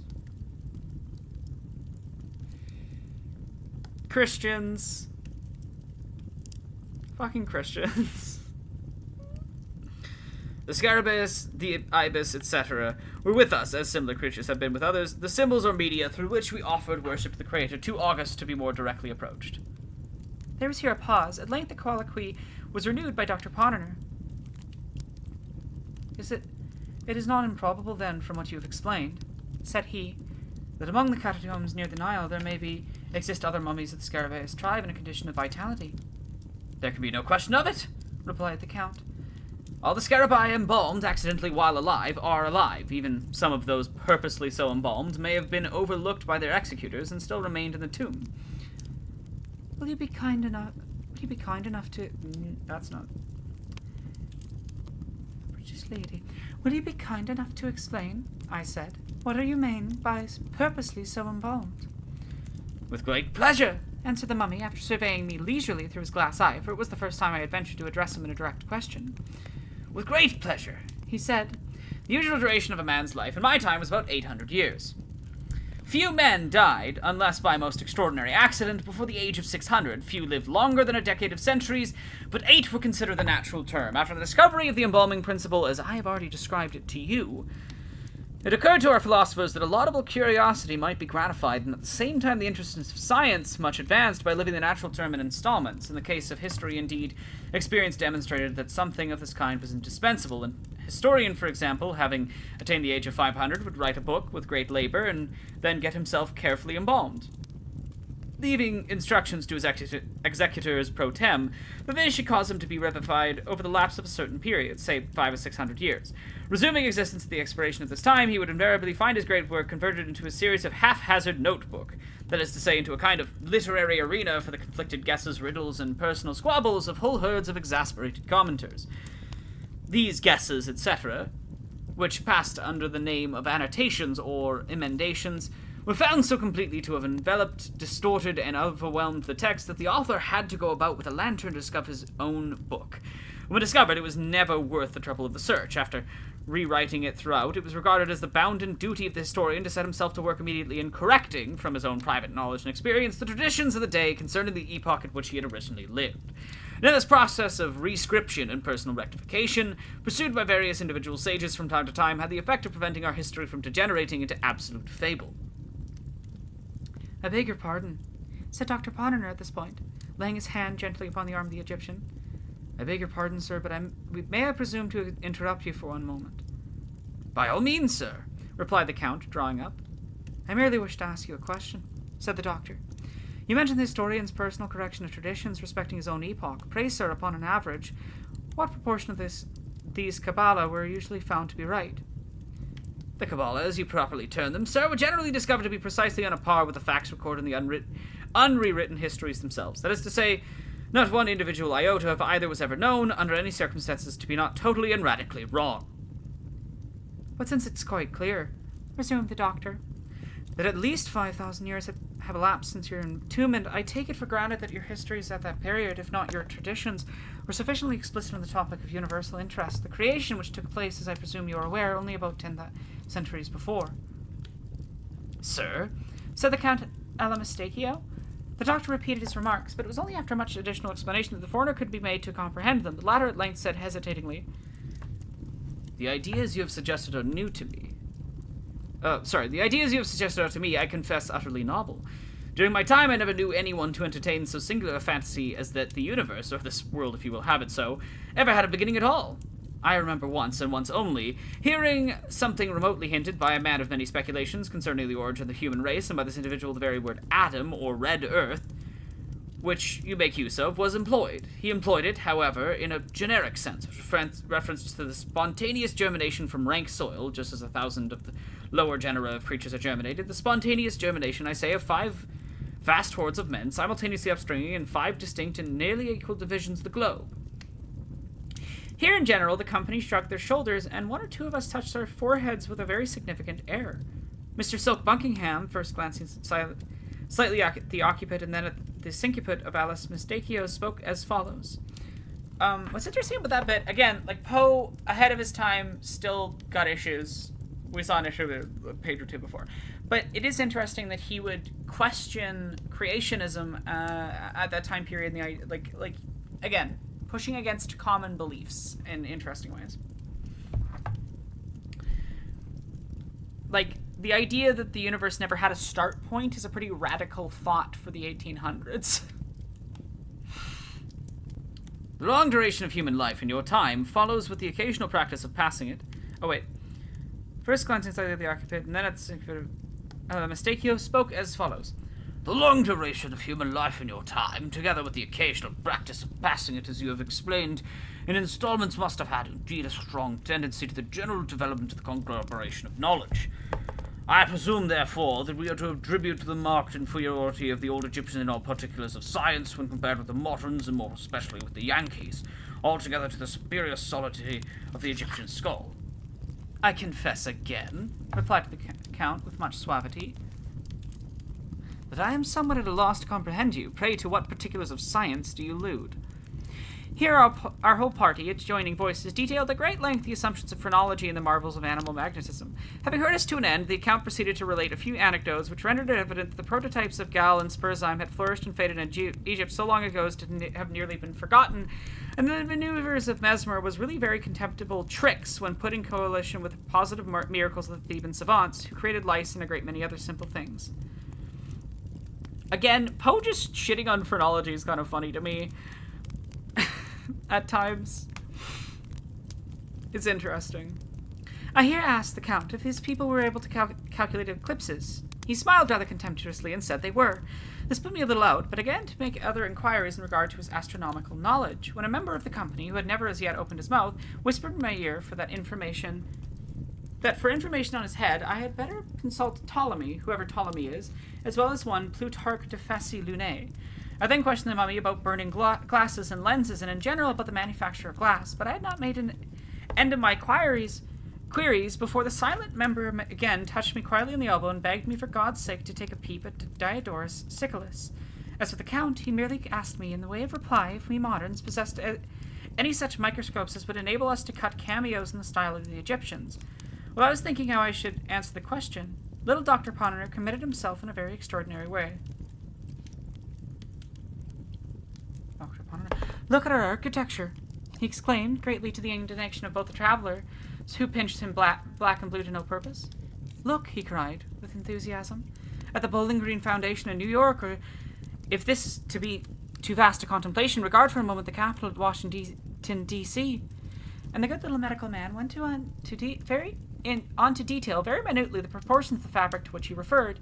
He explained that the portico alone was adorned with no less than 24 columns, 5 feet in diameter and 10 feet apart.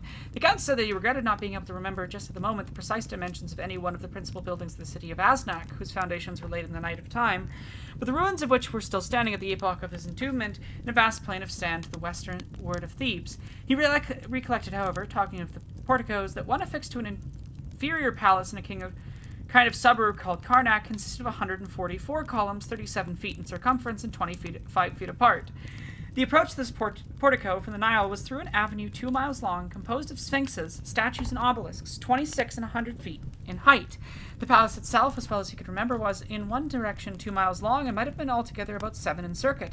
Its walls were richly painted all over, but within and without, with hieroglyphics. He would not pretend to assert that even 50 or 60 of the Doctor's capitals might have been built within these walls, but he was by no means sure that 200 or 300 of them might not have been squeezed in with some trouble. That palace at Karnak was an insignificant little building after all. He, the Count, however, could not conscientiously refuse to admit the ingenuity, magnificence, and superiority of the fountain at the Bowling Green as described by the Doctor. Nothing like it, he was forced to allow, had ever been seen in Egypt or elsewhere. Again, Edgar Allan Poe shitting on British people for thinking they were superior to Egyptians. And Americans. Americans and British people. Like, what? Wild. For the time period, wild. I like Poe. He's not perfect, but God, was he ahead of his time. I here asked the Count what he had to say to our railroads. Nothing, he replied. In particular. They were rather slight, rather ill-conceived and clumsily put together. They could not be compared, of course, with the vast, level, direct, iron-grooved causeways upon which the Egyptians conveyed entire temples and solid obelisks of 150 feet in altitude. I spoke of our gigantic mechanical forces. He agreed that we knew something in that way, but inquired how I should have gone to work in getting up the imposts and the lintels of even the little palace at Karnak. This question I concluded not to hear, and demanded if he had any idea of artesian wells, but he simply raised his eyebrows, while Mr. Glyden winked at me very hard and said, in a low tone, that one had been recently discovered by the engineers employed to bore for water in the great oasis. I then mentioned our steel, but the foreigner elevated his nose. Thank you so much for the donation, Anonymous. I appreciate it. I then mentioned our steel, but the foreigner elevated his nose and asked me if our steel could have executed the sharp carved work seen on the obelisks, and which was wrought altogether by edged tools of copper. This disconcerted us so greatly that we thought it advisable to vary the attack to metaphysics. We sent for a copy of a book called The Dial and read it out of it a chapter or two about something which is not very clear, but which the Bostonians call the Great Movement of Progress. The Count merely said that the great movements were awfully common things in his day, and as for progress, it was at one time quite a nuisance, but it never progressed. Like, holy shit, Edgar Allan Poe's just like shitting on the popular views of his time in a really wonderful way. It's fascinating. Sorry.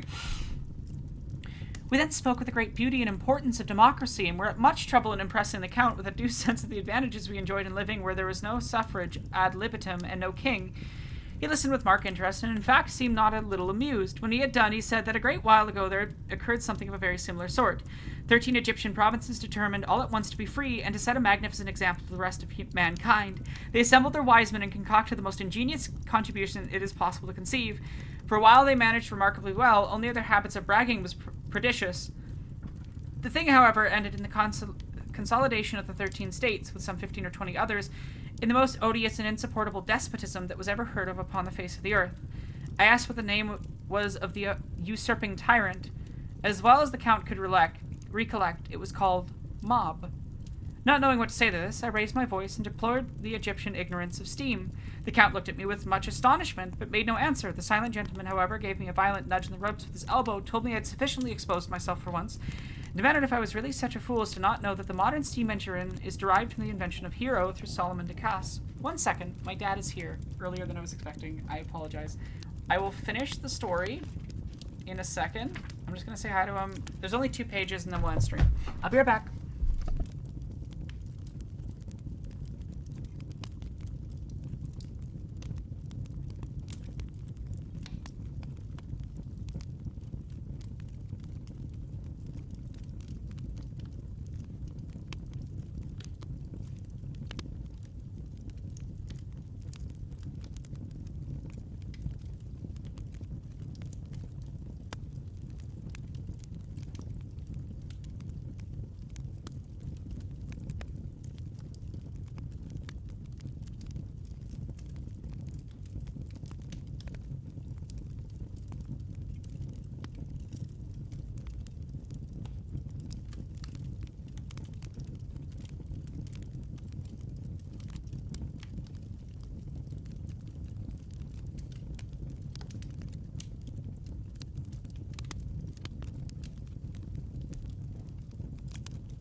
I'm back. Oh, sorry. Bellamy, we are currently reading, if I remember correctly, it's A Conversation with a Mummy? Some Words with a Mummy by Edgar Allan Poe. I'm reading all of the works that are inspiring Mike Flanagan's The Fall of the House of Usher before it releases.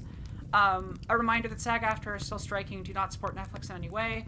But yeah, so that's why I'm reading what I'm reading right now, and so I've just been reading all of them, and I'm going to try to read through the entire book on stream before the 12th. So I'm just reading like 1 or 2 stories a day with you all at the end of streams, and that's how I've been ending streams. It's been very nice.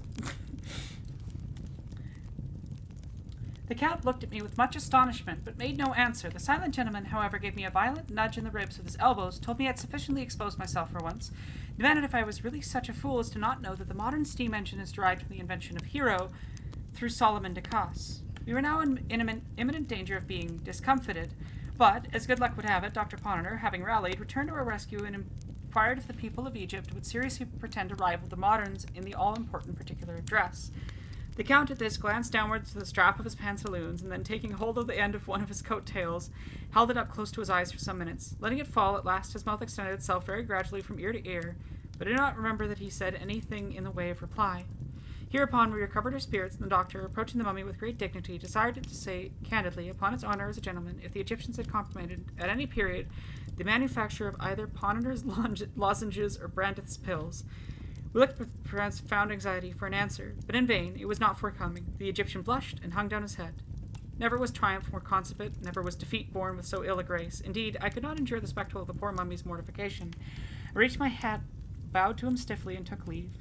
Upon getting home, I found it past 4 o'clock, and went immediately to bed. It is now 10 a.m. I have been up since 7, penning these memoranda for the benefit of my family and of mankind. The former I shall behold no more. My wife is a shrew. The truth is, I am heartily sick of this life and of the 19th century in general. I am convinced that everything is going wrong. Besides, I'm too anxious to know who will be president in 2045. As soon, therefore, as I shave and swallow a cup of coffee, I shall just step over to Ponander's and get embalmed for a couple of 100 years. What an interesting story. Again, not perfect, again, a little messy, but, like, considering that people to this day you know, have all the conspiracy theories about, like, the Egyptians couldn't have made the pyramids and all that nonsense. Like, Poe questioning those mentalities in the 1800s is quite fascinating. Yeah,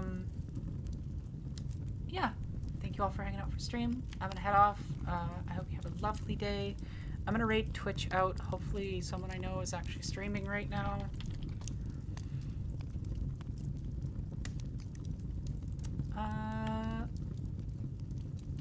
No one's small, but I see that one topic's live, so I'm gonna raid over to him.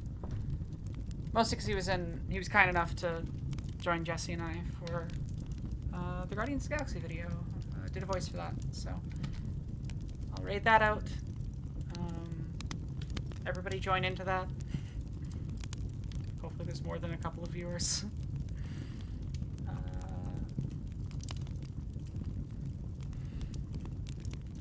And I will chat with you all later.